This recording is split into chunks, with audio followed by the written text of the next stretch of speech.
इंसाफ मिलेगा, बरोबरता का अधिकार मिलेगा। असीं भी उन्हां वांगू ही जिहड़े बहुत गिणती लोग इत्थे काबज होके बैठे ने, जे उदां ही साडे नाल इंसाफ होए, साडे नाल बदसलूकी ना होए, बेइंसाफी ना होए, ते कदे भी असीं अपने वखरे राज की गल नहीं करांगे। पर जिस दिन इस सरकार दिल्ली के तख्त उत्ते बैठे लोगों की नीयत खराब हुई अते इन्हां ने सचखंड श्री हरमंदर साहिब श्री अकाल तख्त साहिब के उत्ते कोई बद अनीति के नाल हमला करने की कोशिश की, हिंदुस्तान की फौज के नापाक कदम सचखंड श्री हरमंदर साहिब की परिक्रमा विच पए जां हिंदुस्तान के उन्हां फौजियां की बंदूकों विचों निकली हुई कोई भी गोली सचखंड श्री हरमंदर साहिब जां अकाल तख्त साहिब नूं वधी, उस दिन साडे अपने वखरे राज पंजाब खालिस्तान की नींह रखी जाएगी और असीं उस संघर्ष वास्ते जदोजहद करांगे। जिन्नी देर तक सानू अपना घर प्राप्त नहीं हो जाता, साडियां गुलामी दीयां जंजीरां कट के सानू अपना राज भाग नहीं मिल जाता, उन्नी देर तक असीं आराम दे नाल नहीं बैठांगे। असीं इस संघर्ष का हिस्सा बनांगे। ਉਹਦੇ ਵਾਸਤੇ ਸਾਨੂੰ ਕੁਝ ਵੀ ਕਰਨਾ ਪਵੇ, ਸਾਨੂੰ ਆਪਣੀਆਂ ਕੁਰਬਾਨੀਆਂ, ਸਾਡੇ ਪਰਿਵਾਰਾਂ ਦੀਆਂ ਸ਼ਹਾਦਤਾਂ, ਸਾਨੂੰ ਘਰੋਂ ਬੇਘਰ ਹੋਣਾ ਪਵੇ ਜਾਂ ਅੱਜ ਵੀ ਉਹ ਸਾਡੇ ਕੌਮ ਦੇ ਵਰਜੀਵੜੇ ਜਿਹੜੇ ਜੇਲ੍ਹਾਂ ਦੀਆਂ ਕਾਲ ਕੋਠੜੀਆਂ ਵਿੱਚ ਬੈਠੇ ਨੇ, ਜਿਨ੍ਹਾਂ ਦੀਆਂ ਸਜ਼ਾਵਾਂ ਪੂਰੀਆਂ ਹੋ ਜਾਣ ਤੋਂ ਬਾਅਦ ਵੀ ਹਕੂਮਤ ਨੇ ਉਹਨਾਂ ਨੂੰ ਛੱਡਿਆ ਨਹੀਂ, ਉਹਨਾਂ ਵਾਂਗੂ ਅਸੀਂ ਆਪਣੇ ਹੌਸਲੇ ਨੂੰ ਕਦੇ ਡਿੱਗਣ ਨਹੀਂ ਦਿਆਂਗੇ। ਜਿਨ੍ਹਾਂ ਵੀ ਪਰਿਸਥਿਤੀਆਂ ਦੇ ਵਿੱਚੋਂ ਸਾਨੂੰ ਗੁਜ਼ਰਨਾ ਪਿਆ, ਅਸੀਂ ਗੁਜ਼ਰਾਂਗੇ।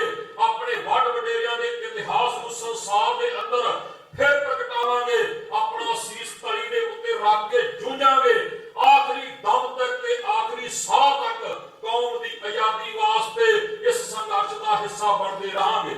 ਸੋ ਸੰਤ ਬਾਬਾ ਜਰਨੈਲ ਸਿੰਘ ਜੀ ਖਾਲਸਾ ਪਿੰਡਰਾਂ ਵਾਲਿਆਂ ਨੇ ਜੋ ਵਚਨ ਕਹੇ ਸਨ, ਉਹਨਾਂ ਦੇ ਉੱਤੇ ਕੌਮ ਉਦੋਂ ਤੋਂ ਹੀ ਪਹਿਰਾ ਦੇ ਰਹੀ ਹੈ ਔਰ ਇਹਦੇ ਵਾਸਤੇ ਜਿਨ੍ਹਾਂ ਵੇ ਆਪਣੀਆਂ ਸ਼ਹਾਦਤਾਂ ਦਿੱਤੀਆਂ ਨੇ, ਕੁਰਬਾਨੀਆਂ ਦਿੱਤੀਆਂ ਨੇ, ਜਿਨ੍ਹਾਂ ਨੇ ਇਹਦੇ ਯੋਗਦਾਨ ਪਾਉਂਦਿਆਂ ਹੋਇਆ ਜੇਦਾਂ ਕੱਟੀਆਂ ਜਾਂ ਕੱਟ ਰਹੇ ਨੇ, ਜਿਹੜੇ ਰੂਹ ਕੁਝ ਹੋ ਕੇ ਜਾਂ ਦੇਸ਼ ਵਿਦੇਸ਼ ਦੇ ਵਿੱਚ ਆਪਣੇ ਕੌਮੀ ਘਰ ਦੀ ਪ੍ਰਾਪਤੀ ਵਾਸਤੇ ਜਦੋਜਹਿਦ ਕਰ ਰਹੇ ਨੇ, ਅਸੀਂ ਉਹਨਾਂ ਦਾ ਹੌਸਲਾ ਬਣਨਾ ਹੈ, ਉਹਨਾਂ ਦੀ ਚੜ੍ਹਦੀ ਕਲਾ ਲਈ ਅਰਦਾਸ ਕਰਨੀ ਹੈ ਤੇ ਸਿਰਫ ਉਹਨਾਂ ਵਾਸਤੇ ਅਰਦਾਸ ਹੀ ਨਹੀਂ ਕਰਨੀ ਬਲਕਿ ਇਸ ਸੰਘਰਸ਼ ਦਾ ਹਿੱਸਾ ਬਣ ਕੇ ਆਪਣਾ ਬਣਦਾ ਯੋਗਦਾਨ ਵੀ ਪਾਉਣਾ ਹੈ।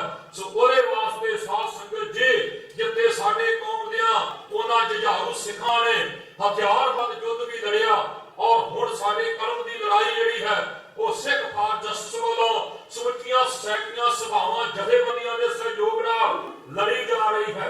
ਰੈਫਰੈਂਡਮ 2020 ਜੋ ਅਗਲੇ ਸਾਲ ਨਵੰਬਰ ਦੇ ਵਿੱਚ ਵੋਟਿੰਗ ਹੋਣੀ ਹੈ, ਜਿਹਦੇ ਵਾਸਤੇ ਅਸੀਂ ਆਪਣੇ ਹੱਕ ਲੈਣ ਦੇ ਲਈ ਆਪਣੇ ਆਜ਼ਾਦ ਆਪਣੀ ਹਸਤੀ ਨੂੰ ਬਰਕਰਾਰ ਰੱਖਣ ਵਾਸਤੇ ਜਿੱਥੇ ਆਪਣੀ ਵੋਟਿੰਗ ਕਰਨੀ ਹੈ, ਉਹਦੇ ਬਾਰੇ ਅੱਜ ਜਿਹੜੀ ਜਾਣਕਾਰੀ ਦੇਣ ਦਾ ਇਹ ਪ੍ਰੋਗਰਾਮ ਉਲੀਕਿਆ ਗਿਆ ਹੈ ਔਰ ਅੱਜ ਦੇ ਲੀਡਰਾਂ ਨੇ ਤੁਹਾਨੂੰ ਕੋਈ ਹੋਰ ਨਵੇਂ ਰੂਪ ਰੇਖਾ ਪ੍ਰਦਾਨ ਕਰਕੇ ਦੱਸਣੀ ਹੈ ਕਿ ਸਾਲ ਸਾਡੇ ਕੋਲ 1.5 ਦਾ ਟਾਈਮ ਰਹਿ ਗਿਆ ਹੈ। ਅਸੀਂ ਕਿਵੇਂ ਹਰੇਕ ਸਿੱਖ ਨੇ, ਇਹ ਨਹੀਂ ਕਿ ਇਹ ਸਿਰਫ ਕੰਮ ਸਿੱਖ ਫਾਰ ਜਸਟਿਸ ਦਾ ਹੈ ਜਾਂ ਕੁਝ ਉਂਗਲਾਂ ਉੱਤੇ ਪੋਟਿਆਂ ਉੱਤੇ ਗਿਣੀਆਂ ਜਾਣ ਵਾਲੀਆਂ ਸੋਸਾਇਟੀਆਂ ਸਭਾਵਾਂ ਦਾ ਹੈ। ਅਸੀਂ ਸਾਰਿਆਂ ਸਿੱਖਾਂ ਨੇ ਇੱਕ ਸੋਸਾਇਟੀ ਦਾ ਰੂਪ ਧਾਰਨ ਕਰਨਾ ਹੈ ਔਰ ਆਪਣਾ ਬਣਦਾ ਹੋਇਆ ਫਰਜ਼ ਨਿਭਾਉਂਦਿਆਂ ਹੋਇਆ ਆਪਣੇ ਨਾਲ ਆਪਣੇ ਲਾਓ ਲਸ਼ਕਰ ਨੂੰ ਆਪਣੀ ਸੋਚ ਨੂੰ ਵੱਡਿਆ ਕਰਨ ਵਾਸਤੇ ਨਾਲ ਜੋੜਨਾ ਹੈ ਤਾਂ ਕਿ ਉਹਨਾਂ ਨੂੰ ਪਤਾ ਲੱਗ ਜਾਏ ਜਿਹੜੇ ਲੋਕ ਕਹਿੰਦੇ ਨੇ ਕਿ ਆਜ਼ਾਦੀ ਦੀ ਕਰਨ ਵਾਲਿਆਂ ਦੀ ਗਿਣਤੀ ਬਹੁਤ ਘੱਟ ਹੈ ਕਿ ਉਹ ਕਿੰਨਾ ਕੁ ਆਪਣਾ ਪਾਇਆ ਤੇ ਕਿੰਨਾ ਕੁ ਆਪਣਾ ਬਲ ਰੱਖਦੇ ਨੇ। ਸੋ ਸਾਡੇ ਗੁਰੂ ਸਾਹਿਬ ਨੇ ਸਾਨੂੰ 1 ਨੂੰ 1.25 ਲੱਖ ਮਿਲ ਕੇ ਦੱਸਿਆ, ਅਸੀਂ 1 ਨੇ 1.25 ਲੱਖ ਬਣ ਕੇ ਵਿਖਾਉਣਾ ਹੈ ਤਾਂ ਕਿ ਉਹਨਾਂ ਨੂੰ ਪਤਾ ਲੱਗ ਸਕੇ। ਅੱਜ ਦੇ ਇਸ ਪ੍ਰੋਗਰਾਮ ਤੇ ਮੈਂ ਸਮਝਦਾ ਹਾਂ ਸੋਸ਼ਲ ਮੀਡੀਆ ਤੇ ਤੁਸੀਂ ਵੇਖ ਰਹੇ ਹੋ, ਹਿੰਦੁਸਤਾਨ ਦੇ ਟੀਵੀ ਚੈਨਲ ਵੀ ਉਹਨਾਂ ਦੀਆਂ ਨਜ਼ਰਾਂ ਵੀ ਤੁਹਾਡੇ ਉੱਤੇ ਗੱਡੀਆਂ ਹੋਈਆਂ ਨੇ ਔਰ ਉਹਨਾਂ ਦੇ ਜਿੰਨੀਆਂ ਏਜੰਸੀਆਂ ਨੇ ਉਹਨਾਂ ਦੀ ਵੀ ਨਜ਼ਰ ਤੁਹਾਡੇ ਉੱਤੇ ਹੈ। ਤੁਹਾਡੇ ਰੂਪ ਵਿੱਚ ਕਈ ਲੋਕ ਇੱਥੇ ਖੜੇ ਹੋਣਗੇ ਜਿਹੜੇ ਸਾਡੇ ਘਰ ਦੀਆਂ ਗੱਲਾਂ ਉਹਨਾਂ ਤੱਕ ਪਹੁੰਚਾਉਣ ਵਾਲੇ ਹੋਣਗੇ। ਪਿਛਲੇ ਦਿਨਾਂ ਦੇ ਵਿੱਚ ਮੈਂ ਇੱਕ ਛੋਟੀ ਜਿਹੀ ਗੱਲ ਪੜ੍ਹੀ ਕਿ ਜਦੋਂ ਰਾਵਣ ਮਰਨ ਲੱਗਿਆ ਤੇ ਰਾਮਚੰਦਰ ਤੇ ਉਹਦਾ ਭਰਾਤਾ ਲਛਮਣ ਤੇ ਨਾਲ ਰਾਵਣ ਦਾ ਭਰਾ ਵਿਭੀਸ਼ਣ ਉਹ ਸਾਰੇ ਰਾਵਣ ਦੇ ਕੋਲ ਗਏ ਤੇ ਰਾਵਣ ਕੋਲ ਜਾ ਕੇ ਰਾਮਚੰਦਰ ਨੇ ਕਹਿਣ ਲੱਗਾ ਤੂੰ ਮੇਰੇ ਨਾਲੋਂ ਬਲ 'ਚ ਵੀ ਵੱਡਾ, ਮੇਰੇ ਨਾਲੋਂ ਗਿਆਨ 'ਚ ਵੀ ਵੱਡਾ ਤੇ ਜਿਹੜਾ ਤੇਰਾ ਘਰ ਹੈ ਲੰਕਾ, ਉਸ ਲੰਕਾ ਘਰ ਦੇ ਦੁਆਲੇ ਤੂੰ ਇੰਨਾ ਸੋਹਣਾ ਪ੍ਰਬੰਧ ਕੀਤਾ ਕਿ ਉਹਦੇ ਵਿੱਚ ਕੋਈ ਦੁਸ਼ਮਣ ਵੜ ਨਹੀਂ ਸੀ ਪਰ ਫਿਰ ਵੀ ਤੂੰ ਹਾਰ ਗਿਆ। ਤੇਰੇ ਹਾਰ ਦਾ ਕਾਰਨ ਕੀ ਹੈ? ਤੇ ਰਾਵਣ ਨੇ ਇੱਕੋ ਗੱਲ ਕਹੀ ਸੀ, ਕਹਿੰਦਾ ਮੇਰੇ ਹਾਰ ਦਾ ਕਾਰਨ ਪਤਾ ਕੀ ਹੈ? ਮੇਰੇ ਹਾਰ ਦਾ ਕਾਰਨ ਇਹ ਹੈ ਕਿ ਮੇਰੇ ਨਾਲ ਮੇਰਾ ਭਰਾ ਨਹੀਂ, ਤੇ ਤੇਰੀ ਜਿੱਤ ਦਾ ਕਾਰਨ ਇਹ ਹੈ ਕਿ ਤੇਰੇ ਨਾਲ ਤੇਰਾ ਭਰਾ ਖਲੋਤਾ ਹੈ। ਕਿਉਂਕਿ ਮੇਰਾ ਭਰਾ ਗਦਾਰ ਬਣ ਗਿਆ, ਆਪਣੀ ਕੁਝ ਕੁ ਪ੍ਰਾਪਤੀ ਵਾਸਤੇ ਇਸ ਰਾਜ ਦੀ ਭੁੱਖ ਨੂੰ ਲੈ ਕੇ ਉਹਨੇ ਮੇਰੇ ਘਰ ਦਾ ਭੇਦ ਤੈਨੂੰ ਦੇ ਕੇ ਤੇਰੇ ਨਾਲ ਖਲੋ ਕੇ ਮੇਰੇ ਸਾਹਮਣੇ ਆ ਕੇ ਖਲੋ ਗਿਆ। ਭਰਾਵਾਂ ਦੇ ਉੱਤੇ ਕੀ ਵਾਰ ਕਰਾਂ, ਉਹਨਾਂ ਤੇ ਵਿਸ਼ਵਾਸ ਹੋ ਜਾਂਦਾ। ਤੇਰਾ ਭਰਾ ਲੋਭੀ ਨਹੀਂ ਸੀ, ਤੇਰੇ ਉੱਤੇ ਵਿਸ਼ਵਾਸ ਰੱਖ ਕੇ ਤੇਰੇ ਨਾਲ ਖਲੋਤਾ ਸੀ, ਤੇ ਤੇਰੇ ਘਰ ਦੇ ਸਾਡੇ ਭੇਦੀ ਵੜ ਕੇ ਸਾਡੇ ਘਰ ਦਾ ਭੇਦ ਦੇਣ ਚਲੇ ਗਏ। ਇਸ ਕਰਕੇ ਮੈਂ ਹਾਰ ਗਿਆ। ਉਦਾਂ ਮੈਂ ਹਾਰਿਆ ਤੇਰੇ ਕੋਲ ਨਹੀਂ, ਹਾਰਿਆ ਮੈਂ ਆਪਣੇ ਭਰਾ ਦੇ ਕੋਲੋਂ ਹਾਂ, ਕਿਉਂਕਿ ਉਹਦੀ ਰਾਜ ਦੀ ਲਾਲਸਾ ਨੇ ਮੈਨੂੰ ਹਰਾ ਦਿੱਤਾ।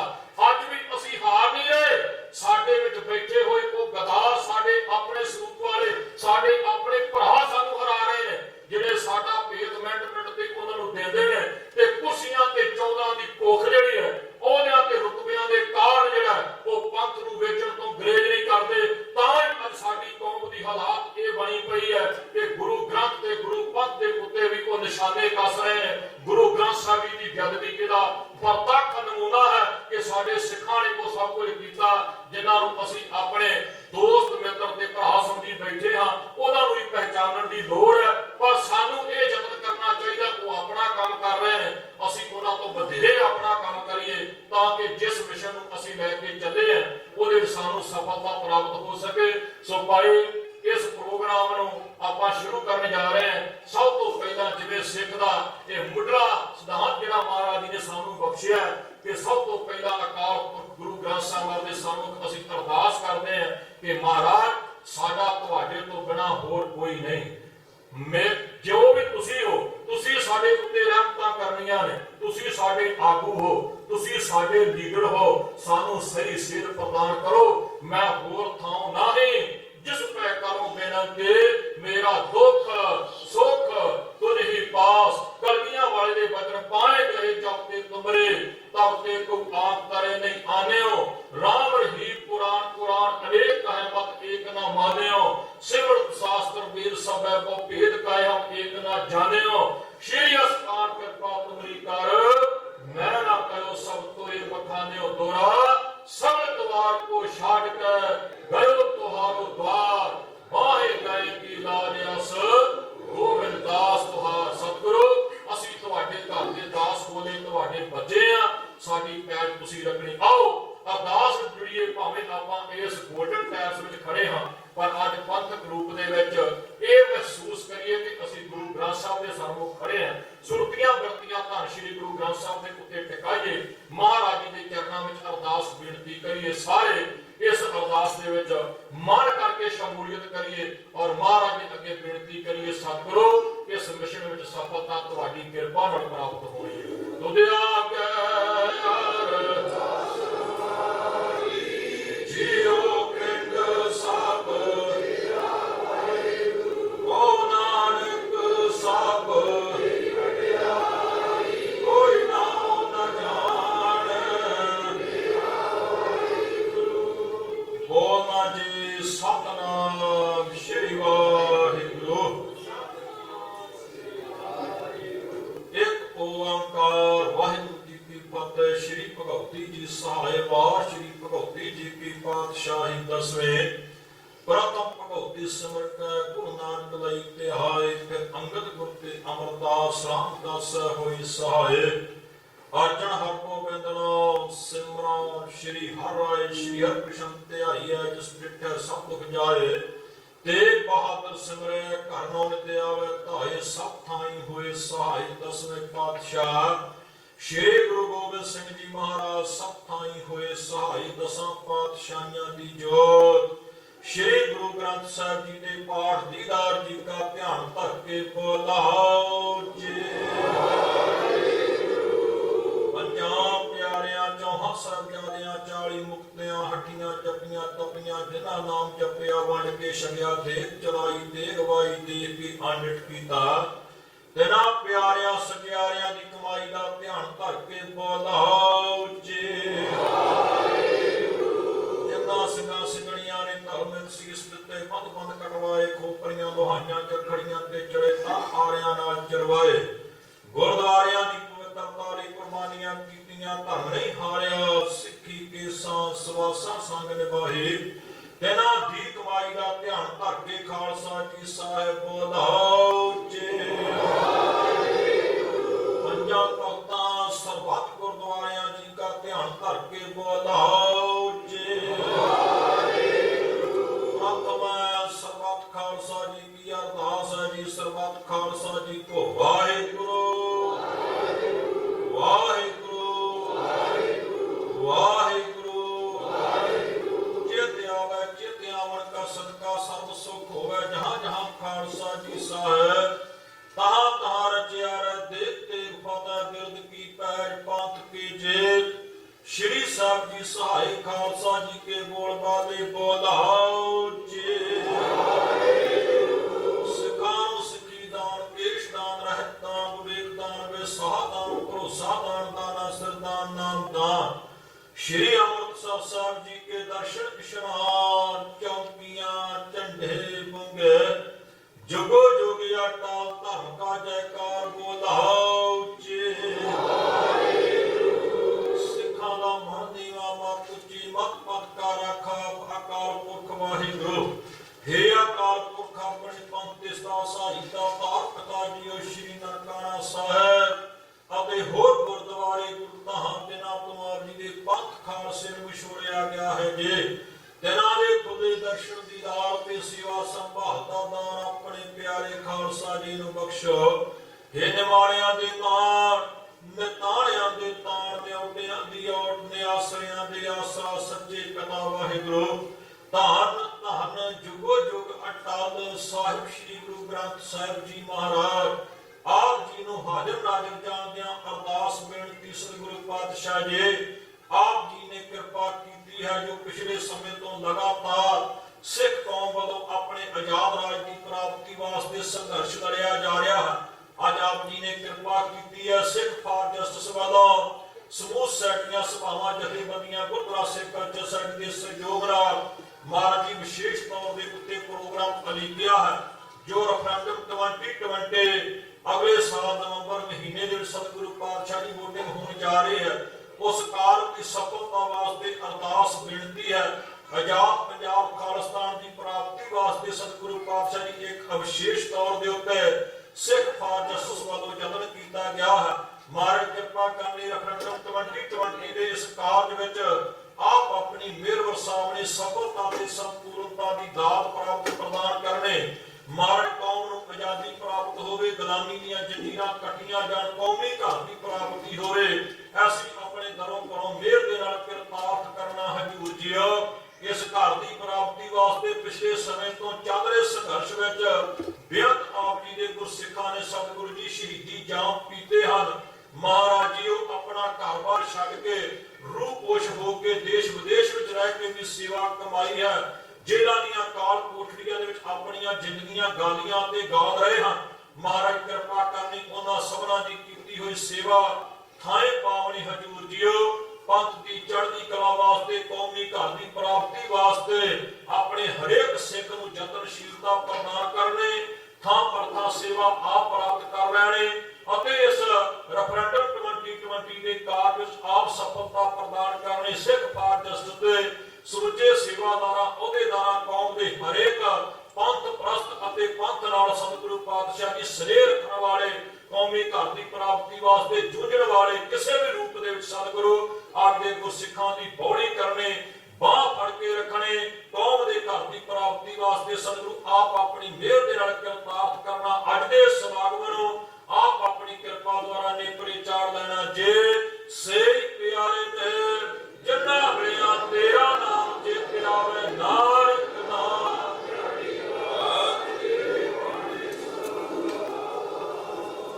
ਵਾਹਿਗੁਰੂ ਜੀ ਕਾ ਖਾਲਸਾ ਵਾਹਿਗੁਰੂ ਜੀ ਕੀ ਫਤਿਹ। ਗੁਰਾਂ ਕਿਆ ਭਾਈ ਆਕਾਰ ਕੀ ਨਵੇਂ ਚਲਾਇਓ ਪੰਥ ਸਭ ਸਿੱਖਾਂ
ਭਾਈ ਸਾਹਿਬ ਭਾਈ ਮਨਜੀਤ ਸਿੰਘ ਜੀ ਪਠਾਨਕੋਟ ਵਾਲੇ ਆਪ ਜੀ ਨੂੰ ਸਰਵਣ ਕਰਵਾਉਣਗੇ। ਉਸ ਤੋਂ ਬਾਅਦ ਪ੍ਰਬੰਧਕ ਆਪ ਜੀ ਨੂੰ ਅਗਲਾ ਪ੍ਰੋਗਰਾਮ ਦੱਸਣਗੇ ਜੀ। ਵਾਹਿਗੁਰੂ ਜੀ ਕਾ ਖਾਲਸਾ ਵਾਹਿਗੁਰੂ ਜੀ ਕੀ ਫਤਿਹ। ਨਿਤ ਮਾਰਗ ਭੈਰ ਧਰੀ ਜੈ ਸਿਰ ਕੀ ਜੈ ਕਾਨ ਨਕੀ ਜੈ। ਨਿਤ ਮਾਰਗ ਭੈਰ ਧਰੀ ਜੈ ਸਿਰ ਦੀ ਜੈ ਕਾਨ ਨਕੀ ਜੈ। ਨਿਤ ਮਾਰਗ ਭੈਰ ਸਾਰੇ ਕਿਰਪਾ ਕਰੋ। ਨਿਤ ਮਾਰਗ ਭੈਰ ਧਰੀ ਜੈ ਸਿਰ ਦੀ ਜੈ ਕਾਨ ਨਕੀ ਜੈ। ਜੋ ਤਾ ਪ੍ਰੇਮ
ਪਰ ਰੈਫਰੈਂਡਮ 2020 ਇੱਕ ਨਾਨ ਬਾਈਂਡਿੰਗ ਰੈਫਰੈਂਡਮ ਹੈ। ਉਸ ਦੇ ਉੱਤੇ ਅਸੀਂ ਸਿੱਖ ਕੌਮ ਨੂੰ ਲਾਮਬੰਦ ਕਰ ਰਹੇ ਹਾਂ। ਇੱਕ ਤੁਹਾਡੇ ਕੋਲੋਂ ਆਸ ਰੱਖ ਰਹੇ ਹਾਂ ਵੋਟ ਦੀ ਕਿ 2020 ਨਵੰਬਰ ਦੇ ਵਿੱਚ ਤੁਸੀਂ ਇੱਕ ਸਾਨੂੰ ਵੋਟ ਪਾਓ। ਅਗਲਾ ਜਿਹੜਾ ਪ੍ਰੋਗਰਾਮ ਹੈ ਉਹ ਅਸੀਂ ਯੂਨਾਈਟਿਡ ਨੇਸ਼ਨ ਦੇ ਥੱਲੇ ਖੜਾਂਗੇ। ਪਰ ਉਸ ਤੋਂ ਪਹਿਲਾਂ ਜਿਹੜਾ ਅੱਜ ਇਸੇ ਸਟੇਜ ਦੇ ਉੱਤੋਂ ਸਾਡੇ ਲੀਡਰ ਟੀਮ ਜਿਹੜੀ ਇੱਥੇ ਬੈਠੀ ਆ ਉਹ ਤੁਹਾਡੇ ਹਰ ਕੁਐਸਚਨ ਦਾ ਜਵਾਬ ਦੇਵੇਗੀ। ਜਿਹੜਾ ਤੁਸੀਂ ਕੁਐਸਚਨ ਰੈਫਰੈਂਡਮ ਪ੍ਰਤੀ ਕਰਨਾ ਹੈ ਤੁਹਾਡੇ ਕੋਲ ਤਿੰਨ ਕਲਮਾਂ ਹਨ, ਤੁਸੀਂ ਦੇਖ ਸਕਦੇ ਜੀ। ਉਸ ਤੋਂ ਬਾਅਦ ਨਿਊਯਾਰਕ ਦੇ ਵਿੱਚ ਅਸੀਂ ਪਹਿਲੀ ਕਾਨਫਰੰਸ ਅੱਜ ਰੱਖੀ ਹੈ। ਮੈਂ ਸਮਝਦਾ ਜਿੱਦਾਂ ਹਾਲ ਨਕੋਲਮ ਭਰਿਆ ਹੈ, ਤੁਸੀਂ ਆਪਣਾ ਦਿਲ ਦਰਿਆ ਖੋਲ ਕੇ ਇੱਥੇ ਪਹੁੰਚੇ ਨੇ ਇੱਕ ਕੌਮ ਦੀ ਆਜ਼ਾਦੀ ਪ੍ਰਤੀ। ਅਸੀਂ ਜਿਹੜਾ ਤੁਸੀਂ ਇੱਥੇ ਆ ਕੇ ਸਾਡਾ ਸਾਥ ਦੇ ਰਹੇ ਨੇ ਕੌਮ ਦਾ, ਅਸੀਂ ਤੁਹਾਡੇ ਧੰਨਵਾਦ ਕਰਦੇ ਹਾਂ। ਇਸੇ ਤਰ੍ਹਾਂ ਹੀ ਜਿਹੜੀ 30 ਤਰੀਕ ਨੂੰ ਟੋਰਾਂਟੋ ਦੇ ਵਿੱਚ ਕਾਨਫਰੰਸ ਕੀਤੀ ਜਾ ਰਹੀ ਹੈ, ਦੁਨੀਆ ਦੇ ਹਰ ਕੋਨੇ ਦੇ ਵਿੱਚੋਂ ਉੱਥੇ ਵੀ ਦੁਨੀਆ ਪਹੁੰਚ ਰਹੀ ਹੈ, ਵੀਰ ਜਥੇਬੰਦੀਆਂ ਗੁਰਦੁਆਰੇ ਪਹੁੰਚ ਰਹੇ ਹਨ। ਅਸੀਂ ਸਾਰਿਆਂ ਨੂੰ ਇੱਕ ਮੰਚ ਉੱਤੇ ਇਕੱਠਾ ਕਰਨਾ ਚਾਹੁੰਦੇ ਹਾਂ। ਕੋਈ ਵੀ ਜਥੇਬੰਦੀ ਮੈਂ ਸਮਝਦਾ ਟਰਾਈ ਸਟੇਟ ਦੇ ਵਿੱਚ ਅੱਜ ਇਹ ਨਹੀਂ ਕਹਿ ਸਕਦੀ ਕਿ ਸਾਨੂੰ ਸੱਦਾ ਨਹੀਂ ਦਿੱਤਾ। ਹਰ ਗੁਰਦੁਆਰੇ ਨੂੰ, ਹਰ ਜਥੇਬੰਦੀ ਨੂੰ ਪਹਿਲਾਂ ਸੱਦਾ ਦਿੱਤਾ ਗਿਆ। ਹਰ ਬੰਦੇ ਦੀ ਆਪਣੀ ਮਰਜ਼ੀ ਆ, ਕੋਈ ਆਇਆ ਜਾਂ ਨਹੀਂ ਆਇਆ। ਜਿਹੜੇ ਆਏ ਨੇ ਅਸੀਂ ਉਹਨਾਂ ਦਾ ਵੀ ਧੰਨਵਾਦ ਕਰਦੇ ਹਾਂ, ਜਿਹੜੇ ਨਹੀਂ ਆਏ ਉਹਨਾਂ ਦਾ ਵੀ ਧੰਨਵਾਦ ਕਰਦੇ ਹਾਂ। ਉਸ ਤੋਂ ਬਾਅਦ 7 ਅਪ੍ਰੈਲ ਨੂੰ ਜਿਹੜੀ ਕੈਲੀਫੋਰਨੀਆ ਦੇ ਵਿੱਚ ਰੈਫਰੈਂਡਮ ਕਾਨਫਰੰਸ ਰੱਖੀ ਗਈ ਹੈ 2020 ਦੀ, ਉਸ ਦੇ ਵਿੱਚ ਵੀ ਬੜੇ ਜ਼ੋਰਾਂ ਉੱਤੇ ਕੰਮ ਚੱਲ ਰਿਹਾ ਹੈ। ਸਾਡੇ ਵੀਰ ਕੈਲੀਫੋਰਨੀਆ ਤੋਂ ਵੀ ਆਏ ਹਨ, ਇਸੇ ਟੀਮ ਦੇ ਸ਼ਿਕਾਗੋ ਤੋਂ ਆਏ ਹਨ। ਮੈਂ ਅਗਲੇ ਕਾਰਵਾਈ ਵਾਸਤੇ ਜਾਂ ਅਗਲਾ ਪ੍ਰੋਗਰਾਮ ਜਿਹੜਾ ਹੈ ਅਸੀਂ ਇਸੇ ਸਾਲ 550 ਸਾਲਾ ਗੁਰੂ ਨਾਨਕ ਸਾਹਿਬ ਜੀ ਦੇ ਪ੍ਰਕਾਸ਼ ਉਤਸਵ ਨੂੰ ਸਮਰਪਿਤ ਜਿਹੜਾ ਪ੍ਰੋਗਰਾਮ ਹੈ ਉਹ ਕਰਤਾਰਪੁਰ ਦੀ ਧਰਤੀ ਦੇ ਉੱਤੇ, ਨਨਕਾਣਾ ਸਾਹਿਬ ਦੀ ਧਰਤੀ ਦੇ ਉੱਤੇ ਕਾਨਫਰੰਸ ਰੱਖੀ ਹੈ। ਆਪਾਂ ਗੁਰਦੁਆਰਾ ਪੰਜਾ ਸਾਹਿਬ ਦੇ ਉੱਤੋਂ ਵਿਸਾਖੀ ਦੇ ਉੱਤੇ ਅਸੀਂ ਰੈਫਰੈਂਡਮ 2020 ਦੀ ਟੀਮ ਜਿਹੜੀ ਅਸੀਂ ਉੱਥੇ ਬਣਾ ਰਹੇ ਹਾਂ ਉਹ ਸਾਰੀ ਦੁਨੀਆ ਦੇ ਵਿੱਚ ਬਣੇਗੀ। ਜਿਹੜਾ ਕਿ ਆਉਣ ਵਾਲਾ ਸਾਲ 2020 ਨਵੰਬਰ ਦੇ ਵਿੱਚ ਵੋਟਿੰਗ ਹੋਣੀ ਹੈ, ਉਹ ਜਿਹੜੀ ਟੀਮ ਹੋਏਗੀ ਉਹ ਹਰ ਗੁਰਦੁਆਰੇ ਦੇ ਵਿੱਚ, ਹਰ ਜਿਹੜਾ ਵੀ ਆਪਾਂ ਥਾਂ ਚੂਜ਼ ਕਰਾਂਗੇ ਉੱਥੇ ਉਹ ਵੋਟਿੰਗ ਕੌਮ ਦੇ ਵਿੱਚ ਸਾਡੀ ਸਪੋਰਟ ਕਰੇਗੀ। ਅੱਜ ਜਿਹੜਾ ਆਪਾਂ ਸਾਰੇ ਪ੍ਰੋਗਰਾਮ ਰਲ ਕੇ ਕਰ ਰਹੇ ਹਾਂ ਦੁਨੀਆ ਦੇ ਹਰ ਕੋਨੇ ਦੇ ਵਿੱਚੋਂ, ਜਿਹੜੀ ਪਾਕਿਸਤਾਨ ਦੇ ਵਿੱਚ ਅਸੀਂ ਰੈਫਰੈਂਡਮ 2020 ਦੀ ਕਾਨਫਰੰਸ ਰੱਖੀ ਹੈ, ਅਸੀਂ ਉੱਥੇ ਅਗਲਾ ਪ੍ਰੋਗਰਾਮ ਜਿਹੜਾ ਵਾ ਉਹ ਉੱਥੇ ਉਹਦਾ ਬਾਬੇ ਨਾਨਕ ਦੇ ਸਥਾਨ ਤੋਂ ਅਸੀਂ ਦੇਵਾਂਗੇ ਜੀ। ਕਿਸੇ ਵੀ ਕੋਲ ਚੁੱਕੀ ਜਮਾ। ਵਾਹਿਗੁਰੂ ਜੀ ਕਾ ਖਾਲਸਾ, ਵਾਹਿਗੁਰੂ ਜੀ ਕੀ ਫਤਿਹ। ਵਾਹਿਗੁਰੂ ਜੀ ਕਾ ਖਾਲਸਾ, ਵਾਹਿਗੁਰੂ ਜੀ ਕੀ ਫਤਿਹ। ਅਗਲੇ ਬੁਲਾਰੇ ਸਾਡੇ ਭਾਈ ਬਖਸ਼ੀਸ਼ ਸਿੰਘ ਜੀ ਡਾਕਟਰ ਹੋਣੀ, ਉਹਨਾਂ ਨੂੰ ਮੈਂ ਬੇਨਤੀ ਕਰਾਂਗਾ ਕਿ ਆ ਕਰਕੇ ਇਹ ਰੈਫਰੈਂਡਮ ਦੀ ਲੋੜ, ਰੈਫਰੈਂਡਮ ਪ੍ਰਤੀ ਆਪਣੇ ਵਿਚਾਰ ਦੇਣ। ਉਸ ਤੋਂ ਪਹਿਲਾਂ ਮੈਂ ਇੱਕ ਬੇਨਤੀ ਕਰਨੀ ਹੈ ਕਿ ਸਾਰੇ ਮੇਰੇ ਭਰਾਵਾਂ ਨੂੰ ਬੇਨਤੀ ਆ, ਭੈਣਾਂ ਨੂੰ ਬੇਨਤੀ ਆ, ਬੱਚਿਆਂ ਨੂੰ ਬੇਨਤੀ ਆ, ਕੋਸ਼ਿਸ਼ ਕਰੋ ਕਿ 1 ਘੰਟਾ ਜਾਂ 1 ਘੰਟੇ 10 15 20 ਮਿੰਟ ਦਾ ਪ੍ਰੋਗਰਾਮ ਹੈ। ਆਪ ਜੀ ਕੁਝ ਨਾ ਕੁਝ ਸੁਣ ਕੇ ਜਾਣਾ। ਸੁਣ ਕੇ ਕਿੰਨਾ ਪ੍ਰਤੀ ਜਾਣਾ?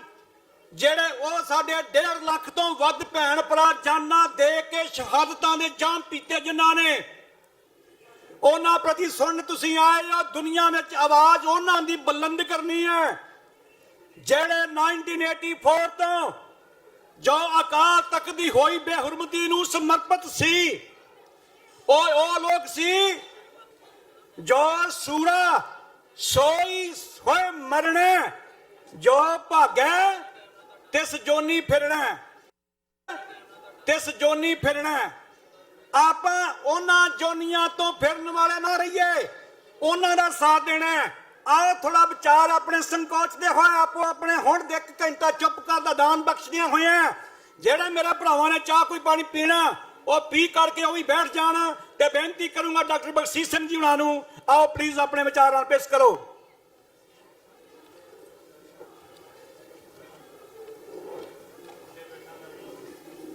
ਗੁਰੂ ਪਿਆਰਾ ਸਾਧ ਸੰਗਤ ਜੀ ਗੱਜ ਕੇ ਬੁਲਾਓ ਫਤਿਹ। ਵਾਹਿਗੁਰੂ ਜੀ ਕਾ ਖਾਲਸਾ ਵਾਹਿਗੁਰੂ ਜੀ ਕੀ ਫਤਿਹ। ਪਿਆਰੀ ਸਾਧ ਸੰਗਤ ਜੀ, ਭੈਣੋ ਤੇ ਭਰਾਓ, ਤੁਹਾਡਾ ਬਹੁਤ ਧੰਨਵਾਦ ਹੈ ਕਿ ਤੁਸੀਂ ਦੂਰ ਦਰਾਡੇ ਤੋਂ ਅੱਜ ਇੱਥੇ ਪਹੁੰਚ ਕੇ 6 ਫਰ ਜਸਟਿਸ ਦੀ ਕਾਨਫਰੰਸ ਜਿਹੜੀ ਆ ਰੈਫਰੈਂਡਮ 2020 ਕਰਾ ਕੇ ਪੰਜਾਬ ਦੀ ਆਜ਼ਾਦੀ ਵਾਸਤੇ ਜਿਹੜੀ ਸੰਘਰਸ਼ ਕਰ ਰਹੀ ਆ ਉਹਦੇ ਵਿੱਚ ਆਪਣਾ ਯੋਗਦਾਨ ਪਾ ਰਹੇ ਹੋ।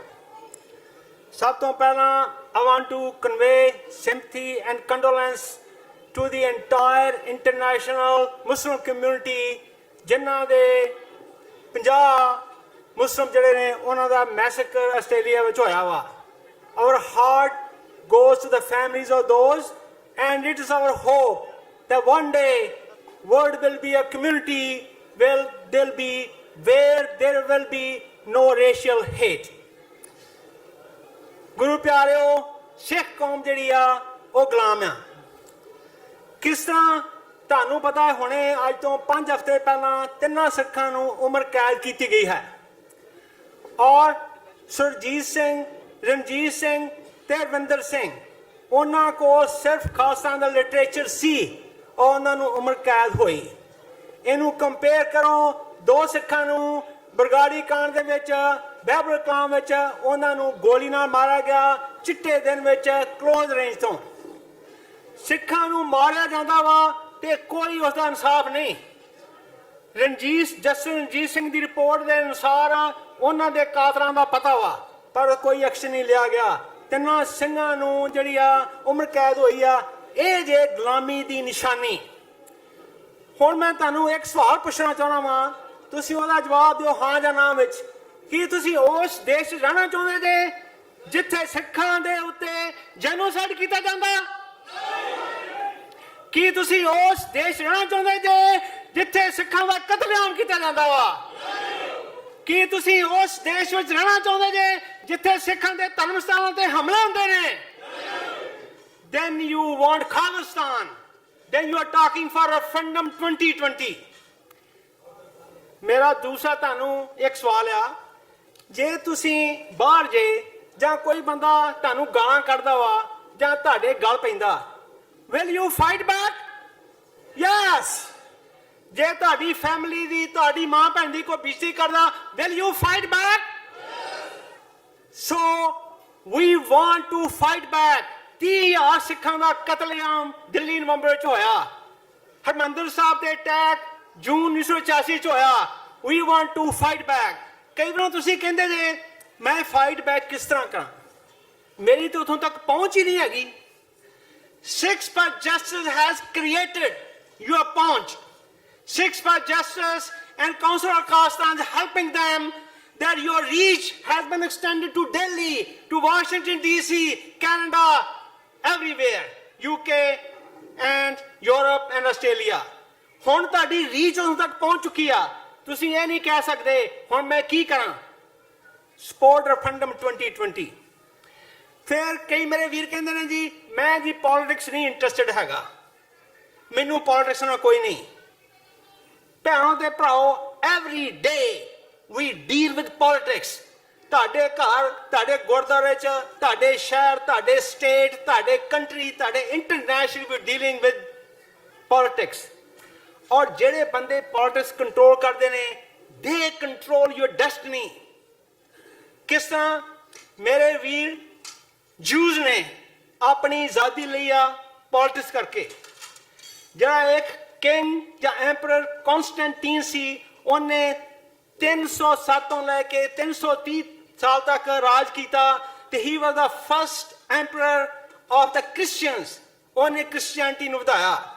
Jews have their country, Muslims have their country, and Christians have their country. Do we have our country? Do we need our country? We need independent Punjab. Fair? There's a concept of almighty and mighty. Mighty means ਤੁਹਾਡੇ ਡੋਲੇ ਤਗੜੇ ਨੇ, ਤੁਹਾਡੇ ਕੋਲ ਫੌਜ ਆ, ਤੁਹਾਡੇ ਕੋਲ police ਆ। Almighty means Akal Purakh Waheguru. ਪਰ ਦੁਨੀਆ ਦੇ ਵਿੱਚ ਇਹਦਾ ਰੋਲ ਜਿਹੜਾ ਵਾ ਉਹ ਰਿਵਰਸ ਹੋ ਚੁੱਕਾ ਵਾ। ਜਿਹਦੀ ਫੌਜ ਆ, ਜਿਹਦੇ ਕੋਲ ਪੁਲਿਸ ਆ, ਉਹ ਹੀ ਆਲਮਾਈਟੀ ਆ। They call the shots. So if you want to save your religion, you need to be mighty, you need to control the power, you need to control the politics. ਫਿਰ ਤੁਸੀਂ ਆਪਣੇ ਮਨ ਵਿੱਚ ਖਾਲਸਤਾਨੀ ਜੇ ਸਾਰੇ, ਤੁਸੀਂ ਸਾਰੇ ਖਾਲਸਤਾਨੀ ਜੇ, ਪਰ being a Khalistani in your mind is not enough. ਤੁਹਾਨੂੰ ਤਨ ਮਨ ਧਨ ਨਾਲ ਸੇਵਾ ਕਰਨ ਦੀ ਲੋੜ ਆ। ਉਹ ਕਿਸ ਤਰ੍ਹਾਂ? ਤੁਸੀਂ ਆਪਣੇ ਤਨ ਦੀ ਸੇਵਾ ਕਰੋ, ਤੁਸੀਂ ਜਿਹੜੇ ਰੈਫਰੈਂਡਮ ਦੀ ਸਪੋਰਟ ਕਰੋ, ਆਪਣੇ ਘਰ ਵਾਲਿਆਂ ਨੂੰ, ਆਪਣੇ ਦੋਸਤਾਂ ਨੂੰ ਦੱਸੋ ਕਿ ਰੈਫਰੈਂਡਮ ਚਾਹੀਦਾ ਵਾ। ਫਿਰ ਧਨ ਨਾਲ ਤੁਸੀਂ ਸਪੋਰਟ ਕਰੋ। ਧਨ ਦੀ ਗੱਲ ਮੈਂ ਤੁਹਾਨੂੰ ਦੱਸਦਾ ਵਾਂ, ਆਹ $1 ਹੈ ਮੇਰੇ ਕੋਲ। You all have dollars. $1 ਦੀ ਕੀ ਕੀਮਤ ਆ? It can have lot of power, or it could have zero power. It has zero power if you tear it down, or if you burn it, or if somebody steals from you. But you can buy something with this, then it's a lot of power. ਤੇ ਗੁਰੂ ਨਾਨਕ ਦੇਵ ਜੀ ਕਹਿ ਗਏ ਸਨ, ਜਸ ਦੇਖੀਏ ਤਰਵੜ ਕੀ ਛਾਇਆ, money is like the shadow of the tree. ਜਦੋਂ ਸ਼ਾਮ ਨੂੰ ਟਰੀ ਦਾ ਸ਼ੈਡੋ ਖਤਮ ਹੋ ਜਾਂਦਾ ਵਾ, ਜਦੋਂ ਤੁਸੀਂ ਇਸ ਦੁਨੀਆ ਤੋਂ ਚਲੇ ਜਾਓਗੇ, ਤੁਹਾਡੇ ਪੈਸੇ ਦੀ ਵੈਲਿਊ ਜ਼ੀਰੋ ਤੁਹਾਡੇ ਵਾਸਤੇ। So make your money count, give to Sikhs for justice, give to your charity. ਫਿਰ ਜਦੋਂ ਗੁਰੂ ਨਾਨਕ ਦੇਵ ਜੀ ਵਾਪਸ ਆਏ, ਪਹਿਲੀ ਉਦਾਸੀ ਦੀ ਜਿਹੜੀ ਸੀ ਸਮਾਪਤੀ ਹੋਈ, ਉਹ ਸੀ 1514। 1516 ਵਿੱਚ ਜਨਵਰੀ 9 ਨੂੰ ਕਰਤਾਰਪੁਰ ਸਾਹਿਬ ਦਾ ਜਿਹੜਾ ਸੀ ਨੀਂਹ ਰੱਖੀ ਗਈ, ਤੇ ਗੁਰੂ ਨਾਨਕ ਦੇਵ ਜੀ ਕਹਿੰਦੇ ਨੇ ਸਿੱਖਾਂ ਨੂੰ, ਆਪਾਂ ਇੱਕ ਨਵਾਂ ਸ਼ਹਿਰ ਆਪਾਂ ਸਥਾਪਿਤ ਕਰਨਾ ਵਾ। ਤੇ ਸਿੱਖਾਂ ਨੇ ਤੇ ਗੁਰੂ ਨਾਨਕ ਦੇਵ ਜੀ ਨੇ ਸਲਾਹ ਕੀਤੀ ਵੀ ਕਰਤਾਰਪੁਰ ਜਿਹੜਾ ਵਾ ਉੱਥੇ ਉਹ ਸਭ ਤੋਂ ਵਧੀਆ ਜਗ੍ਹਾ ਵਾ। ਤੇ ਫਿਰ ਉਹ ਕਹਿੰਦੇ ਆ ਸਾਨੂੰ ਜ਼ਮੀਨ ਚਾਹੀਦੀ ਆ, ਤੇ ਸਿੱਖਾਂ ਨੇ ਕਿਹਾ ਆਹ ਸਾਡੀ ਜ਼ਮੀਨ ਲੈ ਲਓ ਜੀ। ਸਿੱਖਾਂ ਨੇ ਆਪਣੀ ਜ਼ਮੀਨ ਦੇ ਦਿੱਤੀ ਕਰਤਾਰਪੁਰ ਸ਼ਹਿਰ ਨੂੰ ਵਸਾਉਣ ਵਾਸਤੇ। ਜਦੋਂ ਗੁਰੂ ਤੇਗ ਬਹਾਦਰ ਸਾਹਿਬ ਜੀ ਦੀ ਸ਼ਹੀਦੀ ਹੋਈ, ਤੇ ਉਹਨਾਂ ਦੇ ਧੜ ਨੂੰ ਜਿਹੜਾ ਸੀ, ਇੱਕ ਸਿੱਖ ਜਿਹੜੇ ਸੀ ਉਹ ਭਾਈ ਲੱਖੀ ਸ਼ਾਹ ਆਪਣੇ ਘਰ ਲੈ ਗਏ ਤੇ ਘਰ ਨੂੰ ਸਾੜ ਕੇ ਸੰਸਕਾਰ ਕੀਤਾ। ਜਦੋਂ ਸਾਹਿਬਜ਼ਾਦਿਆਂ ਦੀਆਂ ਬੋਡੀਜ਼ ਜਿਹੜੀਆਂ ਸੀ, ਜਦੋਂ ਉਹਨਾਂ ਦੀ ਸ਼ਹੀਦੀ ਹੋਈ ਤੇ ਉਹਨਾਂ ਦੀ ਬੋਡੀ ਜਿਹੜੀ ਸੀ ਉਹ ਰਿਕਵਰ ਕਰਨੀਆਂ ਸੀ, ਤੇ ਮੁਗਲ ਕਹਿੰਦੇ ਆ ਵੀ ਬੋਡੀਆਂ ਤਾਂ ਤੁਸੀਂ ਲੈ ਜਾਓ, ਪਰ ਜਿਹੜੀ ਆ ਜ਼ਮੀਨ ਤੁਹਾਡੇ ਕੋਲ ਨਹੀਂ ਹੈਗੀ, ਇਹਨਾਂ ਦਾ ਸੰਸਕਾਰ ਕਰਨ ਵਾਸਤੇ ਤੁਹਾਨੂੰ ਜਿਹੜੀਆਂ ਨੇ ਸੋਨੇ ਦੀਆਂ ਮੋਹਰਾਂ ਦੇਣੀਆਂ ਪੈਣਗੀਆਂ। ਉਦੋਂ ਸੀ ਮਲਕ ਟੋਡਰਮਲ, ਉਹ ਕਹਿੰਦਾ ਜੀ ਆਹ ਜੇ ਸੋਨੇ ਦੀਆਂ ਮੋਹਰਾਂ, ਤੇ ਆਹ ਲੈ ਲਓ ਤੇ ਮੈਨੂੰ ਜ਼ਮੀਨ ਦੇ ਦਿਓ। ਸਿੱਖੋ, ਇਹ ਜੇ ਸਿੱਖਾਂ ਨੇ ਕੀਤਾ, ਲੋਕਾਂ ਨੇ ਆਪਣੀਆਂ ਜ਼ਮੀਨਾਂ ਦੇਤੀਆਂ, ਲੋਕਾਂ ਨੇ ਆਪਣੇ ਗੋਲਡ ਕਾਇਨਸ ਦੇਤੇ, ਲੋਕਾਂ ਨੇ ਆਪਣੇ ਘਰ ਸਾੜਤੇ। What are you going to do about this? What are we going to do for the freedom? ਸਿੱਖਾਂ ਨੇ ਧਰਮ ਵਾਸਤੇ ਤੇ ਫਰੀडम ਵਾਸਤੇ ਆਪਣੀਆਂ ਜਾਨਾਂ ਵਾਰੀਆਂ। 250,000 Sikhs gave their lives. That's the biggest sacrifice. There's no sacrifice bigger than giving your life for your country. ਇਹ ਸਿੱਖਾਂ ਨੇ ਕੁਰਬਾਨੀਆਂ ਕੀਤੀਆਂ ਨੇ, ਔਰ 4 ਪੈਸੇ ਤੁਹਾਡੇ ਸਾਰਿਆਂ ਕੋਲ ਹੈਗੇ ਨੇ। Now it's a war between Punjab and India.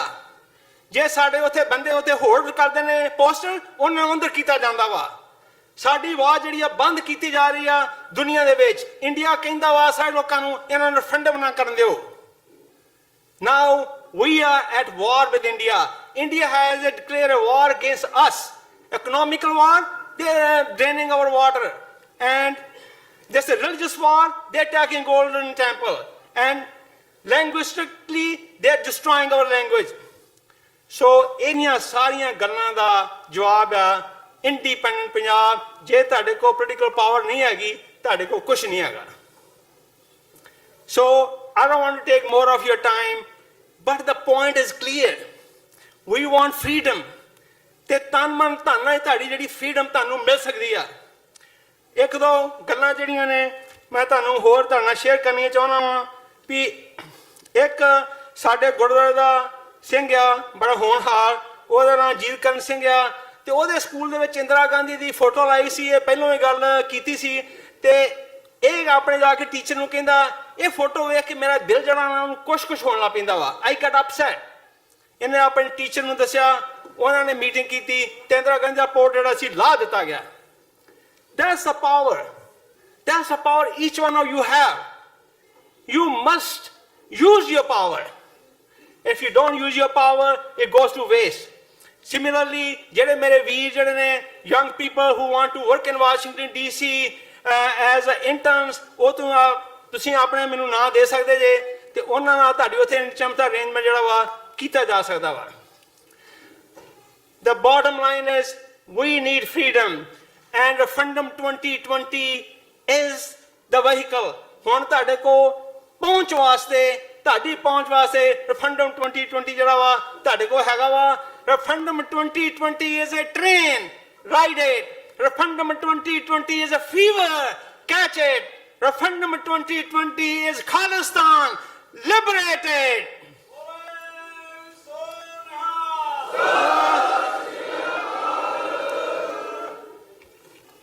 ਗੁਰੂ ਪਿਆਰਿਓ, ਇੰਨੀਆਂ ਬੇਨਤੀਆਂ ਪ੍ਰਵਾਨ ਕਰੋ ਜੀ। ਅੱਖਰ ਵਾਧਾ ਘਾਟਾ ਭੁੱਲ ਚੁੱਕ ਮਾਫ ਕਰਨੀ। ਵਾਹਿਗੁਰੂ ਜੀ ਕਾ ਖਾਲਸਾ, ਵਾਹਿਗੁਰੂ ਜੀ ਕੀ ਫਤਿਹ। ਵਾਹਿਗੁਰੂ ਜੀ ਕਾ ਖਾਲਸਾ, ਵਾਹਿਗੁਰੂ ਜੀ ਕੀ ਫਤਿਹ। ਇਹ ਸਨ ਸਾਡੇ ਡਾਕਟਰ ਬਖਸ਼ੀਸ਼ ਸਿੰਘ ਜੀ ਹੋਣੀ।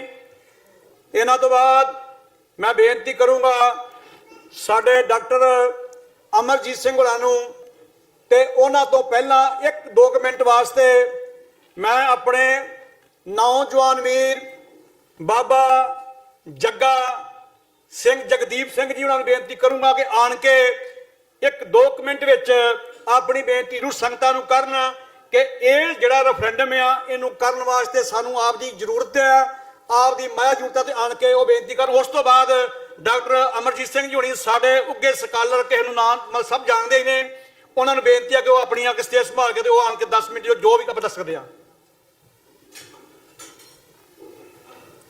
ਵਾਹਿਗੁਰੂ ਜੀ ਕਾ ਖਾਲਸਾ, ਵਾਹਿਗੁਰੂ ਜੀ ਕੀ ਫਤਿਹ।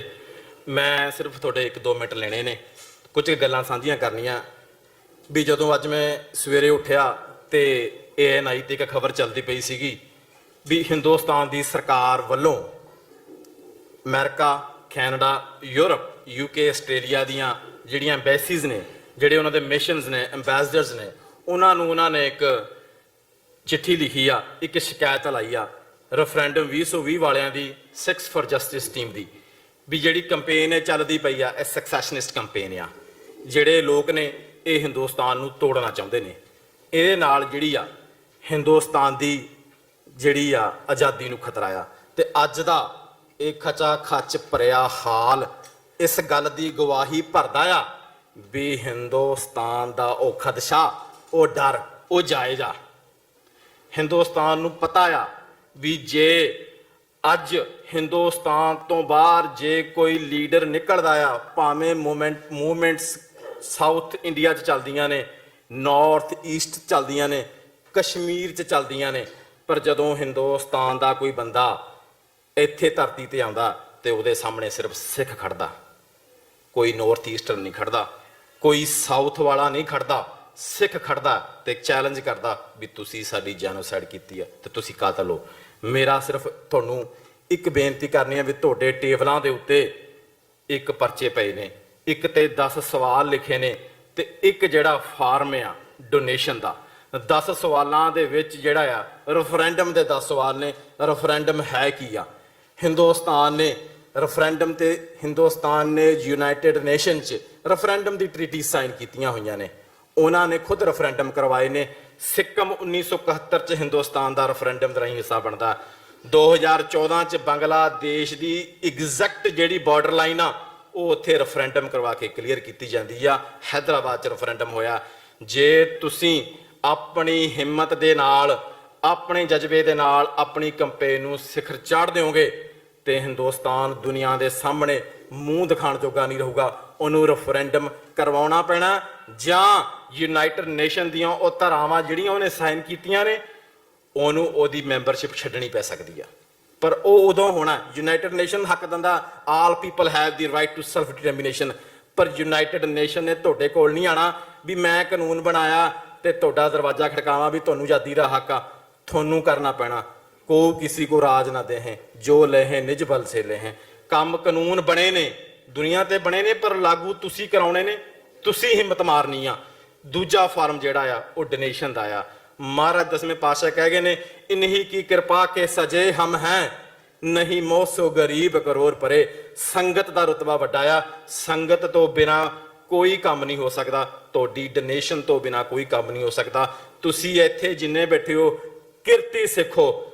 ਕੋਈ $50 ਦਿਹਾੜੀ ਬਣਾਉਂਦਾ, ਕੋਈ 200, ਕੋਈ 150 ਬਣਾਉਂਦਾ। ਤੁਹਾਡਾ ਇੱਕ ਦਿੱਤਾ ਰੁਪਈਆ ਜਿਹੜਾ ਆ ਪੰਜਾਬ ਦੀ ਆਜ਼ਾਦੀ ਦੀ ਮੁਹਿੰਮ ਨੂੰ ਸਿਖਰਾਂ ਤੇ ਲੈ ਕੇ ਜਾਊਗਾ। ਸੋ ਮੇਰੀ ਬੇਨਤੀ ਆ ਵੀ ਜਿਹੜੇ ਪਲੈਜ ਫਾਰਮ ਭਰੇ ਨੇ, ਸਿਰਫ 18 ਮਹੀਨੇ ਹੋਰ ਚਾਹੀਦੇ ਤੁਹਾਡੇ, 18 ਮਹੀਨੇ ਚਾਹੀਦੇ ਨੇ। ਤੇ ਪਲੈਜ ਫਾਰਮਸ ਦੇ ਵਿੱਚ ਭਾਵੇਂ ਤੁਸੀਂ ਸਾਨੂੰ ਮਹੀਨੇ ਦੇ $10 ਦਿਓ, ਭਾਵੇਂ 20 ਦਿਓ ਤੇ ਭਾਵੇਂ 100 ਦਿਓ, ਤੁਸੀਂ ਉਹ ਫਾਰਮ ਪਲੈਜ ਫਾਰਮ ਜਿਹੜੇ ਭਰ ਕੇ ਜਾਇਓ ਤੇ ਸਾਡੀ ਜਿਹੜੀ ਆ ਮਦਦ ਜ਼ਰੂਰ ਕਰਿਓ। ਵਾਹਿਗੁਰੂ ਜੀ ਕਾ ਖਾਲਸਾ, ਵਾਹਿਗੁਰੂ ਜੀ ਕੀ ਫਤਿਹ। ਵਾਹਿਗੁਰੂ ਜੀ ਕਾ ਖਾਲਸਾ, ਵਾਹਿਗੁਰੂ ਜੀ ਕੀ ਫਤਿਹ। ਇਹ ਸਨ ਬਾਬਾ ਜਗਦੀਪ ਸਿੰਘ ਜੀ, ਜਿਹੜੀਆਂ ਆਪ ਨੂੰ ਬੇਨਤੀਆਂ ਕੀਤੀਆਂ ਨੇ। ਆਪ ਜੀ ਦੀ ਮਦਦ ਤੋਂ ਬਿਨਾਂ, ਸੰਗਤਾਂ ਦੀ ਮਦਦ ਤੋਂ ਬਿਨਾਂ, ਇਹ ਸੰਗਤਾਂ ਦਾ ਹੀ ਕੰਮ ਹੈ ਤੇ ਸੰਗਤਾਂ ਹੀ ਕਰਨਾ ਹੈ। ਜਿਹੜਾ ਇਹ ਪਲੇਟਫਾਰਮ ਆ, ਜਿੰਨੀ ਆਪ ਜੀ ਦੀ ਵਿੱਤ ਕਿਸੇ ਦੀ ਹੋਵੇ, ਜਿਹੜੇ ਰੇਡੀਓ ਤੇ ਸੁਣਦੇ, ਜਿਹੜੇ ਟੀਵੀ ਤੇ ਸੁਣ ਰਹੇ ਨੇ, ਉਹਨਾਂ ਭਰਾਵਾਂ ਨੂੰ ਵੀ ਬੇਨਤੀ ਹੈ ਕਿ ਸਾਰੇ ਪਿਲ ਕਰਕੇ ਜਾਇਓ। ਆਪ ਕਰੋ, ਜਿੱਥੋਂ ਕਰ ਸਕੇ ਭੇਜ ਸਕਦੇ ਹੋ, ਆਨਲਾਈਨ ਭੇਜ ਦਿਓ। ਅੱਗੇ ਮੈਂ ਬੇਨਤੀ ਕਰੂੰਗਾ ਡਾਕਟਰ ਸਾਹਿਬ, ਡਾਕਟਰ ਸਾਡੇ ਅਮਰਜੀਤ ਸਿੰਘ ਜੀ ਹੁਣੀ, ਜਿਹੜੇ ਕਿ 30 ਸਾਲ ਤੋਂ ਲਗਾਤਾਰ ਇਸ ਜੱਦੋ-ਜਹਿਦ ਲੜਾਈ ਖਾਲਿਸਤਾਨ ਦੀ ਨੂੰ ਲਗਾਤਾਰ ਜਾਗਰੂਕ ਕਰ ਰਹੇ ਨੇ। ਉਹਨਾਂ ਨੂੰ ਬੇਨਤੀ ਕਰਾਂਗਾ। ਉਹਨਾਂ ਦੇ ਨਾਲ ਥੋੜੇ ਜਿਹੇ ਹੋਰ ਮੈਂ ਦੱਸ ਦਵਾਂ ਕਿ ਸਾਡੇ ਕੋਲ ਲੀਗਲ ਟੀਮ ਹੈ। ਭਾਈ ਗੁਰਪਤਵੰਤ ਸਿੰਘ ਜੀ ਪੰਨੂ, ਨਾਲ ਉਹਨਾਂ ਦੇ ਸਾਡੀ ਹੋਰ ਲੀਗਲ ਟੀਮ ਆਈ ਹੋਈ ਹੈ। ਜਿਹੜੇ ਵੀ ਕੋਈ ਸਵਾਲ ਆਨਸਰ ਕਰਨੇ ਹੋਣਗੇ, ਆਪ ਜੀ ਦੇ ਸਵਾਲ ਹੋਣਗੇ। ਕੁਝ ਸਵਾਲ ਸਾਨੂੰ ਇੰਟਰਨੈਸ਼ਨਲ ਲੈਵਲ ਤੇ ਪੰਜਾਬ ਤੋਂ, ਯੂਰਪ ਤੋਂ ਤੇ ਕੈਨੇਡਾ ਤੋਂ ਤੇ ਆਸਟ੍ਰੇਲੀਆ ਤੋਂ ਪਹੁੰਚ ਚੁੱਕੇ ਨੇ ਆਨਲਾਈਨ। ਉਹਨਾਂ ਦਾ ਵੀ ਮੈਂ ਦੇਣਾ ਆਨਸਰ, ਤੇ ਜਿਹੜੇ ਆਪ ਜੀ ਦੇ ਹੋਣਗੇ ਸਵਾਲ, ਉਹਨਾਂ ਦਾ ਵੀ ਆਨਸਰ ਦਿੱਤਾ ਜਾਊਗਾ। ਇਹਦੇ ਵਿੱਚ ਸਾਡੇ ਕੋਲ ਗੁਰਪ੍ਰੀਤ ਸਿੰਘ ਜੀ, ਜਿਨ੍ਹਾਂ ਨੂੰ ਤਖੱਲਸ ਬਾਗੀ ਕਹਿੰਦੇ ਆ, ਕਿ ਉਹ ਯੂਨੀਵਰਸਿਟੀ ਵਿੱਚ ਜਿੰਨੀਆਂ ਆਪਣੀ ਸੇਵਾ ਨਿਭਾਉਂਦੇ ਨੇ। ਬਾਕੀ ਹੋਰ ਯੂਨੀਵਰਸਿਟੀਜ਼ ਵਿੱਚ ਜਾ ਕਰਕੇ ਨੌਜਵਾਨਾਂ ਨੂੰ ਇਹ ਕੈਂਪ ਲਗਾ ਕੇ ਉਹ ਕਿਵੇਂ ਉਤਸ਼ਾਹਿਤ ਕਰਦੇ ਨੇ ਤੇ ਕਿਵੇਂ ਉਹ ਫੀਲ ਕਰਦੇ ਨੇ, ਉਹ ਸਾਡੇ ਕੋਲ ਹੈਗੇ ਨੇ। ਸਾਡੇ ਕੋਲ ਬਾਬਾ ਨਾਨਕ, ਗੁਰੂ ਨਾਨਕ ਆਪ ਨਾਰਾਇਣ ਕਲਾ ਧਾਰ ਜਗ ਮਹਿ ਪਰਵਰਿਓ, ਉਹਨਾਂ ਦੇ ਅਵਤਾਰ ਪੁਰਬ ਪ੍ਰਕਾਸ਼ ਪੁਰਬ ਵਾਲੀ ਜਗ੍ਹਾ ਤੋਂ ਲੈ ਕਰਕੇ ਤੇ ਉਹਨਾਂ ਦੇ ਜੋਤੀ ਜੋਤ ਸਮਾਉਣ ਤੱਕ ਦੀ ਜਗ੍ਹਾ ਕਰਤਾਰਪੁਰ ਦਾ ਜੋ ਲਾਂਘੇ ਦੀ ਗੱਲ ਚੱਲ ਰਹੀ ਹੈ, ਉਧਰੋਂ ਵੀ ਸਾਡਾ ਇੱਕ ਵੀਰ, ਸਾਡੇ ਬੜੇ ਹੋਣਹਾਰ ਜਿਹੜੇ ਸਾਨੂੰ ਇਹ ਸਪੋਰਟ ਕਰਦੇ ਨੇ, ਜਿਹੜੀ ਆਪਸੀ ਸਾਂਝ ਪੈਦਾ ਕਰਦੇ ਨੇ, ਸਾਡੇ ਕੋਲ ਉਧਰੋਂ ਵੀ ਪਹੁੰਚੇ ਹੋਏ ਨੇ। ਉਹਨਾਂ ਦੇ ਵੀ ਆਪ ਦਰਸ਼ਨ ਕਰਾਵਾਂਗੇ। ਹੁਣ ਮੈਂ ਬੇਨਤੀ ਕਰੂੰਗਾ ਕਿ ਡਾਕਟਰ ਸਾਹਿਬ ਭਾਈ ਅਮਰਜੀਤ ਸਿੰਘ ਜੀ ਆਪ ਜੀ ਦੇ ਨਾਲ ਆਪਣੇ ਵਿਚਾਰਾਂ ਦੀ ਸਾਂਝ ਪਾਉਣ ਜੀ। ਵਾਹਿਗੁਰੂ ਜੀ ਕਾ ਖਾਲਸਾ, ਵਾਹਿਗੁਰੂ ਜੀ ਕੀ ਫਤਿਹ। बल छुटक्यो बंधन परै, कछु न होत उपाय, कहो नानक अब ओट हर, गज ज्यों हो सहाय। बल होआ बंधन छुटै, सब किछ होत उपाय, नानक सब किछ तुमरे हाथ में, तुम ही होत सहाय। वाहिगुरु जी का खालसा, ਵਾਹਿਗੁਰੂ ਜੀ ਕੀ ਫਤਿਹ।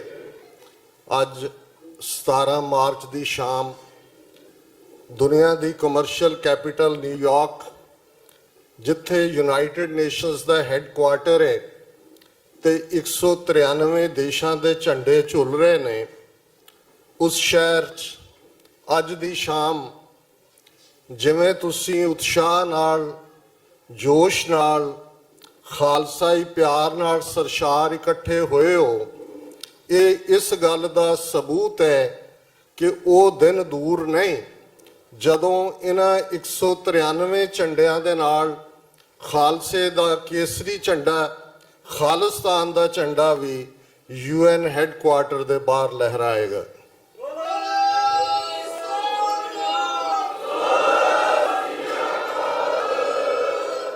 ਕਿਸੇ ਵੀ ਵਿਚਾਰ ਨੂੰ ਅੱਗੇ ਤੋਰਨ ਤੋਂ ਪਹਿਲਾਂ ਮੈਂ ਨਿਊਜ਼ੀਲੈਂਡ ਦੇ ਉਸ ਜ਼ੁੰਮੇ ਵਾਲੇ ਦਿਨ, ਜਿਸ ਦਿਨ ਸਾਡੇ ਮੁਸਲਮਾਨ ਭਰਾ ਜਮਾਤੀ ਨਮਾਜ਼ ਅਦਾ ਕਰਦੇ ਨੇ, ਇੱਕ ਰੇਸਿਸਟ, ਜ਼ੀਨੋਫੋਬਿਕ, ਇਸਲਾਮੋਫੋਬਿਕ ਆਸਟ੍ਰੇਲੀਅਨ ਵੱਲੋਂ 50 ਵੀਰਾਂ ਨੂੰ, 50 ਉਹਨਾਂ ਰੱਬ ਦੇ ਬੰਦਿਆਂ ਨੂੰ ਜਿਹੜੇ ਰੱਬ ਦੀ ਯਾਦ ਵਿੱਚ ਜੁੜੇ ਬੈਠੇ ਸਨ, ਮਾਰਿਆ ਗਿਆ, ਉਹਨਾਂ ਦੇ ਲਈ ਅਸੀਂ ਅਰਦਾਸ ਕਰਦੇ ਹਾਂ। ਤੇ ਜੇ ਸਿੱਖ ਕੌਮ ਦਾ ਬਿਰਧ ਦੇਖੀਏ ਤੇ ਜਿੱਥੇ ਭਾਰਤ ਦੇ ਨਕਸ਼ੇ ਵਿੱਚ ਹਿੰਦੂਤਵੀ ਵੈਬਸਾਈਟ, ਉਹਨਾਂ ਦੇ ਲੀਡਰ ਜਿਨ੍ਹਾਂ ਦੇ ਵਿੱਚ ਰੈਂਟਾ ਸਿੱਖ ਮਨਜਿੰਦਰ ਸਿਰਸਾ ਵਰਗੇ ਲੋਕ ਵੀ ਸ਼ਾਮਲ ਨੇ, ਜਿਹੜੇ ਇਸ ਗੱਲ ਨੂੰ ਸੈਲੀਬ੍ਰੇਟ ਕਰ ਰਹੇ ਸਨ, ਆਸਟ੍ਰੇਲੀਅਨ ਗੋਰੇ ਦੇ ਨਾਲ ਖਲੋਤੇ ਸਨ, ਪਰ ਨਿਊਜ਼ੀਲੈਂਡ ਦੇ ਸਿੱਖ ਜਿੱਥੇ ਅੱਗੇ ਆਏ, ਉਹਨਾਂ ਨੇ ਜਿਹੜੇ 50 ਮਾਰੇ ਗਏ ਨੇ ਉਹਨਾਂ ਨੂੰ ਦਫਨ ਕਰਨ ਦੇ ਲਈ ਜੋ ਗੁਸਲ ਇਸ਼ਨਾਨ ਕਰਵਾਇਆ ਜਾਂਦਾ ਹੈ, ਉਸ ਦੇ ਲਈ ਉਹ ਵਲੰਟੀਅਰ ਨੇ। ਉੱਥੇ ਗੁਰੂ ਨਾਨਕ ਲੰਗਰ ਲੱਗਾ ਹੋਇਆ ਹੈ ਔਰ ਦੁਨੀਆ ਭਰ ਨੂੰ ਇਹ ਸੁਨੇਹਾ ਜਾ ਰਿਹਾ ਹੈ ਕਿ ਗੁਰੂ ਨਾਨਕ ਦੀ ਇਹ ਕੌਮ ਸਰਬੱਤ ਦੇ ਭਲੇ 'ਚ ਯਕੀਨ ਰੱਖਣ ਵਾਲੀ, ਖਾਲਕ ਖਲਕ ਖਲਕ ਮੈਂ ਖਾਲਕ ਪੂਰ ਰਹੋ ਸਭ ਥਾਈਂ, ਇਸ ਵਿਸ਼ਵਾਸ ਦੇ ਉੱਤੇ ਦੁਨੀਆ ਭਰ ਦੇ ਅੰਦਰ ਅੱਜ ਸਿੱਖਾਂ ਨੇ ਇੱਕ ਮਿਸਾਲ ਕਾਇਮ ਕੀਤੀ। ਇਸ ਤੋਂ ਪਹਿਲਾਂ ਭਾਰਤ ਦੇ ਨਕਸ਼ੇ ਵਿੱਚ ਪੁਲਵਾਮਾ ਹਮਲੇ ਦੀ ਆੜ 'ਚ ਜਦੋਂ ਸਾਰੇ ਸੂਬਿਆਂ 'ਚ ਕਸ਼ਮੀਰੀਆਂ ਤੇ ਹਮਲੇ ਸ਼ੁਰੂ ਹੋਏ, ਸਿੱਖ ਕੌਮ ਅੱਗੇ ਆਈ, ਆਪਣੀਆਂ ਕਸ਼ਮੀਰੀ ਭਰਾਵਾਂ ਭੈਣਾਂ ਨੂੰ ਗੁਰਦੁਆਰਿਆਂ ਦੇ ਵਿੱਚ, ਆਪਣੇ ਘਰਾਂ ਦੇ ਵਿੱਚ ਰੱਖਿਆ ਔਰ ਸੁਰੱਖਿਅਤ ਕਸ਼ਮੀਰ ਵਾਦੀ ਦੇ ਵਿੱਚ ਉਹਨਾਂ ਨੂੰ ਪਹੁੰਚਾਇਆ।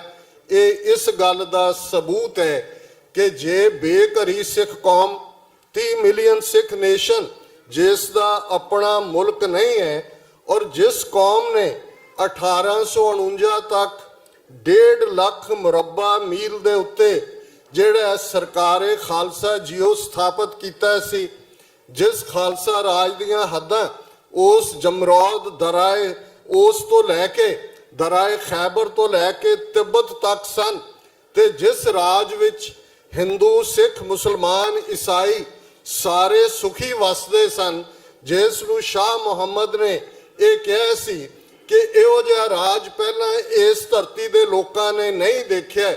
ਜੇ ਅੱਜ ਅਸੀਂ ਬੇਘਰੇ ਹੋਣ ਦੇ ਬਾਵਜੂਦ, ਉਹ ਨਿਊਜ਼ੀਲੈਂਡ ਹੋਏ, ਕਸ਼ਮੀਰੀਆਂ ਦੀ ਕਹਾਣੀ ਹੋਏ, ਕੇਰਲਾ 'ਚ ਆਏ ਫਲੱਡ ਹੋਣ, ਹੇਤੀ 'ਚ ਆਇਆ ਅਰਥਕੁਏਕ ਹੋਏ, ਪਾਕਿਸਤਾਨ ਔਰ ਕਸ਼ਮੀਰ 'ਚ ਆਇਆ ਅਰਥਕੁਏਕ ਹੋਏ, ਉਸ ਸਭ ਤੇ ਪਹੁੰਚਦੇ ਨੇ। ਤੇ ਇਮੇਜਿਨ ਕਰੋ ਕਿ ਜੇ ਸਾਡੇ ਕੋਲ ਆਪਣਾ ਮੁਲਕ ਹੋਏਗਾ ਤੇ ਕਿਵੇਂ ਅਸੀਂ, ਇਹ ਕੋਈ ਇੱਕ ਥਿਓਲੋਜੀਕਲ ਬੇਸਡ ਰਾਜ ਤੱਕ ਸੀਮਤ ਹੋਣ ਦੀ ਗੱਲ ਨਹੀਂ, ਖਾਲਸਾ ਉਸ ਅਕਾਲ ਪੁਰਖ ਦੀ ਮੌਜ ਵਿੱਚ ਪੈਦਾ ਕੀਤਾ ਹੋਇਆ ਹੈ, ਜਿਸ ਦੇ ਜ਼ਿੰਮੇ ਇਹ ਕੰਮ ਹੈ ਕੁੱਲ ਖਲਕਤ ਦੇ ਲਈ। ਖਾਲਸਾ ਸੋਏ ਜੋ ਨਿਰਧਨ ਕੋ ਪਾਲੇ, ਖਾਲਸਾ ਸੋਏ ਜੋ ਦੁਸ਼ਟ ਕੋ ਗਾਲੇ। ਪਰ ਇਸ ਦੇ ਲਈ ਨੇਸ਼ਨ ਸਟੇਟ ਦਾ ਹੋਣਾ, ਆਪਣਾ ਘਰ ਹੋਣਾ। ਜੇ ਤੁਸੀਂ ਸਰਬੱਤ ਦੇ ਭਲੇ ਦੇ ਪ੍ਰੋਗਰਾਮ ਉਲੀਕਣੇ ਨੇ, ਤੁਹਾਡੀ ਸਟੇਟ ਤਾਂ ਅੱਜ ਭਾਰਤੀ ਕਬਜ਼ੇ ਵਾਲੇ ਉਹਨਾਂ ਰੈਂਟਾ ਸਿੱਖਾਂ ਦੇ ਕੋਲ ਹੈ, ਕਿੱਥੇ 72 ਸਾਲ ਤੋਂ ਸਿੱਖ ਅਰਦਾਸ ਕਰਦੇ ਨੇ ਅਕਾਲ ਪੁਰਖ ਦੇ ਅੱਗੇ, ਖੁੱਲੇ ਦਰਸ਼ਨ ਦੀਦਾਰ ਤੇ ਸੇਵਾ ਸੰਭਾਲ ਦਾ ਦਾਨ, ਉਹਨਾਂ ਦੀ ਅਰਦਾਸ ਪੂਰੀ ਹੁੰਦੀ ਹੈ। ਪਾਕਿਸਤਾਨ 'ਚ 6 ਮਹੀਨੇ ਪਿਛਲਿਆਂ 'ਚ ਜਿਹੜੀ ਤਬਦੀਲੀ ਹੋਈ, ਜਨਾਬ ਇਮਰਾਨ ਖਾਨ ਸਾਹਿਬ ਨੇ ਜਿਸ ਅੰਦਾਜ਼ ਦੇ ਵਿੱਚ ਸਿੱਖ ਕੌਮ ਨੂੰ ਸੁਨੇਹਾ ਦਿੱਤਾ ਕਿ ਤੁਹਾਡੇ ਲਈ ਆ ਜਾਓ, ਕਰਤਾਰਪੁਰ ਦਾ ਲਾਂਘਾ ਵੀ, ਬੱਲੋਕੇ ਦੀ ਫੋਰੈਸਟ ਰਿਜ਼ਰਵ ਵੀ ਬਾਬਾ ਨਾਨਕ ਦੇ ਨਾਂ ਤੇ, ਨਨਕਾਣਾ ਸਾਹਿਬ 'ਚ ਬਾਬਾ ਨਾਨਕ ਯੂਨੀਵਰਸਿਟੀ, ਪੰਜਾਬ ਯੂਨੀਵਰਸਿਟੀ 'ਚ ਗੁਰੂ ਨਾਨਕ ਸਾਹਿਬ ਦੇ ਨਾਂ ਤੇ ਚੇਅਰ। ਤੇ ਫਿਰ ਰਿਐਕਸ਼ਨ ਦੇਖੋ ਦਿੱਲੀ ਦੇ ਹਾਕਮਾਂ ਦਾ, ਰਿਐਕਸ਼ਨ ਦੇਖੋ ਰੈਂਟਾ ਸਿੱਖ, ਉਹ ਅਮਰਿੰਦਰ ਹੋਏ, ਉਹ ਸੁਖਬੀਰ ਬਾਦਲ ਹੋਏ, ਜਾਂ ਇਹਦੀ ਨਸਲ ਦੇ ਲੋਕ ਹੋਣ। ਇਹ ਗੱਲ ਦੱਸਦੀ ਹੈ ਕਿ ਗੁਲਾਮੀ ਕਿਹਨੂੰ ਕਹਿੰਦੇ ਨੇ। ਕੱਲ ਮੈਂ ਇੱਕ ਮਿੰਨੀ ਕਹਾਣੀ ਕਿਤੇ ਦੇਖ ਰਿਹਾ ਸੀ, ਦਿੱਲੀ ਦਾ ਬਾਦਸ਼ਾਹ ਸ਼ਿਕਾਰ ਤੇ ਚੜਿਆ, ਉਸ ਦੇ ਨਾਲ ਗੁਲਾਮ ਵੀ ਸਨ। ਉਸ ਨੂੰ ਨਿੱਛ ਆਈ, ਨਿੱਛ ਆਉਣ ਤੋਂ ਬਾਅਦ ਉਹਨੇ ਆਪਣੇ ਗੁਲਾਮ ਵੱਲ ਦੇਖਿਆ, ਮੂੰਹ ਸਾਫ਼ ਕਰਨ ਲਈ ਉਹਨੇ ਆਪਣੀ ਪੱਗ ਲਾਈ ਤੇ ਪੱਗ ਲਾ ਕੇ ਉਹਨੂੰ ਦਿੱਤੀ, ਉਹਨੇ ਨੱਕ ਸਾਫ਼ ਕਰਕੇ ਉਹਨੂੰ ਵਾਪਸ ਦੇ ਦਿੱਤੀ। ਉਹਨੇ ਬੜੇ ਸਤਿਕਾਰ ਦੇ ਨਾਲ ਘਰ ਲਿਆਇਆ ਤੇ ਉਹ ਸਾਰੇ ਮੁਹੱਲੇ ਇਲਾਕੇ 'ਚ ਦੱਸਦਾ ਫਿਰੇ ਕਿ ਜੀ ਮੇਰੇ ਕੋਲ ਇਹ ਪੱਗ ਹੈ ਜਿਹਦੇ ਨਾਲ ਬਾਦਸ਼ਾਹ ਨੇ ਨੱਕ ਪੂੰਝਿਆ ਹੋਇਆ, ਇਹਨੂੰ ਗੁਲਾਮੀ ਕਹਿੰਦੇ ਨੇ। ਔਰ ਇਹ ਜਿਹੜੀ ਅੱਜ ਗੁਲਾਮਾਂ ਦੀ ਨਸਲ ਜਿਹੜੀ ਹਰ ਪ੍ਰਾਪਤੀ ਡਾਇਸਪੋਰਾ ਸਿੱਖਾਂ ਦੀ ਹੈ, ਉਸ ਨੂੰ ਐਕਸਟ੍ਰੀਮਿਜ਼ਮ ਦੇ ਖਾਤੇ 'ਚ ਪਾਉਂਦੇ ਨੇ, ਉਸ ਨੂੰ ਟੈਰਰਿਜ਼ਮ ਦੇ ਖਾਤੇ 'ਚ ਪਾਉਂਦੇ ਨੇ। ਇਹ ਗੱਲ ਦਾ ਧਿਆਨ ਰੱਖਣ ਦੀ ਲੋੜ ਹੈ ਕਿ ਇਹ ਰੈਂਟਾ ਸਿੱਖ ਜਾਂ ਰੈਂਟਾ ਮੁਸਲਮ ਵੀ ਜਿਹੜੇ ਅੱਜ ਭਾਰਤ ਦੇ ਨਕਸ਼ੇ 'ਚ ਬੀਜੇਪੀ ਦੇ ਲਈ ਕੰਮ ਕਰਦੇ ਨੇ, ਇਹ ਨਸਲ ਹਮੇਸ਼ਾ ਰਹੀ ਹੈ, ਇਹ ਹਮੇਸ਼ਾ ਰਹਿਣੇ ਨੇ, ਇਹ ਹਮੇਸ਼ਾ ਰਹੇ ਨੇ। ਲੇਕਿਨ ਸਾਡੇ ਸਾਹਮਣੇ ਜਿਵੇਂ ਸੁਗੰਧ ਸਮੀਰ ਦੀਆਂ ਇਹ ਲਾਈਨਾਂ ਨੇ, ਝਲਕ ਸੁੰਦਰ ਤੋਂ ਰੋਸ਼ਨ ਪੰਧ ਹੋਏ ਕੀ ਗਮ ਜੇ ਸਿਰ ਤੇ ਪੰਡਾਂ ਭਾਰੀਆਂ ਨੇ। ਸੰਤ ਜਰਨੈਲ ਸਿੰਘ ਜੀ ਖਾਲਸਾ ਭਿੰਡਰਾਂਵਾਲੇ 20ਵੀਂ ਸਦੀ ਦੇ ਮਹਾਨ ਸਿੱਖ, ਜਿਨ੍ਹਾਂ ਦੀ ਸ਼ੇਰ ਪਬਕਾਰ ਨੇ ਦਿੱਲੀ ਤਖਤ ਨੂੰ ਕੰਬਣੀਆਂ ਛੇੜੀਆਂ, ਜਿਨ੍ਹਾਂ ਦੀ ਸ਼ੇਰ ਪਬਕਾਰ ਨੂੰ ਸੁਣ ਕੇ ਪੰਜਾਬ ਦੀ ਜਵਾਨੀ, ਸਿੱਖ ਜਵਾਨੀ ਸੀਸ ਤਲੀ ਤੇ ਰੱਖ ਕੇ ਮੈਦਾਨ ਦੇ ਵਿੱਚ ਨਿਤਰੇ ਤੇ ਉਹ ਇਤਿਹਾਸ ਸਿਰਜਿਆ। ਕਿਹਦਾ ਕਿਹਦਾ ਅਸੀਂ ਨਾਂ ਲਈਏ, ਸਾਨੂੰ ਆਪਣੇ ਬੇਅੰਤ ਸਿੰਘਾਂ, ਸਤਵੰਤ ਸਿੰਘਾਂ, ਆਪਣੇ ਜਿੰਦਿਆਂ ਸੁੱਖਿਆਂ, ਆਪਣੇ ਦਿਲਾਵਰ ਸਿੰਘਾਂ, ਆਪਣੇ ਰਾਜੋਆਣਿਆਂ, ਆਪਣੇ ਹਵਾਰਿਆਂ ਤੇ ਸਦਾ ਹੀ ਮਾਣ ਰਹੇਗਾ। ਉਹਨਾਂ ਨੇ ਦੱਸ ਦਿੱਤਾ ਕਿ ਪੰਥ ਦੇ ਅੰਦਰ ਗੁਰੂ ਕਲਗੀਧਰ ਆਪ ਵਸਦੇ ਨੇ। ਭਾਰਤੀ ਹਕੂਮਤ ਨੂੰ ਕਿਵੇਂ ਉਹਨਾਂ ਨੇ ਚੈਲੰਜ ਕੀਤਾ ਔਰ ਅੱਜ 34-35 ਸਾਲ ਬਾਅਦ ਵੀ ਉਹ ਚੈਲੰਜ ਬਰਕਰਾਰ ਹੈ। ਇਹ ਠੀਕ ਹੈ, ਸਟਰਗਲ ਦੇ ਸਟੈਪ ਹੁੰਦੇ ਨੇ। ਇੱਕ ਸਮਾਂ ਸੀ ਸਾਡੇ ਕੋਲ ਉਸ ਲਹਿਜੇ ਦੇ ਵਿੱਚ ਜਿਵੇਂ ਹਕੂਮਤ ਨੇ ਸਟੇਟ ਟੈਰਰਿਜ਼ਮ ਪੰਜਾਬ ਦੇ ਵਿੱਚ ਲਿਆਂਦਾ, ਸਾਡੇ ਗੱਭਰੂ ਸਿੰਘਾਂ ਸਿੰਘਣੀਆਂ ਨੇ ਉਸ ਦਾ ਜਵਾਬ ਦਿੱਤਾ, ਦੱਸਿਆ ਕਿ ਲੜਾਈ ਕਿਵੇਂ ਲੜੀ ਜਾਂਦੀ ਹੈ। ਇੱਕ ਜਨਰੇਸ਼ਨ ਸਿੱਖਾਂ ਦੀ 1984 ਤੋਂ ਲੈ ਕੇ 1995 ਤੱਕ ਮਾਰ ਮੁਕਾਈ ਗਈ। ਸਾਡਾ ਸੰਘਰਸ਼ ਉਹਨਾਂ ਸ਼ਹੀਦ ਸਿੰਘਾਂ ਸਿੰਘਣੀਆਂ ਦੇ ਖੂਨ ਤੋਂ ਉਸ ਦੀ ਸੰਗੇ ਬੁਨਿਆਦ ਹੈ। ਔਰ ਸਾਡੇ ਸਾਹਮਣੇ ਸੰਤ ਭਿੰਡਰਾਂਵਾਲਿਆਂ ਦਾ ਇਹ ਚੈਲੰਜ ਹੈ ਪੰਥ ਨੂੰ ਦਿੱਤਾ ਹੋਇਆ ਹੈ, ਖਾਲਸਾ ਜੀ ਸ਼ਹੀਦਾਂ ਦੇ ਖੂਨ ਦਾ ਹੱਕ ਲੈਣੇ। ਔਰ ਸ਼ਹੀਦਾਂ ਦੇ ਖੂਨ ਦਾ ਹੱਕ ਲੈਣ ਲਈ ਫਿਰ ਖਾਲਸਾ ਸਰਬੱਤ ਖਾਲਸਾ 26 ਜਨਵਰੀ 1986 ਦਾ 29 ਅਪ੍ਰੈਲ 1986 ਦਾ ਖਾਲਿਸਤਾਨ ਦਾ ਐਲਾਨਨਾਮਾ ਤੇ ਅੱਜ ਸਿੱਖਸ ਫਾਰ ਜਸਟਿਸ ਨੇ ਉਸ ਸੰਘਰਸ਼ ਨੂੰ ਇੰਟਰਨੈਸ਼ਨਲ ਮੁਕਾਮ ਦਿੱਤੇ। ਜਿਸ ਸਲੀਕੇ ਦੇ ਨਾਲ ਇੰਟਰਨੈਸ਼ਨਲ ਕਾਨੂੰਨ ਦੀ ਜ਼ਦ 'ਚ ਰਹਿੰਦੇ ਆ, UN charter of human rights ਨੂੰ ਅੱਗੇ ਤੋਰਦੇ ਆ, UN ਕੋਵੈਨੈਂਟਸ, ਜਨੀਵਾ ਕਨਵੈਨਸ਼ਨ, ਜਨੀਵਾ ਪ੍ਰੋਟੋਕਾਲ, ਉਸ ਦੇ ਤਹਿਤ ਸਾਡਾ ਹੱਕ ਬਣਦਾ ਹੈ ਰਾਈਟ ਆਫ ਸੈਲਫ ਡਿਟਰਮੀਨੇਸ਼ਨ ਦਾ। ਅੱਜ ਇਹ ਸਾਡਾ ਸੰਘਰਸ਼ ਰੈਫਰੈਂਡਮ 2020 ਦੇ ਫਾਈਨਲ ਪੜਾਅ ਦੇ ਉੱਤੇ ਆ ਕੇ ਖੜੇ। ਔਰ ਮੈਂ ਸਮਝਦਾ ਵੀਰ ਗੁਰਪਤਵੰਤ ਸਿੰਘ ਪੰਨੂ, ਉਹਨਾਂ ਦੀ ਸਾਰੀ ਟੀਮ ਔਰ ਆਪ ਸਮੂਹ ਗੁਰਦੁਆਰਾ ਕਮੇਟੀਆਂ, ਸਿੱਖ ਜਥੇਬੰਦੀਆਂ ਵਧਾਈ ਦੀ ਪਾਤਰ ਹੋ ਕਿ ਤੁਸੀਂ ਸਭ ਨੇ ਇਹ ਰਿਅਲਾਈਜ਼ ਕੀਤਾ ਅਲਟੀਮੇਟਲੀ। ਔਰ ਮੈਂ ਸਮਝਦਾ ਇਹ ਠੀਕ ਹੈ, ਮਤਭੇਦ ਹੁੰਦੇ ਨੇ, ਇਹ ਜ਼ਿੰਦਾ ਕੌਮਾਂ ਦੀ ਨਿਸ਼ਾਨੀ ਹੁੰਦੀ ਹੈ ਤੇ ਸਾਨੂੰ ਵੀ ਇਹ ਕ੍ਰਾਈਟੇਰੀਆ ਕਿ ਵੀ ਐਗਰੀ ਟੂ ਡਿਸਐਗਰੀ, ਕਿ ਇਸ ਗੱਲ ਨਾਲ ਅਸੀਂ ਸਹਿਮਤ ਹੋਈਏ ਕਿ ਅਸੀਂ ਅਸਹਿਮਤ ਹੋ ਸਕਦੇ ਹਾਂ, ਪਰ ਜਿੱਥੇ ਕੌਮ ਦਾ ਸਾਂਝਾ ਕੰਮ ਹੈ ਉਹਦੇ 'ਚ ਕੋਈ ਇਫ ਐਂਡ ਬਟ ਨਹੀਂ ਹੋਣਾ ਚਾਹੀਦਾ। ਜੇ ਅਸੀਂ ਗੁਰੂ ਨਾਨਕ ਸਾਹਿਬ ਦੇ ਸਪੁੱਤਰ ਸਪੁੱਤਰੀ ਹੈ, ਅਸੀਂ ਅਰਦਾਸ ਕਰਦੇ ਹਾਂ ਸਰਬੱਤ ਖਾਲਸਾ ਦੇ ਰੂਪ 'ਚ, ਅਰਦਾਸ ਕਰਦੇ ਹਾਂ ਸਮੁੱਚੇ ਪੰਥ ਦੇ ਰੂਪ 'ਚ, ਜਹਾਂ ਜਹਾਂ ਖਾਲਸਾ ਜੀ ਸਾਹਿਬ ਤਹਾਂ ਤਹਾਂ ਰੱਛਿਆ ਰਿਆਇਤ। ਫਿਰ ਸਾਡੇ ਪਿਤਾ ਗੁਰੂ ਗੋਬਿੰਦ ਸਿੰਘ ਸਾਹਿਬ, ਮਾਤਾ ਸਾਹਿਬ ਕੌਰ ਵਾਸੀ ਆਨੰਦਪੁਰ ਦੇ, ਇਹ ਸਾਡਾ ਜੁਆਇੰਟ ਉਹ ਪੰਥ ਦਾ ਮਿਸ਼ਨ ਹੈ ਆਜ਼ਾਦੀ ਦਾ। ਔਰ ਮੈਂ ਮਹਿਸੂਸ ਕਰਦਾ ਕਿ ਅੱਜ ਉਹ ਵੇਲੇ ਬਹੁਤ ਵਾਰ Akal Purakh time and space ਦੇ ਵਿੱਚ ਕਿਵੇਂ ਤਬਦੀਲੀ ਕਰਦੇ ਨੇ। 18ਵੀਂ ਸਦੀ 'ਚ ਨਾਦਰ ਸ਼ਾਹ ਆਇਆ, 1739 'ਚ ਸਾਰਾ ਸਿਨੈਰੀਓ ਬਦਲ ਗਿਆ। ਮੁਗਲ ਕਮਜ਼ੋਰ ਹੋਏ, ਸਿੱਖ ਤਾਕਤ ਜਿਹੜੀ ਬਾਬਾ ਬੰਦਾ ਸਿੰਘ ਬਹਾਦਰ ਦੀ ਸ਼ਹਾਦਤ ਤੋਂ ਬਾਅਦ ਕਮਜ਼ੋਰ ਸੀ, ਇੱਕਦਮ ਵਾਪਸ ਸਾਹਮਣੇ ਆਈ। ਬੇਸ਼ੱਕ ਘੱਲੂਕਾਰਾ ਵੀ ਵੱਡਾ ਛੋਟਾ ਅਗਲੇ 25 ਸਾਲਾਂ 'ਚ ਵਾਪਰੇ, ਲੇਕਿਨ ਇੱਕ ਸਟੇਜ ਆਈ ਕਿ ਦਰਿਆ ਇੰਡਸ ਤੋਂ ਲੈ ਕੇ ਜਮਨਾ ਤੱਕ 12 ਮਿਸਲਾਂ ਨੇ ਆਪਣੇ ਝੰਡੇ ਗੱਡ ਦਿੱਤੇ ਸਨ। ਅੱਜ ਵੀ ਜੇ ਆਪਣੇ ਅਸੀਂ ਸਾਊਥ ਏਸ਼ੀਆ ਦੇ ਖਿੱਤੇ ਵੱਲ ਦੇਖੀਏ, ਪਿਛਲੇ ਦਿਨਾਂ 'ਚ ਕਿਵੇਂ ਦੋਵੇਂ ਨੇਸ਼ਨ ਆਮੋ ਸਾਹਮਣੇ ਆ ਗਏ, ਕਿਵੇਂ 24 ਘੰਟੇ ਨੇ ਸਿਨੈਰੀਓ ਬਦਲਿਆ। 14 ਫਰਵਰੀ ਨੂੰ ਪੁਲਵਾਮਾ ਹੁੰਦਾ, 13 ਦਿਨ ਬਾਅਦ ਭਾਰਤੀ ਫੌਜ, ਹਵਾਈ ਫੌਜ ਉਹਨਾਂ ਦੀ ਸਰਹੱਦ ਪਾਕਿਸਤਾਨ ਦੀ ਪਾਰ ਕਰਦੀ ਹੈ। ਬਾਲਾਕੋਟ ਦਾ ਡਰਾਮਾ ਕੀਤਾ ਜਾਂਦਾ ਹੈ। ਵਿਦਨ 24 ਆਵਰਸ ਪਾਕਿਸਤਾਨ ਦੀ 에ਅਰ ਫੋਰਸ ਸਟ੍ਰਾਈਕ ਬੈਕ ਕਰਦੀ ਹੈ, ਉਹਨਾਂ ਦਾ ਮਿਗ ਵੀ ਡਿੱਗਦਾ ਹੈ, ਪਾਇਲਟ ਵੀ ਫੜਿਆ ਜਾਂਦਾ ਹੈ, ਤੇ ਉਹ ਜਿਹੜਾ ਦਹਾਨੇ ਦੇ ਉੱਤੇ ਆ ਕੇ ਦੋਨੋਂ ਮੁਲਕ ਖਲੋ ਗਏ ਸਨ ਕਿ ਇਹ ਲੜਾਈ ਰਵਾਇਤੀ ਹਥਿਆਰਾਂ ਨਾਲ ਨਹੀਂ, ਇਹ ਅਲਟੀਮੇਟਲੀ ਨਿਊਕਲੀਅਰ ਵਾਰ ਬਣੇਗੀ। ਫਿਰ ਸਾਨੂੰ ਵੀ ਦੇਖਣ ਦੀ ਲੋੜ ਹੈ। ਅੱਜ ਦੁਨੀਆ ਦਾ ਫੋਕਸ ਹੈ ਉਸ ਮੁਕਾਮ ਦੇ ਉੱਤੇ। ਪਿਛਲੇ ਦਿਨਾਂ 'ਚ ਰਸ਼ੀਆ ਦੀ ਫੌਜ ਦਾ ਕਮਾਂਡਰ ਇਨ ਚੀਫ ਦਰਬਾਰ ਸਾਹਿਬ ਦੇ ਦਰਸ਼ਨਾਂ ਨੂੰ ਆਉਂਦਾ ਹੈ। ਇਹ ਕੋਈ ਆਮ ਫੈਕਟਰ ਨਹੀਂ ਨੇ। ਚਾਈਨਾ ਦਾ ਐਮਬੈਸਡਰ ਆਪਣੀ ਵਾਈਫ ਦੇ ਨਾਲ ਆ ਕੇ ਗਿਆ। ਕਰਤਾਰਪੁਰ ਲਾਂਘਾ ਖੁੱਲਣ ਦੀ ਗੱਲ ਹੁੰਦੀ ਹੈ, ਸਟੇਟ ਡਿਪਾਰਟਮੈਂਟ ਵੈਲਕਮ ਕਰਦੇ ਹੈ, ਚਾਈਨੀਜ਼ ਫੋਰਨ ਮਿਨਿਸਟਰੀ ਕਰਦੀ ਹੈ, ਰਸ਼ੀਅਨ ਕਰਦੇ ਨੇ। ਸੋ ਜ਼ਾਹਰ ਹੈ ਅਸੀਂ ਤੀਸਰੀ ਧਿਰ ਹੈ, ਅਸੀਂ ਥਰਡ ਪਾਰਟੀ ਹੈ ਇਹਨਾਂ ਦੋ ਹੋਸਟਾਈਲ ਨਿਊਕਲੀਅਰ ਪਾਵਰਸ ਦੇ ਵਿੱਚ। ਇੱਕ ਜਮਨਾ ਪਾਰ ਵਾਲੇ ਬ੍ਰਾਹਮਣਵਾਦੀ ਨੇ, ਇੱਕ ਵਾਗਾ ਤੋਂ ਇਧਰ ਪਾਕਿਸਤਾਨ ਹੈ। ਔਰ ਇਹ ਗੱਲ ਸਾਨੂੰ ਸਮਝ ਆਣੀ ਚਾਹੀਦੀ ਹੈ ਔਰ ਇਹੀ ਮੈਸੇਜ ਸਭ ਨੂੰ ਦੇਣ ਦੀ ਲੋੜ ਹੈ ਕਿ ultimately buffer state Khalistan, independent sovereign nation, ਜਿਸ ਦੀਆਂ ਹੱਦਾਂ ਦਰਿਆਏ ਜਮਨਾ ਤੋਂ ਵਾਗਾ ਦੇ ਵਿਚਕਾਰ ਨੇ, ਇਹੀ ਜਵਾਬ ਹੈ ਉਸ ਖਿੱਤੇ ਦੇ ਵਿੱਚ ਪ੍ਰੋਸਪੈਰਿਟੀ ਦਾ, ਪੀਸ ਦਾ, ਸਟੇਬਿਲਿਟੀ ਦਾ। ਇਸ ਤੋਂ ਬਿਨਾ 1000 ਸਾਲ ਦੀ ਸਾਈਕੋ ਹਿਸਟਰੀ ਹੈ, ਹੌਸਟਿਲਿਟੀ ਹੈ। ਕੋਈ ਸੋਲੂਸ਼ਨ ਵਰਕਆਊਟ ਨਹੀਂ ਕਰੇਗਾ ਜਿਸ ਦੇ ਨਾਲ ਉੱਥੇ ਪੀਸ ਹੋਏ, ਨਹੀਂ ਤਾਂ ਇੱਕ ਨਿਊਕਲੀਅਰ ਡੂਮਸਡੇ ਬਣ ਜਾਏਗਾ। ਅੱਜ ਇਹ ਸਭ ਤੋਂ ਜ਼ਿਆਦਾ ਇੰਪੋਰਟੈਂਟ ਹੈ। ਦੁਨੀਆ ਤੁਹਾਡੇ ਵੱਲ ਦੇਖ ਰਹੀ ਹੈ। ਖਾਲਸਾ ਫੈਕਟਰ ਆਲਰੇਡੀ ਦੁਨੀਆ ਦੇ ਵਿੱਚ ਫੋਰਸਫੁਲੀ ਹੈ। ਬਾਬੇ ਨਾਨਕ ਦੀ ਬਖਸ਼ਿਸ਼ ਹੈ ਕਿ 550 ਸਾਲਾ ਗੁਰੂ ਨਾਨਕ ਸਾਹਿਬ ਦਾ ਪ੍ਰਕਾਸ਼ ਪੁਰਬ ਦੀ ਗੱਲ ਹੁੰਦੀ ਹੈ, ਕਰਤਾਰਪੁਰ ਲਾਂਘੇ ਦੀ ਗੱਲ ਹੋ ਰਹੀ ਹੈ, ਰੈਫਰੈਂਡਮ 2020 ਦੀ ਮੁਹਿੰਮ। ਭਾਰਤੀ ਮੀਡੀਆ ਚੈਨਲ ਦੇਖੋ, ਉਹਨਾਂ ਦੀ ਫੋਰਨ ਮਿਨਿਸਟਰੀ ਦੀਆਂ ਬਰੀਫਿੰਗਸ ਦੇਖੋ, ਉਹ ਲੱਗੇ ਹੋਏ ਨੇ ਕਿ ਪਤਾ ਨਹੀਂ ਕੀ ਉਹਨਾਂ ਦੇ ਉੱਤੇ ਸੁੱਟ ਦਿੱਤੇ।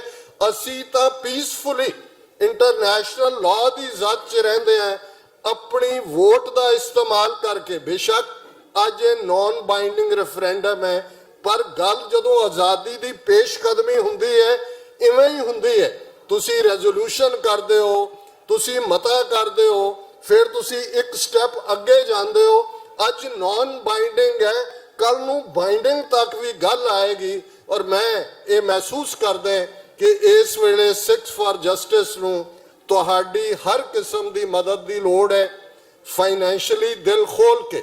ਅਲਟੀਮੇਟਲੀ ਇਸ ਗੱਲ ਦਾ ਧਿਆਨ ਰਹੇ। ਅਕਸਰ मैं ये शेर दोहराते कि ए जर तू खुदा तो नहीं वा लेकिन वाह खुदा खुदा से कम भी नहीं। ए पैसे तू रब तो नहीं पर रब दी सौ रब तो घट भी नहीं। जे असी इस संघर्ष नूं अगे तोरने ते सानू दिल खोल के आर्थिक तौर ते मदद देण दी लोड़ है। जिवें ਬਾਅਦ ਦੇ ਵਿੱਚ ਵੇਰਵੇ 'ਚ ਦੱਸਿਆ ਜਾਏਗਾ ਕਿ ਰਜਿਸਟ੍ਰੇਸ਼ਨ ਕਿਵੇਂ ਹੋਣੀ ਹੈ ਔਰ ਤੁਸੀਂ ਕਿਵੇਂ ਪਾਰਟਿਸਿਪੇਟ ਕਰਨਾ ਹੈ। ਔਰ ਮੈਂ ਇਹ ਮਹਿਸੂਸ ਕਰਦਾ ਕਿ ਸਾਡੀ ਤਾਕਤ ਜਿਹੜੀ ਡਾਇਸਪੋਰਾ ਸਿੱਖਾਂ ਦੀ ਹੈ, ਅੱਜ 5 ਮਿਲੀਅਨ ਸਿੱਖ, 50 ਲੱਖ ਸਿੱਖ ਭਾਰਤ ਦੇ ਨਕਸ਼ੇ ਦੀ ਕੈਦ ਤੋਂ ਬਾਹਰ ਨੇ, ਜਿਨ੍ਹਾਂ ਨੇ ਆਪਣੀਆਂ ਜ਼ਮੀਰਾਂ ਦਿੱਲੀ ਦੇ ਹਾਕਮਾਂ ਕੋਲ ਨਹੀਂ ਵੇਚੀਆਂ ਹੋਈਆਂ। ਇਹੀ ਟਰਨਿੰਗ ਪੁਆਇੰਟ ਨੇ, ਇਹੀ ਸਟਰੈਂਥ ਨੇ। और डायस्पोरा कम्युनिटीज ही अल्टीमेटली वो इजराइल की फॉर्मेशन होए, दूसरे होण, उन्हां च सेंट्रल रोल उन्होंने अदा किया है। 5 मिलियन सिख डायस्पोरा अपनी ताकत का एहसास करे और इस दे नाल मुकम्मल सपोर्ट सिख फॉर जस्टिस की इस रेफरेंडम 2020 की मुहिम नूं दे। इन्हां शब्दां नाल किसी भी भुल चुक लई मुआफ़ी। मैं चाहांगा कि 5 बुलंद नारे ਜਿਹੜੇ ਕਿ ਸਾਡੇ ਸ਼ਹੀਦਾਂ ਦੇ ਡੁੱਲੇ ਖੂਨ, ਜਿਹੜੇ ਕਿ ਅਕਾਲ ਤਖਤ ਦੇ ਉਸ ਖੰਡਰਾਤ ਬਣਾ ਦਿੱਤੇ ਗਏ ਅਕਾਲ ਤਖਤ ਤੋਂ ਪੰਥ ਨੇ ਆਪਣੀ ਹੋਣੀ ਡੈਸਟਨੀ ਖਾਲਿਸਤਾਨ ਦੇ ਲਈ ਜਿਹੜੀ ਹੈ ਉਸ ਨਿਸ਼ਾਨੇ ਦੇ ਤੌਰ ਤੇ ਰੱਖੀ। 5 ਬੁਲੰਦ ਨਾਰੇ ਜਿਹੜੀ ਆਵਾਜ਼ ਦੁਨੀਆ ਭਰ ਦਾ ਜੱਡ ਚੈਨਲਸ ਇਸ ਨੂੰ ਲਾਈਵ ਕਵਰ ਕਰ ਰਹੇ ਨੇ, ਸਭ ਤੱਕ ਪਹੁੰਚੇ। अकाल तख्त तो आई आवाज, अकाल तख्त तो आई आवाज, अकाल तख्त तो आई आवाज, अकाल तख्त तो आई आवाज। ਅਕਾਲ ਤਖਤ ਤੋਂ ਆਈ ਆਵਾਜ਼ ਕਿਸੇ ਵੀ ਭੁੱਲ ਚੁੱਕ ਲਈ ਮਾਫੀ। ਵਾਹਿਗੁਰੂ ਜੀ ਕਾ ਖਾਲਸਾ, ਵਾਹਿਗੁਰੂ ਜੀ ਕੀ ਫਤਿਹ।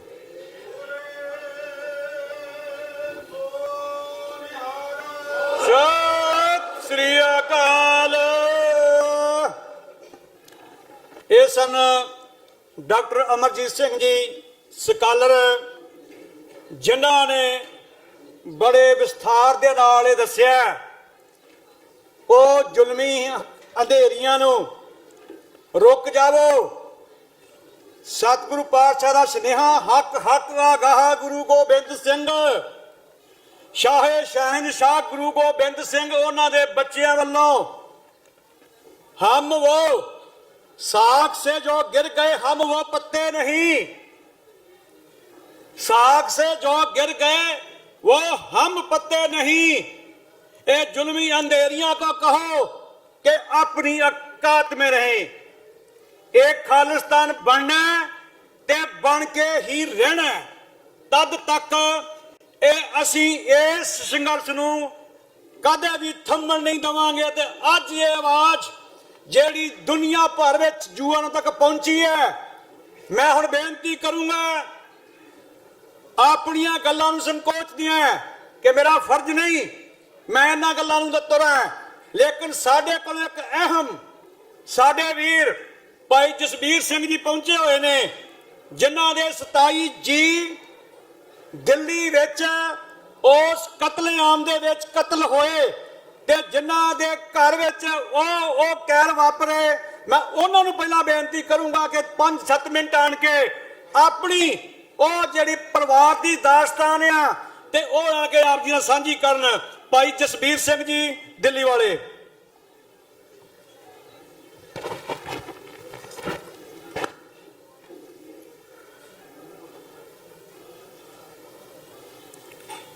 गुरु रूप खालसा जी, मेरे बुजुर्गों, माताओं, भैनों, भराओ, नौजवान बच्चों, आओ सब तो पहला फतेह की सांझ करिए कि फतेह बुलाते वेले भी आप गुरु का नाम जपदे हाँ, कोई भी रसना वांझी ना रहे। अपने रसना नूं पवित्र करो ते गुरु का नाम जपो ते फतेह की सांझ गज वज के दो, ताकि वो जालम हकूमत हिंदुस्तानी मनुवादी ब्राह्मण उन्होंने कन्ना तक ये गल पहुंचे कि सिख सुत्ता नहीं जाग गया है। आओ फतेह की सांझ फतेह नाल दईए। वाहिगुरु जी का खालसा, वाहिगुरु जी की फतेह। जिस तरह भाई सुखविंदर सिंह जी अते सिख फॉर जस्टिस सारी टीम बैठी है, दास के बारे दसिया गया, वो दिल्ली के बारे, वो दिल्ली की दास्तान तुसी सारे ही जानते हो कि किस तरह 31 अक्टूबर 1984 नूं कौम की जिहड़ी वैरन इंदिरा गांधी नूं सौदा पाई सतवंत सिंह, केर सिंह, बेअंत सिंह लांदे हन। उस तो बाद 72 घंटे दिन रात दिल्ली दी सड़कों के उपर जिहड़ा कौम दे नाल, कौम दे जिहड़े मासूम बच्चे तो लेके बुजुर्ग ते लहू दे नाल जिहड़ा नंगा खेड खेडिया गया, कौम दी मावां भैणां जवान बच्चों दे बेआबरू दे नाल दिल्ली दी सड़कों के उपर जो कीता, ਉਹ दास ने अपने अखां नाल देखिया, पिंड ते हंडाया। जदों कौम की गल चलती है कि किस तरह कौम दे सिर ते जिहड़े जिन्हें पगड़ी बंदी है, दाढ़ी देखी है, ते इस तरह हस हस के खेड के भंगड़े पा के इस तरह करते कि शिकार हथ लग गया। मैं 2 वीक पहले अपने घर दे विच मेरे नाल छोटा जिहा हैपन होया ਮੇਰਾ ਲੈਫਟ ਪੈਰ ਇਹ ਦੇਖ ਸਕਦੇ ਹੋ, ਚਾਰ ਡੁੱਲੀ। 2 ਘੰਟੇ ਮੈਂ ਤੜਪ ਤੜਪ ਕੇ ਮੇਰੇ ਇਹੀ ਅਰਦਾਸ ਕਰਦਾ ਸੀ, ਮਹਾਰਾਜ ਮੇਰੇ ਜਿੰਨੇ ਵਿਸ਼ਵਾਸਾਂ ਦੀ ਪੂੰਜੀ ਬਖਸ਼ੀ ਲੈ ਲਓ। ਦਰਦ ਨਹੀਂ ਸਹਿਆ ਜਾਂਦਾ ਸੀ। ਤੁਸੀਂ ਅੰਦਾਜ਼ਾ ਲਾਓ, ਜਿਨ੍ਹਾਂ ਦੇ ਗਲਾਂ ਦੇ ਟਾਇਰ ਪਾ ਕੇ ਪੈਟਰੋਲ ਪਾ ਕੇ ਜਿੰਦੇ ਸਾੜ ਗਏ, ਉਹਨਾਂ ਦੀ ਜਾਨਾਂ ਕਿਸ ਤਰ੍ਹਾਂ ਨਿਕਲੀਆਂ ਗਿਆ। ਕਦੇ ਇਹ ਕਿਸੇ ਨੇ ਇਮੇਜਿਨ ਕੀਤਾ? 30,000 ਤੋਂ ਵੱਧ ਮਾਵਾਂ ਦੇ ਲਾਲ ਪੂਰੇ ਦੇਸ਼ ਦੇ ਵਿੱਚ ਜਿੰਦੇ ਸਾੜ ਦਿੱਤੇ ਜਾਣ। ਕਿੰਨੀ ਕਮੇਟੀਆਂ, ਕਿੰਨੇ ਕਮਿਸ਼ਨ ਬਣੇ। ਤੇ ਮੈਂ ਤੁਹਾਨੂੰ ਪੁੱਛਣਾ ਚਾਹੁੰਦਾ, ਸਿੱਖੋ ਤੁਹਾਡੇ ਪੱਲੇ ਕੀ ਪਾਇਆ? 34 ਸਾਲ ਹੋ ਗਏ ਜਿਹੜੀ ਮਾਵਾਂ ਦੇ ਨਾਲ ਉਹਨਾਂ ਦੇ ਬੱਚਿਆਂ ਦੇ ਸਾਹਮਣੇ ਜ਼ਾਲਮ ਲੋਕ ਸਰੇਆਮ ਰੇਪ ਕਰ ਰਹੇ ਹਨ। ਉਹ ਮਾਵਾਂ ਵੀ ਉਹਨਾਂ ਅਦਾਲਤਾਂ ਤੋਂ ਇਨਸਾਫ ਮੰਗਦੇ ਮੰਗਦੇ ਇਸ ਦੁਨੀਆ ਤੋਂ ਚਲੀ ਗਈਆਂ, ਫਿਰ ਵੀ ਉਹਨਾਂ ਜ਼ਾਲਮ ਹਕੂਮਤਾਂ ਨੇ ਇਨਸਾਫ ਨਹੀਂ ਦਿੱਤਾ। ਕਿ ਇਹਨੂੰ ਇਨਸਾਫ ਕਹੋਗੇ? 72 ਘੰਟੇ ਮੈਂ ਦਿੱਲੀ ਦੀ ਸੜਕਾਂ ਦੇ ਉੱਪਰ ਇੱਕ ਕਹਿਰ ਆਪਣੀ ਅੱਖਾਂ ਦਾ ਨਾਲ ਦੇਖਿਆ। 450 ਤੋਂ ਵੱਧ ਛੋਟੇ ਮਾਸੂਮ ਬੱਚੇ ਤੋਂ ਲੈ ਕੇ ਇੱਕੋ ਬਲਾਕ ਤ੍ਰਿਲੋਕਪੁਰੀ 32 ਬਲਾਕ ਜਮਨਾ ਪਾਰ ਦੇ ਵਿੱਚ HKL ਭਗਤ ਦਾ ਇਲਾਕਾ ਪੂਰਾ ਬਲਾਕ ਖਤਮ ਕਰ ਦਿੱਤਾ। ਜਿਸ ਤਰ੍ਹਾਂ ਮਾਂ ਦੇ ਗਰਭ ਤੋਂ ਬੱਚਾ ਜਨਮ ਲੈ ਕੇ ਇਸ ਦੁਨੀਆ ਵਿੱਚ ਆਂਦਾ ਹੈ, ਉਹ ਮਾਤਾ ਅਭਾਗਨ ਗੁਰਦੀਪ ਕੌਰ ਮੇਰੀ ਮਦਰ-in-law ਉਹਨਾਂ ਲਾਸ਼ਾਂ ਦੇ ਉੱਪਰ ਫਿਰਦੀ ਰਹੀ। ਉਹਦੇ ਬੇਟੇ ਪ੍ਰੀਤਮ ਸਿੰਘ ਦੇ ਸਾਹਮਣੇ ਮਾਂ ਦੇ ਨਾਲ ਰੇਪ ਕਰ ਰਹੇ ਹਨ ਤੇ ਬੇਟਾ ਬੇਵਸ ਆਪਣੀ ਮਾਂ ਦੀ ਲਾਜ ਵੀ ਨਹੀਂ ਰੱਖ ਰਿਹਾ, ਆਪਣੀ ਮਾਂ ਦੀ ਪੱਤ ਵੀ ਨਹੀਂ ਬਚਾ ਰਿਹਾ।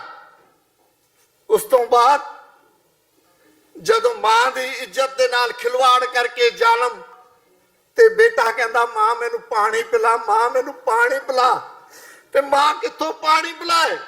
ਮਾਂ ਉਹਨਾਂ ਜ਼ਾਲਮਾਂ ਦਾ ਸ਼ਿਕਾਰ ਹੋ ਰਹੀ ਹੈ। ਮਾਂ ਦੀ ਇੱਜ਼ਤ ਆਬਰੂ ਲੁੱਟੀ ਜਾ ਰਹੀ ਹੈ। ਤੇ ਫਿਰ ਉਹ ਜ਼ਾਲਮ ਉਸ ਮਾਂ ਦੇ ਸਾਹਮਣੇ ਉੱਠਦੇ ਬੇਟੇ ਦੇ ਮੂੰਹ 'ਚ ਪੈਟਰੋਲ ਪਾ ਕੇ, ਗਲੇ ਟਾਇਰ ਪਾ ਕੇ ਜਿੰਦੇ ਜੀ ਮਾਂ ਦੇ ਸਾਹਮਣੇ ਜਿੰਦੇ ਸਾੜ ਦਿੰਦੇ ਨੇ। ਤੁਸੀਂ ਦੱਸੋ ਇਹ ਇਨਸਾਫ ਹੈ? ਇਨਸਾਫ ਦੀ ਪਰਿਭਾਸ਼ਾ ਕੀ ਹੈ? Justice delay, justice denied.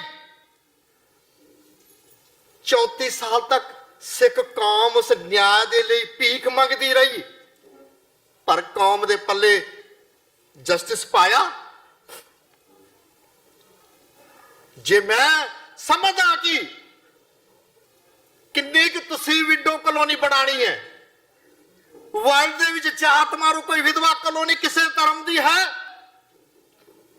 ਲੇਕਿਨ ਦੇਸ਼ ਦੀ ਰਾਜਧਾਨੀ ਦਿੱਲੀ ਦੇ ਵਿੱਚ ਕਿਸੇ ਧਰਮ ਦੀ ਵਿਧਵਾ ਕਲੋਨੀ, ਉਹ ਹੈ ਸਿੱਖ ਧਰਮ ਦੀ ਤਿਲਕ ਵਿਹਾਰ ਵਿਧਵਾ ਕਲੋਨੀ। ਜੇ ਹਜੇ ਵੀ ਅਸੀਂ ਨਹੀਂ ਜਾਗਾਂਗੇ, ਕਦੋਂ ਜਾਗਾਂਗੇ?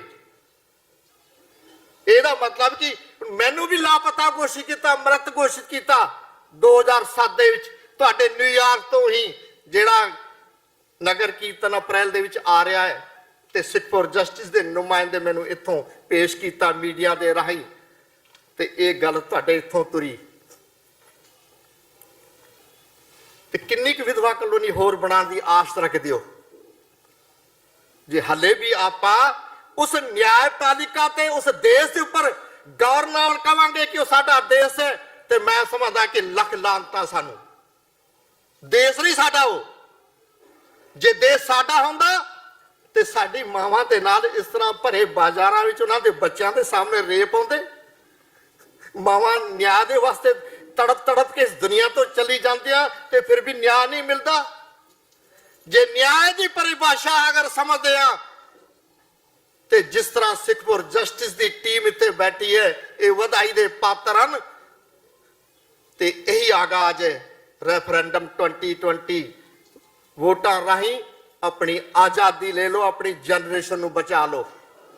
ਮੈਂ ਵੀ ਇਸ ਮੁਲਕ ਵਿੱਚ ਚੰਗਾ ਵੈਲ ਸੈਟਲ ਹਾਂ, ਬੱਚੇ ਮੇਰੇ ਇੱਥੇ ਵੈਲ ਸੈਟਲ ਹੈ, ਪਰ ਅੰਦਰ ਦੀ ਆਤਮਾ ਰੋਂਦੀ ਹੈ, ਤੜਫਦੀ ਹੈ ਜਿੰਦੇ ਜੀ ਕਿ ਜੇ ਅਗਰ ਸਾਡੇ ਹੋਰ ਕਿਸੇ ਭੈਣ ਭਰਾ ਦੇ ਗਲਾਂ ਟਾਇਰ ਪਾ ਕੇ ਸਾੜਿਆ ਗਿਆ, ਕਿਸੇ ਮੇਰੀ ਭੈਣ ਦੀ ਮਾਂ ਦੀ ਦੁਬਾਰਾ ਪੱਤ ਲੁੱਟੀ ਗਈ, ਤੇ ਮੈਂ ਅਗਰ ਹੱਕ ਸੱਚ ਨਹੀਂ ਬੋਲਾਂਗਾ ਤੇ ਕੀ ਮਰ ਗਏ ਇਸ ਦੁਨੀਆ ਤੋਂ ਚਲੇ ਗਏ ਜਿਹੜੇ ਕੌਮ ਦੇ ਨਾਮ ਤੇ ਸ਼ਹੀਦ ਹੋ ਗਏ, ਉਹ ਮਰੇ ਹੋਏ ਬੰਦੇ ਆ ਕੇ ਕਹਿਣਗੇ ਕਿ ਮੇਰੀ ਮਾਂ ਦੇ ਨਾਲ ਫਲਾਣੇ ਬੰਦੇ ਨੇ ਰੇਪ ਕੀਤਾ, ਮੇਰੇ ਫਲਾਣੇ ਭਰਾ ਦੇ ਗਲੇ 'ਚ ਫਲਾਣੇ ਬੰਦੇ ਨੇ ਟਾਇਰ ਪਾ ਕੇ ਜਿੰਦੇ ਜੀ ਸਾੜਿਆ। ਇਹ ਕਿਹਨੇ ਗੱਲ ਚੱਕਣੀ ਹੈ? ਜਿਹਦੀ ਜ਼ਮੀਰ ਜਾਗਦੀ ਹੈ ਉਹ ਬੰਦੇ ਨੇ ਆਵਾਜ਼ ਚੱਕਣੀ ਹੈ। ਭਰਾਵੋ, ਮੈਂ ਤੁਹਾਡੇ ਅੱਗੇ ਝੋੜੀ ਅੜ ਕੇ ਭੀਖ ਮੰਗਦਾ, ਹੱਕ ਸੱਚ ਵਾਸਤੇ ਪਹਿਰਾ ਦੋ, ਖੜੇ ਹੋ। ਦੁਬਾਰਾ ਕਿਸੇ ਮਾਂ ਦੀ ਪੱਤ ਨਾ ਲੁੱਟੀ ਜਾਏ, ਨਾ ਕਿਸੇ ਭੈਣ ਦੀ ਪੱਤ ਲੁੱਟੀ ਜਾਏ, ਨਾ ਕਿਸੇ ਭੈਣ ਦਾ ਸੁਹਾਗ ਉਜੜੇ। ਤੇ ਇਹੀ ਆਸ ਕਰਦਾ। ਔਰ ਮੈਂ ਸੱਚ ਦੱਸਦਾ, ਤੁਹਾਡੀ ਭਾਰੀ ਕਚਹਿਰੀ ਦੇ ਵਿੱਚ ਇਹ ਜੋੜੀ ਅੜ ਕੇ ਗੁਰੂ ਸਾਹਿਬ ਜਿੰਨੀ ਮੇਰੀ ਸਵਾਸਾਂ ਦੀ ਪੂੰਜੀ ਤੁਸੀਂ ਬਖਸ਼ੀਏ ਨਾ, ਗੁਰੂ ਸਾਹਿਬ ਚਾਹੇ 6 ਦਿਨ ਦੀ ਵੀ ਇਹ ਉਮਰ ਵੀ ਸਿੱਖ ਫॉर ਜਸਟਿਸ ਦੇ ਲੀਗਲ ਐਡਵਾਈਜ਼ਰ ਗੁਰਪਤਵੰਤ ਸਿੰਘ ਪੰਨੂ ਨੂੰ ਦੇ ਦਿਓ। ਸਿੱਖੋ, ਤੁਹਾਡਾ ਮਾਣ ਵਧਾਇਆ ਹੈ।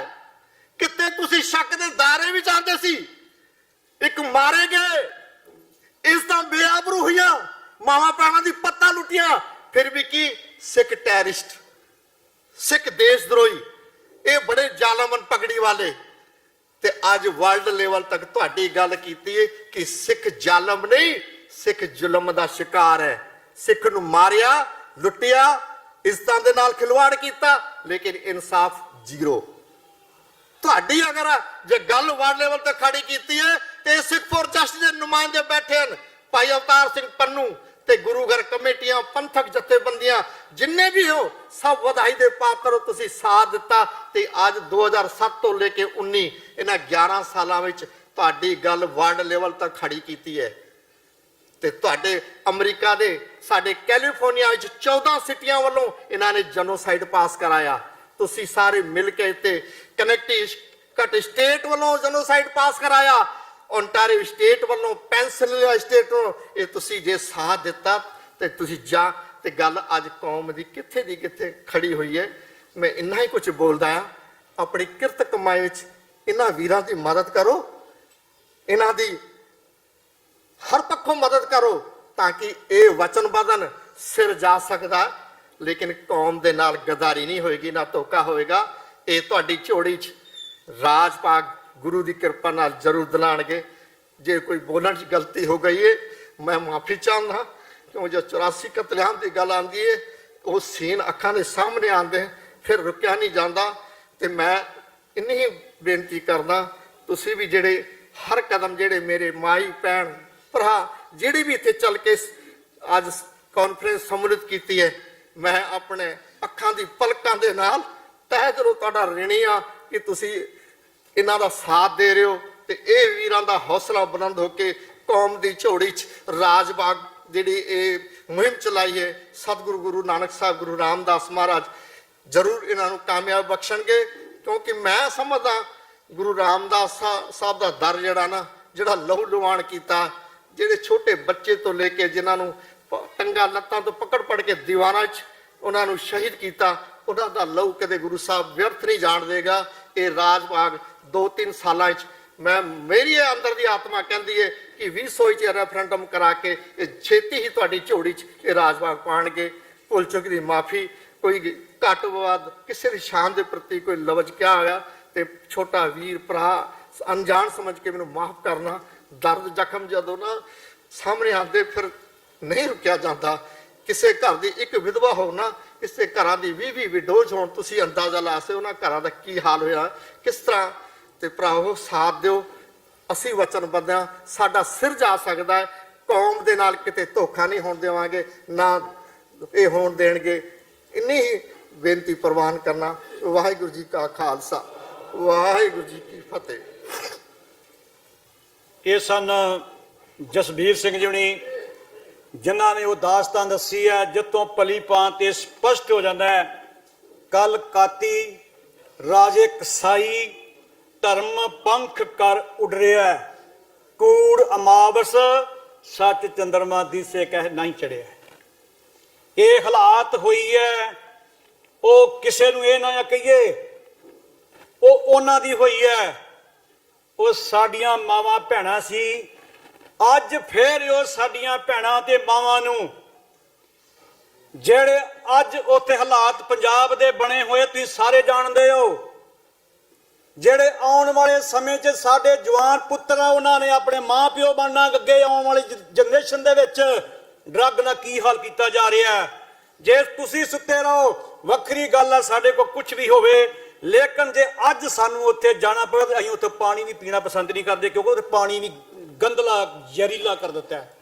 ਮੈਂ ਬੇਨਤੀ ਕਰੂੰਗਾ ਸਾਡੇ ਕੋਲ ਨੌਜਵਾਨ ਸਾਡੇ ਬੱਚੇ ਬਿਕਰਮਜੀਤ ਸਿੰਘ ਜੀ ਸ਼ਿਕਾਗੋ ਤੋਂ ਆਏ ਹੋਏ ਨੇ, ਉਹ ਤੁਹਾਡੇ ਨਾਲ ਸਾਂਝ ਪਾਉਣ ਆਪਣੇ ਵਿਚਾਰਾਂ ਦੀ ਤੇ ਦੱਸਣ ਕਿ ਉਹ ਉਸ ਕੌਮ ਨੂੰ ਉਸ ਦੇਸ਼ ਨੂੰ ਕੀ ਸੁਨੇਹਾ ਦੇਣਾ ਚਾਹੁੰਦੇ ਆ।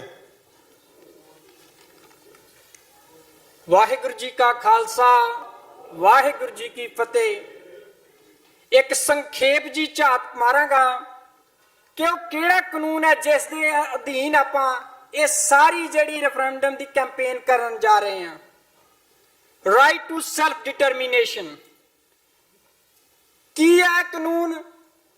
ਜਦੋਂ ਤੁਸੀਂ ਇੱਕ ਕੌਮ ਦੇ ਵਜੋਂ ਦਾਅਵਾ ਪੇਸ਼ ਕਰਦੇ ਹੋ ਤਾਂ ਦੁਨੀਆ ਦਾ ਕਾਨੂੰਨ ਇਹ ਗੱਲ ਕਹਿੰਦਾ ਹੈ ਕਿ ਤੁਹਾਡੇ ਕੋਲ ਰਾਈਟ ਹੈ ਕਿ ਤੁਸੀਂ ਆਪਣੇ ਪੋਲੀਟੀਕਲ, ਸੋਸ਼ਲ ਤੇ ਰਿਲੀਜੀਅਸ ਫੈਸਲੇ ਖੁਦ ਕਰ ਸਕਦੇ ਹੋ।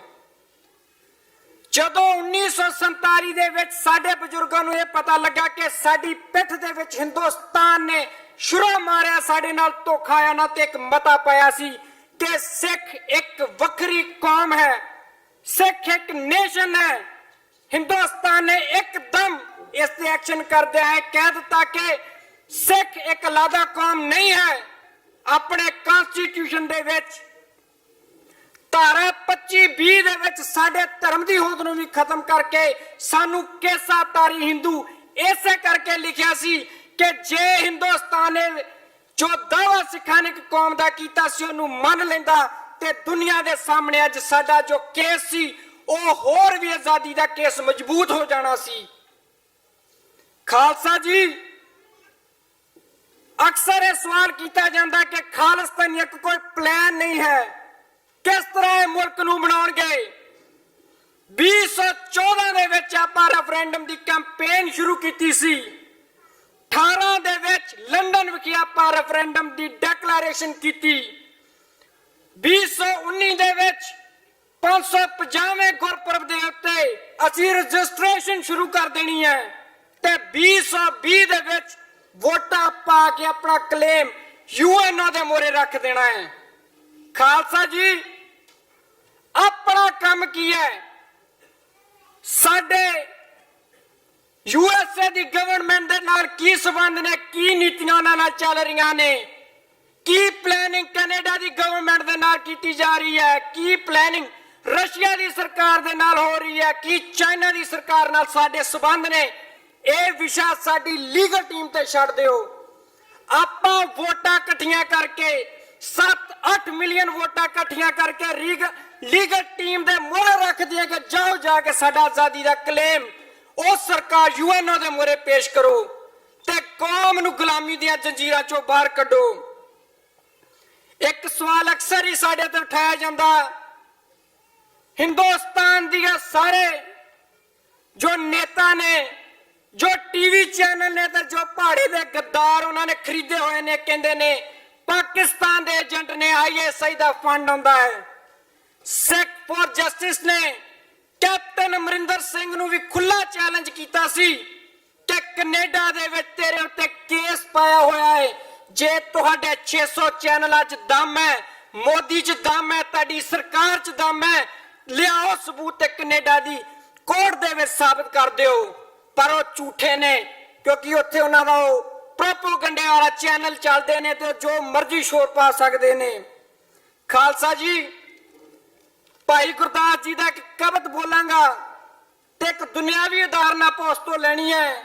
ਖਾਂਡ ਖਾਂਡ ਕਹੇ ਜੇਬਾਨਾ ਸਵਾਦ ਮਿੱਠੋ ਆਵੇ, ਅਗਨ ਅਗਨ ਕਹੇ ਸੀਤ ਨਾ ਬਿਨਾਸ਼ ਹੈ, बैद बैद कहे रोग ना मिटंत काहू को, दर्ब दर्ब कहे को दर्ब है ना विनाश है, चंदन चंदन कहत प्रगटे ना सुबास बास, चंद चंद कहे उजियारो ना प्रकाश है, तैसे ज्ञान गोष्ठ कहत रहत ना पावे, करनी प्रदान भान उदत आकाश है। अर्थ बड़े सिंपल ने, खंड खंड क्या मूंह च स्वाद नहीं आ सकता, अग अग क्या पारा दूर नहीं हो सकता, वैद वैद डॉक्टर डॉक्टर क्या रोग नहीं जा सकता, पैसा पैसा कीतिया अमीरी नहीं आ सकती, चंदन चंदन कहना बास चो सुगंध नहीं आती, चंद चंद कहना रोशनी नहीं हो सकती। उसे तरह आजादी आजादी क्या आजादी नहीं होनी, ओदे लिए काम करने पैने ने, एक्शन करने पैने ने, जो खालसा जी सिख फॉर जस्टिस तुहाडे लिए कर रही है। बहुता डीप च नहीं जावांगा, पिछले 2 हफ्तियां दे काम ने जो संगत दे सहयोग नाल आपां कीते ने। सब तो पहला ਉਹ 3 ਸਿੰਘਾਂ ਤੇ ਜਿਨ੍ਹਾਂ ਤੇ ਕਿਤਾਬਾਂ ਰੱਖਣ ਦੇ ਲਈ ਦੇਸ਼ ਧਰੋਹ ਦੇ ਕੇਸ ਪਾ ਕੇ ਉਮਰ ਕੈਦਾ ਕਰ ਦਿੱਤੀਆਂ, ਆਪਾਂ UN ਨੂੰ ਇੱਕ ਈਮੇਲ ਕੈਂਪੇਨ ਸ਼ੁਰੂ ਕੀਤੀ ਸੀ। ਖਾਲਸਾ ਜੀ ਉਹ ਦਿਨ ਦੂਰ ਨਹੀਂ ਜਦੋਂ ਪੱਗ ਬੰਨਣ ਕਰਕੇ ਤੁਹਾਡੇ ਦੇ ਦੇਸ਼ ਧਰੋਹ ਦੇ ਕੇਸ ਲੱਗਣਗੇ, ਕੇਸ ਰੱਖਣ ਤੇ ਦੇਸ਼ ਧਰੋਹ ਦੇ ਕੇਸ ਪਾਉਣਗੇ ਤੇ ਵਾਹਿਗੁਰੂ ਕਹਿਣ ਤੇ ਕੇਸ ਪਾਉਣਗੇ। ਇਸ ਲਈ ਸਾਡਾ ਖੜਨਾ ਜ਼ਰੂਰੀ ਹੈ ਉੱਥੇ। ਨਾਲ ਦੀ ਨਾਲ ਇੱਕ ਜਿਹੜਾ ਕਰਤਾਰਪੁਰ ਕੋਰੀਡੋਰ ਬਣਨ ਜਾ ਰਿਹਾ ਹੈ, ਕਿੰਨੀ ਤਰਾਸਦੀ ਹੈ ਖਾਲਸਾ ਜੀ, ਇਹ ਤੋਂ ਵੱਡੀ ਗੁਲਾਮੀ ਦੀ ਨਿਸ਼ਾਨੀ ਕੀ ਹੋ ਸਕਦੀ। ਜਿਹੜੀ ਕੌਮ ਦੇ ਧਾਰਮਿਕ ਸਥਾਨਾਂ ਦੀ ਗੱਲ ਹੁੰਦੀ ਹੋਵੇ ਉਹਨੂੰ ਪੁੱਛਿਆ ਵੀ ਨਹੀਂ ਜਾਂਦਾ ਕਿ ਤੂੰ ਕੌਣ ਹੈ। ਤੁਹਾਡੇ ਗੁਰਦੁਆਰੇ ਨੇ ਕੀ ਦਰਦ ਹੈ ਸੀਨੇ ਦੇ ਲਈ ਵਿੱਚ ਤੁਸੀਂ ਕਰਤਾਰਪੁਰ ਲਈ ਨਨਕਾਣਾ ਸਾਹਿਬ ਲਈ ਰੱਖਦੇ ਹੋ। ਖਾਲਸਾ ਜੀ ਸਿੱਖ ਫॉर ਜਸਟਿਸ ਨੇ ਐਲਾਨ ਕੀਤਾ ਹੈ ਆਪਣੀ ਪ੍ਰੈਜ਼ੈਂਸ ਉਹਨਾਂ ਦੋਲਾਂ ਮੁਲਕਾਂ ਦੇ ਵਿੱਚ ਤੀਸਰੀ ਧਿਰ ਵਜੋਂ। ਅਸੀਂ ਕਿਹਾ ਹੈ ਕਿ 10,000 ਯਾਤਰੀਆਂ ਨੂੰ ਪੰਜਾਬ ਤੋਂ ਅਸੀਂ ਸਪਾਂਸਰ ਕਰਾਂਗੇ ਤੇ ਉਹਨਾਂ ਨੂੰ ਦੱਸਾਂਗੇ ਕਿ ਆਜ਼ਾਦੀ ਕੀ ਹੁੰਦੀ ਹੈ, ਆਜ਼ਾਦੀ ਦਾ ਕੇਸ ਕਿਸ ਤਰ੍ਹਾਂ ਵੋਟਾਂ ਪਾਉਣੀਆਂ ਨੇ। ਨਾਲ ਦੀ ਨਾਲ ਜਿੱਥੇ ਜ਼ੁਲਮ ਹੁੰਦਾ ਹੈ ਸਿੱਖ ਫॉर ਜਸਟਿਸ ਹਮੇਸ਼ਾ ਉਹਨਾਂ ਦੇ ਨਾਲ ਮੋਢਾ ਲਾ ਕੇ ਮੋਢਾ ਖੜਦੀ ਹੈ। ਕਸ਼ਮੀਰ ਦੇ ਵਿੱਚ ਜਦੋਂ ਮੁਸਲਮਾਨਾਂ ਦੇ ਉੱਤੇ ਸਾਰਾ ਕੁਝ ਪ੍ਰੋਪੇਗੈਂਡਾ ਕੀਤਾ ਗਿਆ ਕਿ ਨਸਲਕੁਸ਼ੀ ਕਰਨ ਦੀ ਕੋਸ਼ਿਸ਼ ਕੀਤੀ ਗਈ, ਅਸੀਂ ਉਹਨਾਂ ਦੀ ਆਜ਼ਾਦੀ ਦੇ ਨਾਲ ਖੜੇ, ਉਹਨਾਂ ਦੀ ਆਵਾਜ਼ ਨੂੰ ਇੰਟਰਨੈਸ਼ਨਲ ਲੈਵਲ ਤੇ ਚੱਕਣ ਦੀ ਕੋਸ਼ਿਸ਼ ਕੀਤੀ। ਰੀਸੈਂਟਲੀ ਜੋ ਯੂਕੇ ਵਿੱਚ ਹੋਇਆ, ਅਸੀਂ ਯੂਕੇ ਦੀ ਸਰਕਾਰ ਨੂੰ ਇੱਕਦਮ ਫੌਰੀ ਐਕਸ਼ਨ ਲੈਣ ਦੀ ਮੰਗ ਕੀਤੀ ਤੇ ਭਾਰਤੀ ਕੌਂਸੂਲੇਟ ਨੂੰ ਤੁਰੰਤ ਵਾਪਸ ਭੇਜਣ ਦੀ ਗੱਲ ਕੀਤੀ। ਜੇਕਰ ਵਾਰ ਦੀ ਕੋਈ ਵੀ ਕੰਡੀਸ਼ਨ ਹਿੰਦੁਸਤਾਨ ਕ੍ਰੀਏਟ ਕਰਦਾ ਹੈ ਤੇ ਖਾਲਸਾ ਜੀ ਜਿਸ ਤਰ੍ਹਾਂ ਹਿੰਦੁਸਤਾਨ ਨੇ ਦਰਬਾਰ ਸਾਹਿਬ ਤੇ ਅਟੈਕ ਕਰਕੇ ਕਾਲ ਤਖਤ ਨੂੰ ਟਾਇਆ ਸੀ, ਜੇ ਇਹੋ ਜੀ ਕੋਸ਼ਿਸ਼ ਕਰਤਾਰਪੁਰ ਜਾਂ ਨਨਕਾਣਾ ਸਾਹਿਬ ਤੇ ਕੀਤੀ ਗਈ ਤਾਂ ਅਸੀਂ ਨਨਕਾਣੇ ਦੀ ਧਰਤੀ ਤੋਂ ਲੜਾਂਗੇ। ਜਿਸ ਤਰ੍ਹਾਂ ਹਿਊਮਨ ਰਾਈਟ ਵਾਇਓਲੇਸ਼ਨ ਦੇ ਲਈ ਉੱਥੋਂ ਦੇ ਜਿਹੜੇ ਫਿਲਮੀ ਸਟਾਰ ਨੇ ਉਹ ਲੋਕਾਂ ਨੂੰ ਭੜਕਾਉਂਦੇ ਨੇ, ਜਿਸ ਤਰ੍ਹਾਂ ਕਿ ਰੀਸੈਂਟਲੀ ਅਕਸ਼ੇ ਕੁਮਾਰ ਨੇ ਕਿਹਾ ਸੀ ਕਿ ਘਰ ਮੇ ਘੁਸ ਕੇ ਮਾਰੋ, ਤੋਂ ਬਾਅਦ ਹੀ ਕਸ਼ਮੀਰੀਆਂ ਦੇ ਉੱਤੇ ਤਸ਼ੱਦਦ ਸ਼ੁਰੂ ਹੋਇਆ ਸੀ। ਅਸੀਂ ਉਹਨਾਂ ਨੂੰ ਵੀ ਚੈਲੰਜ ਕੀਤਾ ਕਿ ਅਸੀਂ ਤੁਹਾਨੂੰ ਨਿਆਂ ਦੀ ਕਚਹਿਰੀ ਵਿੱਚ ਖੜੇ ਕਰਾਂਗੇ। ਨਾਲ ਦੀ ਨਾਲ ਸੰਗਤ ਦੇ ਸਹਿਯੋਗ ਦੇ ਨਾਲ UN ਦੇ ਹੈੱਡਕੁਆਟਰ ਦੇ ਬਾਹਰ ਐਂਟੀ ਵਾਰ ਰੈਲੀ ਕੀਤੀ ਗਈ ਸੀ। ਸੈਨ ਹੋਜ਼ੇ, LA, ਸੈਨ ਫਰਾਂਸਿਸਕੋ ਤੇ ਹੋਰ ਸਟੂਡੈਂਟ ਆਰਗੇਨਾਈਜੇਸ਼ਨਾਂ ਦੇ ਨਾਲ ਸੰਪਰਕ ਸਾਧਿਆ ਗਿਆ ਸੀ ਤੇ ਉਹਨਾਂ ਨੂੰ ਆਪਣਾ ਰੈਫਰੈਂਡਮ ਦਾ ਕੈਂਪੇਨ ਦਾ ਪਾਰਟ ਬਣਾਇਆ ਗਿਆ ਸੀ। ਨਾਲ ਦੀ ਨਾਲ ਖਾਲਸਾ ਜੀ ਪੰਜਾਬ ਦੇ ਲੋਕਾਂ ਨੂੰ ਇੱਕ ਸੁਨੇਹਾ ਦਿੱਤਾ ਗਿਆ ਸੀ ਕਿ ਅੱਜ ਤੋਂ ਬਾਅਦ ਨੌਜਵਾਨੋ ਡਰੱਗ ਨੂੰ ਛੱਡ ਕੇ ਜਿਮ ਨੂੰ ਜੁਆਇਨ ਕਰੋ ਕਿਉਂਕਿ ਤੁਸੀਂ ਹੀ ਸਾਡਾ ਭਵਿੱਖ ਹੋ। ਆਖਰੀ ਦੇ ਵਿੱਚ ਮੈਂ ਹੀ ਕਹਾਂਗਾ ਖਾਲਸਾ ਜੀ, ਕੀ ਚੀਜ਼ ਕਰਨ ਹੋ ਜੋ ਅਸੀਂ ਗੁਲਾਮੀ ਨੂੰ ਮਹਿਸੂਸ ਕਰੀਏ। ਸਾਡੇ ਗਲਾਂ ਵਿੱਚ ਬਲਦੇ ਟਾਇਰ ਪਾ ਦੇ, ਧੀਆਂ ਭੈਣਾਂ ਦੀਆਂ ਇੱਜ਼ਤਾਂ ਲੁੱਟਤੀਆਂ ਤੇ ਸਭ ਤੋਂ ਵੱਡੀ ਗੱਲ ਗੁਰੂ ਗ੍ਰੰਥ ਸਾਹਿਬ ਜੀ ਦੇ ਪੰਨੇ ਸੜਕਾਂ ਵਿੱਚ ਖਿਲਾਰ ਦਿੱਤੇ, ਰੂੜੀਆਂ ਵਿੱਚ ਦੱਬ ਦਿੱਤਾ ਗਿਆ। ਸਾਡਾ ਤਾਂ ਗੁਰੂ ਹੀ ਉੱਥੇ ਸੁਰੱਖਿਅਤ ਨਹੀਂ, ਫਿਰ ਉਸ ਦੇਸ਼ ਨਾਲ ਅਸੀਂ ਕਿਸ ਤਰ੍ਹਾਂ ਰਹਿ ਸਕਦੇ ਹਾਂ। ਇੱਕੋ ਇੱਕ ਹੱਲ ਆਜ਼ਾਦੀ ਹੈ, ਪੰਜਾਬ ਦੀ ਆਜ਼ਾਦੀ, ਖਾਲਿਸਤਾਨ ਦੀ ਬਣਤਰ। ਰਾਜ ਕਰੇਗਾ, ਰਾਜ ਕਰੇਗਾ ਖਾਲਿਸਤਾਨ, ਖਾਲਿਸਤਾਨ। रेफरेंडम 2020, रेफरेंडम 20 ਵਾਹਿਗੁਰੂ ਜੀ ਕਾ ਖਾਲਸਾ ਵਾਹਿਗੁਰੂ ਜੀ ਕੀ ਫਤਿਹ। ਇਹਨਾਂ ਨੌਜਵਾਨ ਵੀਰਾਂ ਵੱਲ ਇਹ ਦੇਖ ਕਰਕੇ ਇਹ ਸੁਭਾਵਿਕ ਹੀ ਮਨੋਂ ਨਿਕਲ ਆਉਂਦਾ ਹੈ ਕਿ ਜਿਸ ਕੌਮ ਉਹਨਾਂ ਕੌਮਾਂ ਨੂੰ ਕਿਸੇ ਹਥਿਆਰਾਂ ਦੀ ਹਾਜਤ नहीं रहती, जिसके जवानों की खुदी हो सूरते फौलाद, ये फौलाद सूरती वाले ने, खुदी ਨੂੰ ਬਣਾਉਣ ਵਾਲੇ ਨੇ। मैं बेनती करूंगा कि ਜਿਹੜੇ ਵੀਰ ਸਾਡੇ ਛੋਟੇ ਯੂਨੀਵਰਸਿਟੀਆਂ ਵਿੱਚ ਕੈਂਪਸ ਲਾਉਂਦੇ ਨੇ ਨੌਜਵਾਨਾਂ ਨਾਲ ਸਾਂਝ ਪਾਉਣ ਵਾਸਤੇ, ਭਾਈ ਗੁਰਪ੍ਰੀਤ ਸਿੰਘ ਜੀ ਬਾਕੀ ਉਹਨਾਂ ਨੂੰ ਬੇਨਤੀ ਕਰੂੰਗਾ ਕਿ ਆਣ ਕੇ ਉਹ ਆਪਣੇ ਤੁਹਾਡੇ ਨਾਲ ਸਾਂਝ ਪਾਉਣ ਤੇ ਇਹ ਸਾਂਝ ਦੱਸਣ ਉਹ ਕਿਵੇਂ ਕਿਵੇਂ ਕੰਮ ਕਰਦੇ ਤੇ ਪੰਜਾਬ ਨੂੰ ਕਿਵੇਂ ਯਾਦ ਕਰਾਇਆ ਜਾਊ।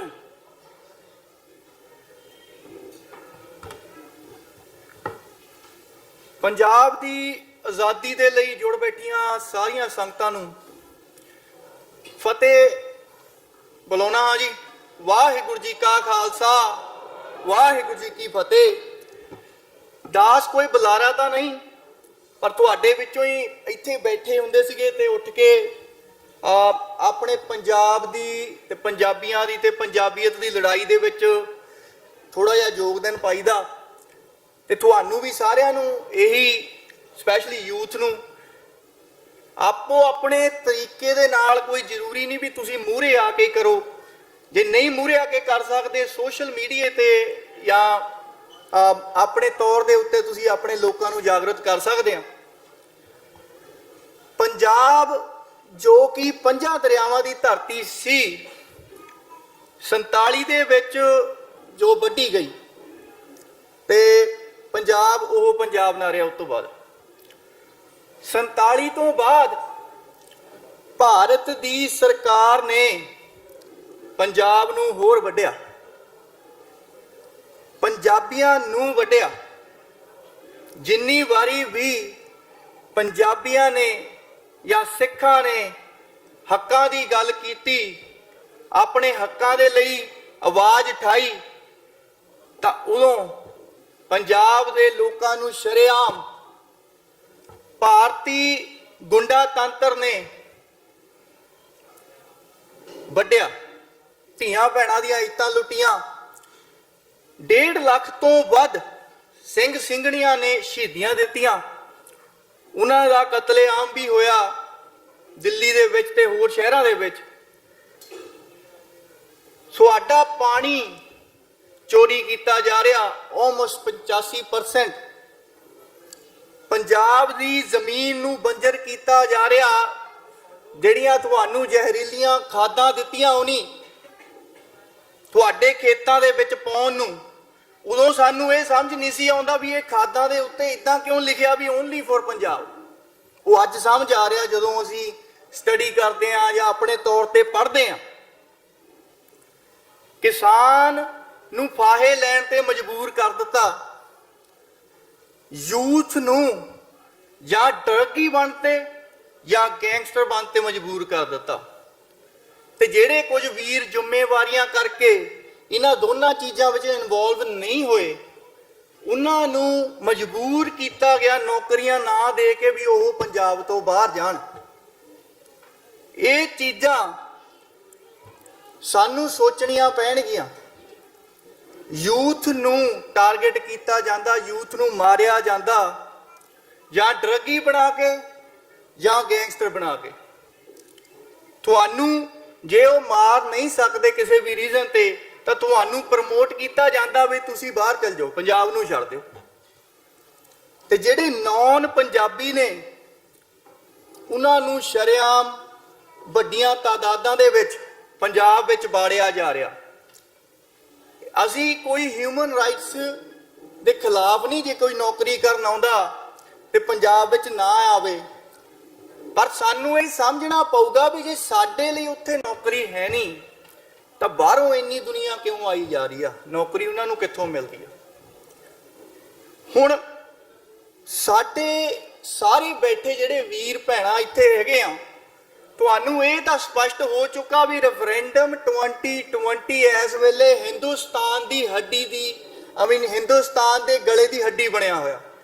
ਉਹ ਸਾਨੂੰ ਨਹੀਂ ਕਹਿਣ ਦੀ ਲੋੜ ਪੈਂਦੀ, ਉਹਨਾਂ ਦਾ ਮੀਡੀਆ ਦੱਸਦਾ ਆ। ਜਦ ਕਿ ਰੈਫਰੈਂਡਮ ਇੱਕ ਡੈਮੋਕ੍ਰੈਟਿਕ ਪ੍ਰੋਸੈਸ ਆ, ਪਰ ਫਿਰ ਵੀ ਉਹਨੂੰ ਅੱਤਵਾਦ ਨਾਲ ਜੋੜਿਆ ਜਾ ਰਿਹਾ। ਇਹ ਹੁਣ ਪੰਜਾਬ ਦੇ ਯੂਥ ਨੂੰ ਸੋਚਣਾ ਪਵੇਗਾ, ਕਿਉਂ ਮੇਰੀ ਇਹ ਮੰਨਣੀ ਆ ਵੀ ਕੋਈ ਵੀ ਮੂਵਮੈਂਟ ਦੁਨੀਆ ਦੇ ਵਿੱਚ ਜੇ ਚੱਲਦੀ ਆ ਤਾਂ ਜਿਹੜੀ ਉਹਦੀ ਲਾਈਫ ਲਾਈਨ ਆ ਜਾਂ ਬਲੱਡ ਲਾਈਨ ਆ ਜਾਂ ਉਹਦੀ ਬੈਕਬੋਨ ਆ, ਉਹ ਯੂਥ ਹੁੰਦਾ। ਕਿਉਂ ਯੂਥ ਨੇ ਉਸ ਜਿਹੜਾ ਲੋਕ ਗੁੰਡਾ ਤੰਤਰ ਮੋਹਰੇ ਉਹਨਾਂ ਨੂੰ ਮਾਰਨ ਨੂੰ ਪੈਂਦਾ ਆ, ਉਹਨਾਂ ਦੇ ਲੋਕਾਂ ਨੂੰ ਮਾਰਨ ਨੂੰ ਪੈਂਦਾ, ਧੀਆਂ ਭੈਣਾਂ ਦੀ ਇੱਜ਼ਤਾਂ ਲੁੱਟਣ ਨੂੰ ਪੈਂਦਾ, ਉਹ ਯੂਥ ਨੇ ਹੀ ਖੜ ਕੇ ਮੋਹਰੇ ਬਦਲੇ ਲੈਣੇ ਹੁੰਦੇ ਆ ਜਾਂ ਲੜਨਾ ਹੁੰਦਾ ਉਹਨਾਂ ਨਾਲ, ਜੋ ਕਿ ਤੁਸੀਂ ਦੇਖ ਚੁੱਕੇ ਹੋ। ਸਾਡੇ ਵੀਰਾਂ ਨੇ 1.5 ਲੱਖ ਤੋਂ ਵੱਧ ਸ਼ਹੀਦੀਆਂ ਦਿੱਤੀਆਂ ਭਾਰਤੀ ਗੁੰਡਾ ਤੰਤਰ ਦੇ ਨਾਲ ਮੱਥਾ ਲਾ ਕੇ। ਜਿਨ੍ਹਾਂ ਕੋ ਫੌਜ ਆ, ਜਿਨ੍ਹਾਂ ਕੋ ਪੁਲਿਸ ਆ, ਜਿਨ੍ਹਾਂ ਕੋ ਇੱਕ ਸਿਸਟਮ ਆ ਪੋਲੀਟੀਕਲ, ਉਹਨਾਂ ਦੇ ਨਾਲ ਯੂਥ ਨੇ ਹਥਿਆਰਬੰਦ ਹੋ ਕੇ ਲੜਾਈ ਜਿਹੜੀ ਲੜੀ ਆ, ਉਹਨੂੰ ਆਪਾਂ ਕਿੱਦਾਂ ਭੁੱਲ ਸਕਦੇ ਆ। ਤੇ ਆਪਾਂ ਸੋਫੇ ਤੇ ਬਹਿ ਕੇ ਘਰੇ, ਅੱਜ ਸਾਡੇ ਬਹੁਤੇ ਵੀਰ ਸਾਡੀਆਂ ਪੋਸਟਾਂ ਥੱਲੇ ਕਮੈਂਟ ਕਰ ਦਿੰਦੇ ਆ ਬਈ ਅਸੀਂ ਕੀ ਲੈਣਾ ਖਾਲਿਸਤਾਨ ਤੋਂ, ਅਸੀਂ ਕੀ ਲੈਣਾ ਪੰਜਾਬ ਦੀ ਆਜ਼ਾਦੀ ਤੋਂ। ਵੀਰੋ, ਇਹ ਤੁਹਾਨੂੰ ਸੋਚਣਾ ਪਵੇਗਾ। ਪੰਜਾਬ, ਪੰਜਾਬੀਅਤ ਤੇ ਪੰਜਾਬੀਆਂ ਦੀ ਹੋਂਦ ਖਤਰੇ 'ਚ ਆ। ਜੇ ਪੰਜਾਬ ਖਤਮ ਹੁੰਦਾ ਉਹਦੇ ਨਾਲ ਅਸੀਂ ਸਾਰੇ ਖਤਮ ਹੁੰਨੇ ਆ, ਭਾਵੇਂ ਅਸੀਂ ਬਾਹਰਲੇ ਵਿਦੇਸ਼ਾਂ ਵਿੱਚ ਸੈੱਟ ਆ। ਸਾਡੀ ਪੰਜਾਬੀਅਤ ਉਨੀ ਦੇਰ ਤੱਕ ਹੀ ਜੀਂਦੀ ਆ ਜਿੰਨੀ ਦੇਰ ਤੱਕ ਪੰਜਾਬ ਜੀਂਦਾ। ਜਿਸ ਦਿਨ ਪੰਜਾਬ ਰੇਗਿਸਤਾਨ ਬਣ ਗਿਆ, ਜੋ ਕਿ ਨਾਸਾ ਦੇ ਕਲੇਮ ਨੇ, ਤੇ ਫਿਰ ਉਸ ਤੋਂ ਬਾਅਦ ਕਿਸੇ ਨੇ ਤੁਹਾਨੂੰ ਨਹੀਂ ਪੁੱਛਣਾ ਤੁਸੀਂ ਪੰਜਾਬੀ ਆ, ਕਿੱਥੋਂ ਆ, ਕੌਣ ਆ। ਤੁਹਾਡੀ ਆਈਡੈਂਟੀਟੀ ਕ੍ਰਾਈਸਿਸ ਇਸ ਵੇਲੇ ਇਸੇ ਕਰਕੇ ਆ ਕਿਉਂਕਿ ਤੁਸੀਂ ਭਾਰਤ ਦੇ ਗੁਲਾਮ ਆ। ਤੁਹਾਨੂੰ ਮੱਲੋ ਮੱਲੀ ਆਪਣੇ ਫੋਰਮਾਂ ਤੇ ਲਿਖਣਾ ਪੈਂਦਾ ਵੀ ਮੈਂ ਇੰਡੀਅਨ ਆ, ਕਿਉਂਕਿ ਤੁਹਾਡੀ ਪੰਜਾਬੀ ਵਾਲੀ ਆਪਸ਼ਨ ਹੀ ਹੈ ਨਹੀਂ ਵਿੱਚ। ਐਂਡ ਦੇ ਵਿੱਚ ਮੈਂ ਥੋੜਾ ਸੰਕੋਚ ਹੀ ਰੱਖਾਂਗਾ, ਹੋਰ ਬੁਲਾਰੇ ਨੇ। ਐਂਡ ਦੇ ਵਿੱਚ ਮੈਂ ਸਿਰਫ ਇੱਕ ਹੀ ਗੱਲ ਤੁਹਾਨੂੰ ਕਹਿਣਾ ਚਾਹੁੰਦਾ, ਸਪੈਸ਼ਲੀ ਯੂਥ ਨੂੰ, ਬਈ ਸਵੇਰੇ ਕੰਮ ਤੇ ਜਾਣ ਤੋਂ ਪਹਿਲਾਂ ਜਾਂ ਆਪਣੇ ਸਟੋਰ ਤੇ ਜਾਣ ਤੋਂ ਪਹਿਲਾਂ, ਘਰੋਂ ਬਾਹਰ ਨਿਕਲਣ ਤੋਂ ਪਹਿਲਾਂ, ਜਦੋਂ ਸ਼ੀਸ਼ੇ ਵਿੱਚ ਆਪਣੀ ਪੱਗ ਸਵਾਰੂਗੇ ਜਾਂ ਆਪਣੀ ਦਾੜੀ ਸਵਾਰੂਗੇ ਜਾਂ ਆਪਣੇ ਕੇਸ ਸਵਾਰੂਗੇ, ਆਪਣੇ ਆਪ ਦੇ ਨਾਲ ਅੱਖਾਂ 'ਚ ਅੱਖਾਂ ਪਾ ਕੇ ਇਹ ਸਵਾਲ ਜ਼ਰੂਰ ਪੁੱਛੋ ਵੀ ਮੈਂ ਪੰਜਾਬ, ਪੰਜਾਬੀਅਤ ਤੇ ਪੰਜਾਬੀਆਂ ਲਈ ਕੀ ਕਰ ਰਿਹਾ। ਕੀ ਮੇਰੀ ਜਿਹੜੀ ਜ਼ਮੀਰ ਆ ਉਹ ਜਿੰਦੀ ਆ ਇਸ ਵੇਲੇ? ਕੀ ਮੈਂ ਇਨਫ ਆਵਾਜ਼ ਚੱਕ ਰਿਹਾ ਜਿੰਨੀ ਕਿ ਮੈਂ ਚੱਕ ਸਕਦਾ? ਇਹ ਸਵਾਲ ਮੇਰਾ ਤੁਹਾਡੇ ਲਈ ਨਹੀਂਗਾ, ਇਹ ਸਵਾਲ ਪੰਜਾਬ ਦਾ ਤੁਹਾਡੇ ਲਈ ਆ। ਇਹ ਸਵਾਲ ਤੁਹਾਡੀ ਜ਼ਮੀਰ ਦਾ ਤੁਹਾਡੇ ਲਈ ਆ ਕਿ ਤੁਸੀਂ ਚੁੱਪ ਰਹਿਣਾ ਆ ਜਾਂ ਪੰਜਾਬ ਦੇ ਲਈ ਖੜੇ ਹੋ ਕੇ ਜਾਂ ਬੋਲਣਾ, ਤੁਸੀਂ ਉਹਨਾਂ ਦੇ ਲਈ ਆਵਾਜ਼ ਚੱਕਣੀ ਆ। ਕਿਉਂਕਿ ਤੁਸੀਂ ਫ੍ਰੀ ਆ, ਤੁਹਾਨੂੰ ਕਿਸੇ ਭਾਰਤੀ ਲੋਕਤੰਤਰ ਨੇ ਜਾਂ ਫੇਕ ਲੋਕਤੰਤਰ ਨੇ ਇੱਥੋਂ ਚੁੱਕ ਨਹੀਂ ਲੈਣਾ ਆ ਕੇ, ਤੁਸੀਂ ਬੋਲ ਸਕਦੇ ਆ। ਪਰ ਫਿਰ ਵੀ ਸਾਡੇ ਵੀਰ ਕਈ ਆਪਣੇ ਆਪ ਨੂੰ ਡੱਕ ਕੇ ਬੈਠੇ ਆ। ਉਹਨਾਂ ਨੂੰ ਉਸ ਸ਼ੀਸ਼ੇ ਦੇ ਵਿੱਚ ਜਦੋਂ ਅੱਖਾਂ ਨਾਲ ਅੱਖਾਂ ਮਿਲਾਉਂਗੇ ਤਾਂ ਤੁਹਾਡੀ ਜ਼ਮੀਰ ਜੇ ਫੜਫੜਾਉਂਦੀ ਹੋਈ ਤਾਂ ਤੁਸੀਂ ਕੰਮ ਤੇ ਉਸੇ ਵੇਲੇ ਲੱਗ ਜਾਣਾ। ਤੇ ਜੇ ਤੁਸੀਂ ਇਹ ਸੋਚਿਆ ਵੀ ਦਫਾ ਕਰ ਮੈਂ ਕੀ ਲੈਣਾ, ਤੇ ਉਦੋਂ ਤੁਹਾਨੂੰ ਸਮਝਣਾ ਚਾਹੀਦਾ ਵੀ ਜ਼ਮੀਰ ਜਾਂ ਤਾਂ ਮਰ ਗਈ ਆ ਤੇ ਜਾਂ ਹਲੇ ਬੇਹੋਸ਼ ਆ। ਸੋ ਉਹਨੂੰ ਜੀਂਦੀ ਕਰੋ। ਜਿਹੜੇ ਆਪਣੇ ਹੱਕਾਂ ਦੀ ਆਵਾਜ਼ ਨਹੀਂ ਚੱਕ ਸਕਦੇ ਉਹਨਾਂ ਦੇ ਲਈ ਆਪਾਂ ਆਵਾਜ਼ ਬਣੀਏ।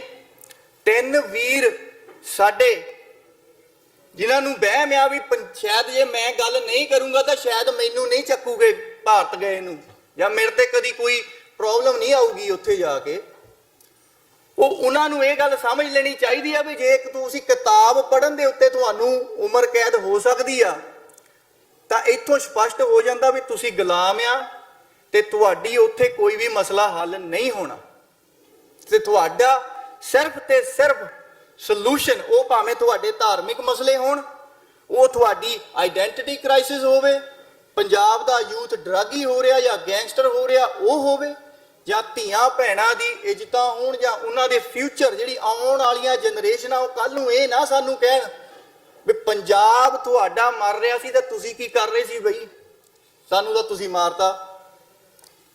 ਸੋ ਇੰਨੀਆਂ ਕੁ ਬੇਨਤੀਆਂ ਆ ਜੀ, ਜ਼ਮੀਰ ਨੂੰ ਆਪਣੀ ਨੂੰ ਸਵਾਲ ਜ਼ਰੂਰ ਪੁੱਛਿਓ ਘਰੇ ਜਾ ਕੇ। ਅੱਜ ਤਾਂ ਸ਼ਾਇਦ ਲੇਟ ਹੋ ਜੂਗੇ, ਸਵੇਰ ਨੂੰ ਸ਼ੀਸ਼ਾ ਸ਼ਾਇਦ ਦੇਖੂਗੇ। ਸੋ ਮਿਲਿਓ ਜ਼ਰੂਰ ਆਪਣੀ ਜ਼ਮੀਰ ਨੂੰ। ਤੇ ਇੰਨੀਆਂ ਕੁ ਬੇਨਤੀਆਂ ਜੀ। ਵਾਹਿਗੁਰੂ ਜੀ ਕਾ ਖਾਲਸਾ, ਵਾਹਿਗੁਰੂ ਜੀ ਕੀ ਫਤਿਹ। ਵਾਹਿਗੁਰੂ ਜੀ ਕਾ ਖਾਲਸਾ, ਵਾਹਿਗੁਰੂ ਜੀ ਕੀ ਫਤਿਹ। ਸਮੇਂ ਦੀ ਨਜਾਕਤ ਵੇਖਦੇ ਹੋਇਆ ਮੈਂ ਸਭ ਤੋਂ ਪਹਿਲਾਂ ਹੁਣ ਚਾਹੁੰਦਾ ਹਾਂ ਕਿ ਸਾਡੇ ਲੀਗਲ ਐਡਵਾਈਜ਼ਰ, ਲੀਗਲ ਟੀਮ ਦੇ ਐਡਵਾਈਜ਼ਰ ਭਾਈ ਸਾਹਿਬ ਭਾਈ ਗੁਰਪਤਵੰਤ ਸਿੰਘ ਪੰਨੂ ਸਟੇਜ ਤੇ ਆਉਣ, ਆਪ ਦੇ ਨਾਲ ਸਾਂਝ ਪਾਉਣ, ਔਰ ਨਾਲ ਦੀ ਨਾਲ ਕਿਸੇ ਵੀ ਭਰਾ ਦਾ ਕੋਈ ਸਵਾਲ ਹੋਵੇ ਰੈਫਰੈਂਡਮ ਪ੍ਰਤੀ ਉਹ ਕਿਵੇਂ ਹੋਣਾ, ਕਿੱਦਾਂ ਕਰਨਾ, ਸੁਹਿਰਦ ਸਵਾਲ ਜਿਹੜੇ ਆਉਣ ਵਾਲੇ ਸਮੇਂ ਵਿੱਚ ਸਾਨੂੰ ਬਾਦਰ ਕਰਦੇ ਆ ਜਾਂ ਸਾਡੇ ਮਨ ਨੂੰ ਉਹ ਬਾਦਰਸ਼ਨ ਦਿੰਦੇ ਆ ਜਾਂ ਸਾਨੂੰ ਨਰਵਸ ਕਰਦੇ ਆ, ਆਪਣੇ ਮਨਾਂ ਚੋਂ ਕੱਢੋ। ਇੱਥੇ ਆਣ ਕੇ ਭਾਈ ਗੁਰਪਤ ਸਿੰਘ ਜੀ ਪੰਨੂ ਖੜੇ ਹੋ ਕੇ ਤੁਹਾਡੇ ਸਾਹਮਣੇ ਰੂਬਰੂ ਹੋ ਕੇ ਉਹ ਸਵਾਲਾਂ ਦੇ ਜਵਾਬ ਵੀ ਦੇਣਗੇ। ਭਾਈ ਸਾਹਿਬ ਭਾਈ Gurpatwant Singh ji Pannu, legal adviser of Sikh for justice.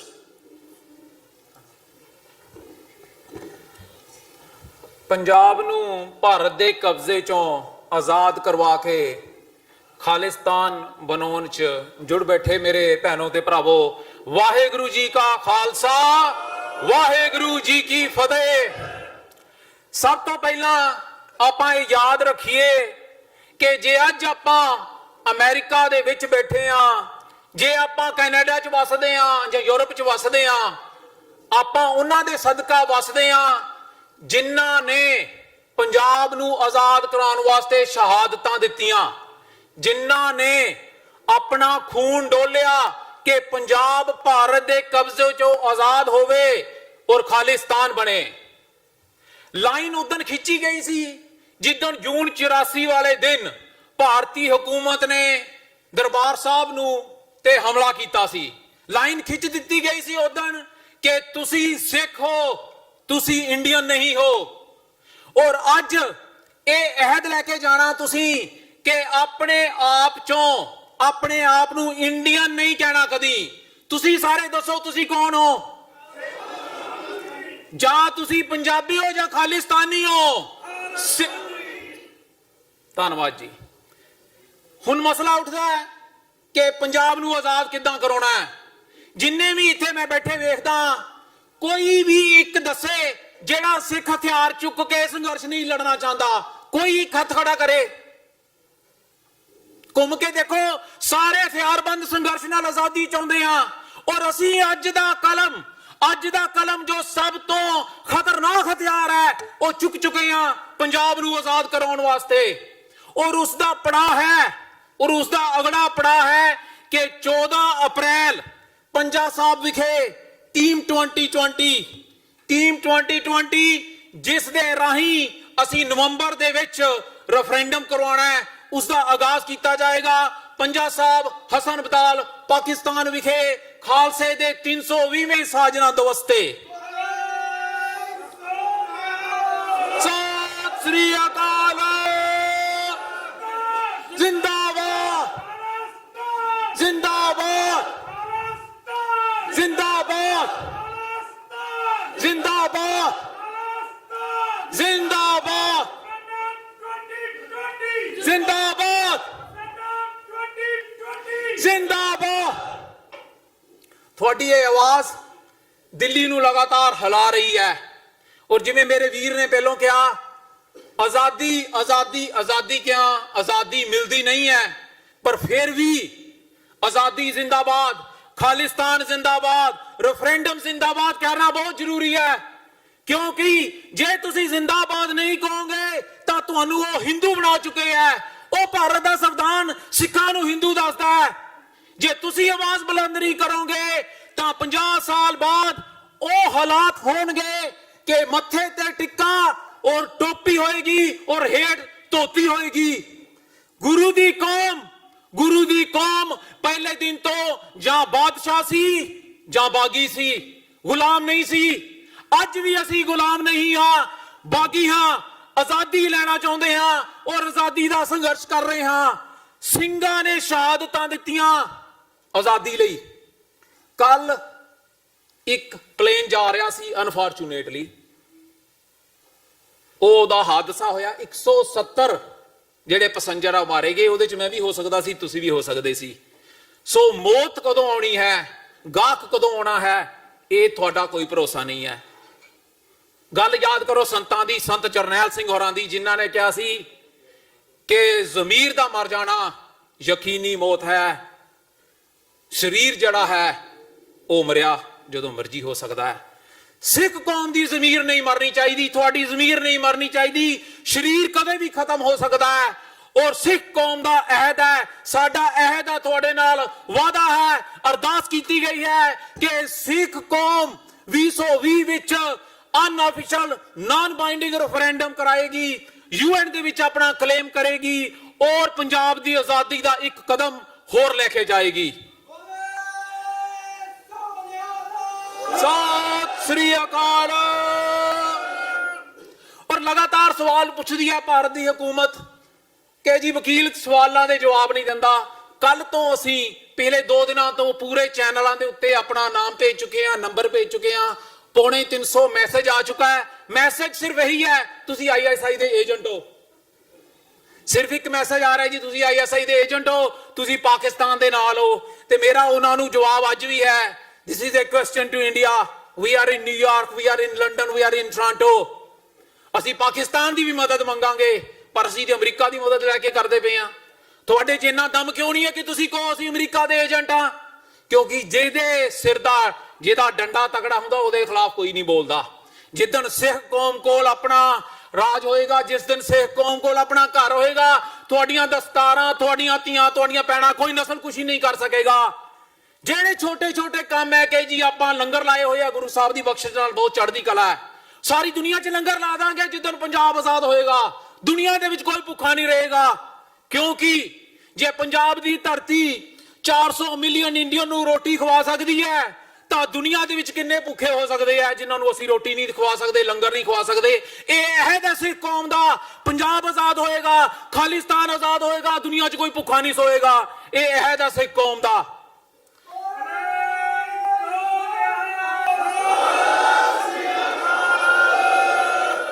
ਤੁਹਾਡੇ ਸਾਹਮਣੇ ਖੜਾ, ਕੋਈ ਸਵਾਲ ਹੋਏ, ਜੇ ਭਾਰਤੀ ਹੁਕੂਮਤ ਦੇਖ ਰਹੀ ਹੈ ਉਹਨੂੰ ਕੋਈ ਸਵਾਲ ਹੋਏ, ਜਾਂ ਉਹ ਇੱਕ ਜਗ੍ਹਾ ਮਿੱਥ ਲੈਣ ਕਿ ਇਸ ਜਗ੍ਹਾ ਤੇ ਪਹੁੰਚ ਜਾਓ, ਤੁਹਾਡੇ ਨਾਲ ਅਸੀਂ ਗੱਲਬਾਤ ਕਰਨਾ ਚਾਹੁੰਦੇ ਹਾਂ, ਤੁਸੀਂ ਜਗ੍ਹਾ ਦੱਸੋ, ਟਾਈਮ ਦੱਸੋ, ਅਸੀਂ ਪਹੁੰਚ ਜਾਾਂਗੇ। ਹੁਣ ਤੁਹਾਡੇ ਸਾਹਮਣੇ ਖੜੇ ਆ, ਕੋਈ ਸਵਾਲ ਹੈ ਤਾਂ ਜ਼ਰੂਰ ਪੁੱਛੋ ਜੀ। ਹਾਂਜੀ, ਵਾਹਿਗੁਰੂ ਜੀ ਕਾ ਖਾਲਸਾ, ਵਾਹਿਗੁਰੂ ਜੀ ਕੀ ਫਤਿਹ। ਹੁਣ ਕਿਸੇ ਵੀ ਮੇਰੀ ਭੈਣ ਨੂੰ, ਮੇਰੇ ਭਰਾ ਨੂੰ ਕੋਈ ਵੀ ਸਵਾਲ ਹੋਵੇ, ਉਹ ਬਿਲਾ ਚੱਕ ਬੇਝਿਜਕ ਕਰ ਸਕਦਾ ਹੈ। ਜਿਵੇਂ ਸਾਡੇ ਵਕੀਲ ਸਾਹਿਬ ਨੇ ਦੱਸਿਆ ਕਿ ਅਸੀਂ ਉਹ ਅੱਤਵਾਦੀ ਨਹੀਂ ਜਿਨ੍ਹਾਂ ਨੂੰ ਤੁਸੀਂ ਗਰਦਾਨਦੇ ਹੋ ਕਿ ਅਸੀਂ ਅੱਤਵਾਦੀ ਬੰਦੇ ਮਾਰਨ ਵਾਲੇ ਆ। ਨੋ, ਅਸੀਂ ਉਹ ਐਕਟਿਵਿਸਟ ਹਾਂ ਜਿਨ੍ਹਾਂ ਵਿੱਚ ਤੁਸੀਂ 1966 ਵਿੱਚ ਸਾਈਨ ਕੀਤੇ ਸੀ ਯੂਨਾਈਟਿਡ ਨੇਸ਼ਨ ਦੇ ਅੰਡਰ। ਅਸੀਂ ਉੱਥੇ ਖੜੇ ਹਾਂ। ਉਸ ਤੋਂ ਅੱਗੇ ਅਸੀਂ ਤੁਹਾਨੂੰ ਸੁਨੇਹਾ ਦੇਣਾ ਚਾਹੁੰਦੇ ਹਾਂ ਕਿ ਦਿੱਲੀ ਵਾਲਿਓ, ਕਿਸੇ ਕਵੀ ਨੇ ਲਿਖਿਆ, ਦਿੱਲੀ ਦਿਆਲਾ ਦੇਖ ਦੇਖ ਚ ਉਬਲਦਾ ਨਹੀਂ, ਅਜੇ ਤੇਰਾ ਚਿੱਤ ਨਾ ਠਰੇ, ਮਤੀ ਦਾਸ ਤਾਈ ਚੀਰਿਆਲੇ ਵਾਂਗੂ ਜੀਭ ਤੇਰੀ ਅਜੇ ਮਨ ਮਤੀਆਂ ਕਰੇ। ਉਹ ਤੇਰੇ ਤਾਂ ਪਿਆਦੇ ਨਿਰੇ ਖੇਤਾਂ ਦੇ ਪ੍ਰੇਤ ਨਹੀਂ, ਇਹ ਤਿਲਾਂ ਦੀ ਪੂਲੀ ਵਾਂਗੂ ਝਾੜ ਲੈਂਦੇ ਖੇਤ ਨਹੀਂ।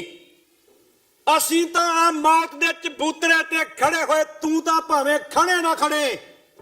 ਦਿੱਲੀ ਦਿਆਲਾ ਵੇਖ ਦੇਖ ਚੁਬਲਦਾਰੀ, ਅਜੇ ਤੇਰਾ ਚਿੱਤ ਨਾ ਠਰੇ। ਅੱਜ ਜਿਹੜਾ ਗੁਰਪਤਵੰਤ ਸਿੰਘ ਪੰਨੂ ਵੱਲੋਂ ਇਹ ਐਲਾਨ ਕੀਤਾ ਗਿਆ, ਆ 3 ਦਿਨ ਤੋਂ ਅਸੀਂ ਢੀਕ ਰਹੇ ਆ, ਸਿਰਫ ਕਿਸੇ ਨੂੰ ਇਹ ਕਹਿ ਦੇਣਾ ਕਿ ਤੂੰ ਕਿਸੇ ਦੇਸ਼ ਦਾ ਏਜੰਟ ਹੈ। ਇਹ ਕੋਈ ਪਾਲਿਸੀ ਨਹੀਂ ਯੂਨਾਈਟਿਡ ਨੇਸ਼ਨ ਦੀ। ਪ੍ਰੂਫ ਲੈ ਕੇ ਆਵੋ। ਪਹਿਲਾਂ ਵੀ ਚੈਲੰਜ ਕੀਤਾ ਸੀ ਕਿ ਅਸੀਂ ਕਿਸੇ ਅਦਾਲਤ ਵਿੱਚ ਜਾਣ ਨੂੰ ਤਿਆਰ ਹਾਂ, ਸਬੂਤ ਕਰ ਦਿਓ। ਅਸੀਂ ਆ ਤੁਹਾਡੀ ਸੰਗਤ ਜਿਹੜੀ ਅੱਜ ਟੀਵੀ 84 ਤੇ ਲਾਈਵ, ਗਲੋਬਲ ਟੀਵੀ ਤੇ ਲਾਈਵ, ਸੋਸ਼ਲ ਮੀਡੀਆ ਤੇ ਲਾਈਵ ਦੇਖ ਰਹੀ ਹੈ, ਅਸੀਂ ਰੈਫਰੈਂਡਮ ਦੇ ਸਟੈਪ ਜਿਹੜੇ ਵੀ ਪੂਰੇ ਕਰਨੇ ਪੈਣਗੇ ਪੂਰੇ ਕਰਾਂਗੇ। ਇਹ ਵਾਅਦਾ, ਇਸ ਤੋਂ ਇੱਕ ਵੀ ਕਦਮ ਪਿੱਛੇ ਨਹੀਂ ਮੋੜਿਆ ਜਾਊਗਾ। ਕਿਸੇ ਨੌਜਵਾਨ ਨੂੰ ਕਿਸੇ ਵੀ ਇਸ ਪਾਸੇ ਜਾਣ ਤੋਂ ਅਸੀਂ ਬਿਲਕੁਲ ਨਹੀਂ ਕੋਈ ਗੱਲ ਕਹਾਂਗੇ, ਪਰ ਜੇ ਕਿਸੇ ਦੀ ਆਪਣੀ ਆਵਾਜ਼ ਜ਼ਮੀਰ ਦੀ ਕਹਿੰਦੀ ਉਦੋਂ ਨੂੰ ਰੋਕਾਂਗੇ ਵੀ ਨਹੀਂ। ਸਾਡਾ ਅਕੀਦਾ ਹੈ, ਕਾਨੂੰਨ ਦੇ ਵਿੱਚ ਰਹਿੰਦਿਆਂ ਹੋਇਆਂ ਜਿਹੜੀਆਂ ਮੱਦਾਂ ਯੂਨਾਈਟਿਡ ਨੇਸ਼ਨ ਦੀਆਂ ਹਨ ਉਹਨਾਂ ਦੇ ਪਹਿਰਾ ਦਿੰਦਿਆਂ ਹੋਇਆਂ ਇਹ ਚੈਲੰਜ ਹੈ ਇੰਡੀਆ ਗਵਰਨਮੈਂਟ ਨੂੰ, ਦੁਨੀਆ ਦੀ international court of justice, criminal court ਜਿਹੜੀ ਕੋਈ ਵੀ ਹੈਗੀ ਆ, ਹੇਜ ਦੇ ਵਿੱਚ ਕਿੱਥੇ ਮਰਜ਼ੀ ਆ ਜਾਣ, ਸਾਡੇ ਤੇ ਕੇਸ ਕਰ ਦੇਣਾ, ਅਸੀਂ ਭੁਗਤਣ ਨੂੰ ਤਿਆਰ ਹਾਂ। ਔਰ ਜੇ ਅਸੀਂ ਉੱਥੇ ਜਿੱਤ ਗਏ ਤੇ ਆਪਣੀ ਨਮੋਸ਼ੀ ਨੂੰ ਆਪ ਆਪਣੇ ਥੱਲੇ ਲੈਂਦੇ ਹੋਏ ਮੰਨ ਜਾਣ ਕਿ ਅਸੀਂ ਇਹ ਜ਼ੁਲਮ ਕਰ ਰਹੇ ਹਾਂ ਤੇ ਅਸੀਂ ਇਹ ਜ਼ੁਲਮ ਕਰਾਂਗੇ ਨਹੀਂ ਗਾ ਤਾਂ ਲੋਕ ਅਸੀਂ ਕਰਨ ਨਹੀਂ ਦੇਵਾਂਗੇ। ਅਸੀਂ ਗਾ ਜ਼ੁਲਮ ਨਹੀਂ ਕਰਨ ਦੇਵਾਂਗੇ, ਪਰ ਇਹ ਕਾਨੂੰਨੀ ਤਰੀਕੇ ਨਾਲ। ਇਹ ਕਿੰਨਾ ਕਰਨਾ? ਅੱਜ ਜੇ ਸਾਡੀਆਂ ਦਾੜੀਆਂ ਚਿੱਟੀਆਂ ਆ ਗਈਆਂ, ਬੱਚਿਆਂ ਨੂੰ ਅਸੀਂ ਉਹਨਾਂ ਦੇ ਮੋਢਿਆਂ ਤੇ ਪਾਉਣ ਦੀ ਕੋਸ਼ਿਸ਼ ਨਹੀਂ ਕਰਦੇ। ਜਿਹੜੀ ਗੱਲ ਬਾਬਾ ਜਰਨੈਲ ਸਿੰਘ ਨੇ 37 ਸਾਲ ਦੀ ਉਮਰ ਵਿੱਚ ਦਰਬਾਰ ਸਾਹਿਬ ਵਿੱਚ ਆਖੀ ਸੀ, ਕੋਸ਼ਿਸ਼ ਕਰਾਂਗੇ ਆਪਣੀ ਜ਼ਿੰਦਗੀ 'ਚ ਰਹਿੰਦਿਆਂ ਫੈਸਲਾ ਕਰਕੇ ਜਾਵਾਂਗੇ ਔਰ ਕਾਨੂੰਨ 'ਚ ਰਹਿੰਦਿਆਂ ਹੋਇਆਂ। ਸਤਿਗੁਰੂ ਜੀ ਤੁਸੀਂ ਬਖਸ਼ਿਸ਼ ਕੀਤੀ ਆ, ਅੱਜ ਸਾਨੂੰ ਇਹ ਮੌਕਾ ਦਿੱਤਾ ਸਾਡੀ ਇਸ ਕੌਮ ਨੂੰ, ਜਿੱਥੋਂ ਤੱਕ ਸਾਡਾ ਵੀਰ ਕੋਈ ਸੁਣਦਾ ਪੰਜਾਬੀਅਤ ਨੂੰ ਪਿਆਰ ਕਰਨ ਵਾਲਾ, ਕਿਸੇ ਨਸਲ ਕਿਸੇ ਰੰਗ ਤੋਂ ਕਿਸੇ ਜਾਤ ਤੋਂ ਉੱਪਰ ਉੱਠ ਕੇ, ਜਿੱਥੇ ਬਾਬੇ ਭਗਤ ਰਵਿਦਾਸ ਨੇ ਕਿਹਾ ਸੀ ਬੇਗਮਪੁਰਾ ਸ਼ਹਿਰ ਕੋ ਨਾਉ, ਅੰਕ 3 ਵਿੱਚ ਕਹਿੰਦੇ ਨੇ ਕਹਾ ਰਵਿਦਾਸ ਕਲਾਸ ਚ ਮਾਰਾ ਜੋ ਹਮ ਸ਼ਹਿਰੀ ਸੋ ਮੀਤ ਹਮਾਰਾ। ਉਹ ਸਾਡੇ ਮੀਤ ਨੇ, ਤੁਸੀਂ ਸਾਡੇ ਮੀਤ ਹੋ। ਕਿਸੇ ਜਥੇਬੰਦੀ, ਕੋਈ ਗੁਰਦੁਆਰਾ ਪ੍ਰਬੰਧਕ ਕਮੇਟੀ, ਕੋਈ ਸਿਆਸੀ ਰਾਜਨੀਤੀ ਜਥੇਬੰਦੀ ਕੋਈ ਪੱਖ ਦੀ ਹੋਵੇ, ਸਾਡਾ ਕਿਸੇ ਨਾਲ ਕੋਈ ਵਿਤਕਰਾ ਨਹੀਂ। ਆਓ ਰਗੜੀਏ, ਰਲ ਮਿਲ ਕੇ ਕਾਫਲਾ ਏਡਾ ਵੱਡਾ ਕਰ ਦਈਏ। ਆਓ ਮੇਰੇ ਜਾਤ ਪਾਤ ਤੋਂ ਉੱਪਰ ਉੱਠ ਕੇ ਵੀਰੋ, ਕਿਸੇ ਛੋਟੀ ਜਾਤ ਨਾ ਮੰਨਿਓ।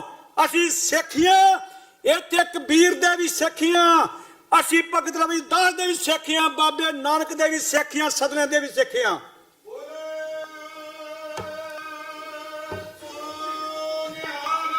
ਸਤਿ ਸ੍ਰੀ ਅਕਾਲ।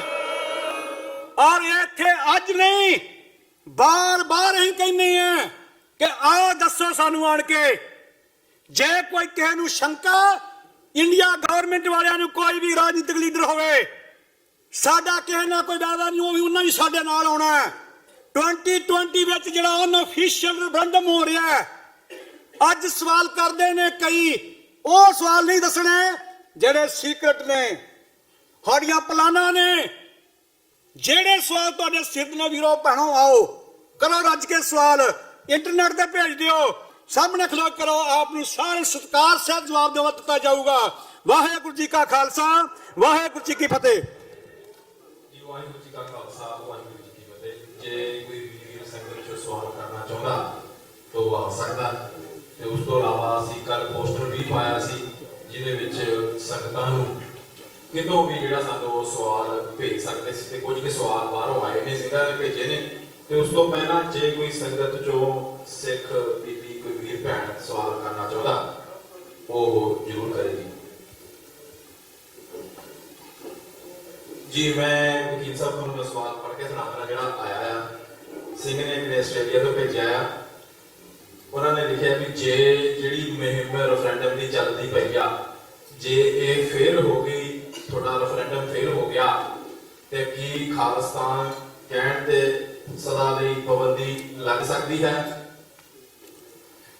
ਦੇਖੋ, ਜਿਹੜਾ ਨਾਨ ਬਾਈਂਡਿੰਗ ਰੈਫਰੈਂਡਮ ਹੈ ਉਹ ਹੈਗਾ ਆਪਣਾ ਸਿੱਖ ਰੈਫਰੈਂਡਮ। ਤੁਸੀਂ ਘਰ ਘਰ ਬੈਠ ਕੇ ਵੋਟਾਂ ਬਣਾਉਣੀਆਂ। ਜਿੱਦਾਂ ਅੱਜ ਸਿੰਘ ਆਏ ਆ, ਇਹਨਾਂ ਨੂੰ ਹੁਣ ਬੇਨਤੀਆਂ ਕੀਤੀਆਂ ਜਾਣਗੀਆਂ ਵੀ ਜਿਹੜਾ ਵੀ ਇੱਕ ਸਿੰਘ ਆਇਆ ਉਹ ਘੱਟੋ ਘੱਟ 100 ਵੋਟ ਜਿਹੜੀ ਆ ਉਹ ਆਪਣੀ ਇਕੱਠੀ ਕਰੇ। ਇਹ ਸਿੱਖ ਰੈਫਰੈਂਡਮ ਹੈ, ਪੰਜਾਬ ਰੈਫਰੈਂਡਮ ਹੈ। ਇਹਦੇ ਵਿੱਚ ਜਿਹੜੇ ਵੋਟਾਂ ਪਾਣਗੇ ਉਹ ਵੋਟਾਂ ਦੀ ਗਿਣਤੀ ਦੇ ਨਾਲ ਹਾਰ ਜਾਂ ਜਿੱਤ ਹੁੰਦੀ ਹੈ, ਪਰਸੈਂਟੇਜ ਹੁੰਦੀ ਹੈ ਵੀ ਕਿੰਨੀ ਪਰਸੈਂਟੇਜ ਵੋਟਾਂ ਪਈਆਂ ਤੇ ਕੀ। ਔਰ ਇਹਦਾ ਮਸਲਾ ਜਿਹੜਾ ਖਾਲਿਸਤਾਨ ਦੇ ਨਾਲ ਆਪਾਂ ਹਮੇਸ਼ਾ ਲਾਉਂਦੇ ਆ ਕਿ ਜੇ ਘੱਟ ਪੈਣਗੀਆਂ ਜਾਂ ਵੱਧ ਪੈਣਗੀਆਂ, ਤੁਸੀਂ 1 ਬਿਲੀਅਨ ਇੰਡੀਆ ਦੀਆਂ ਵੋਟਾਂ ਦੇਖ ਲਓ, ਉਹਨਾਂ 'ਚੋਂ ਜਿਹੜੇ ਐਲੀਜੀਬਲ ਵੋਟਰ ਸੀ 34% ਨੇ ਵੋਟਾਂ ਪਾਈਆਂ ਤੇ ਉਹਨਾਂ ਨੇ ਉਹ ਦਹਿਸ਼ਤਗਰਦ ਹਕੂਮਤ ਜਿਹੜੀ ਆ ਉਹ ਮੋਦੀ ਦੇ ਹਵਾਲੇ ਕਰ ਦਿੱਤੀ। ਨਾਨ ਬਾਈਂਡਿੰਗ ਰੈਫਰੈਂਡਮ ਜਿਹੜਾ ਹੈ ਉਹ ਤੁਹਾਡਾ ਸਟੈਪ ਹੈ ਖਾਲਿਸਤਾਨ ਦੀ ਜਿਹੜੀ ਕੰਪੇਨ ਹੈ ਉਹਨੂੰ ਦੁਨੀਆ ਦੇ ਵਿੱਚ ਯੂਨਾਈਟਿਡ ਨੇਸ਼ਨਸ ਦੇ ਵਿੱਚ ਸਭ ਤੋਂ ਅੱਗੇ ਦੁਬਾਰਾ ਖੜਾ ਕਰਨ ਨੂੰ।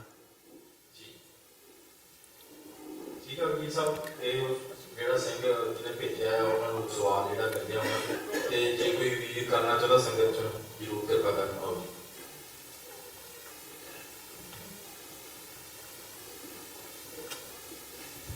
ਵਾਹਿਗੁਰੂ ਜੀ ਕਾ ਖਾਲਸਾ, ਵਾਹਿਗੁਰੂ ਜੀ ਕੀ ਫਤਿਹ।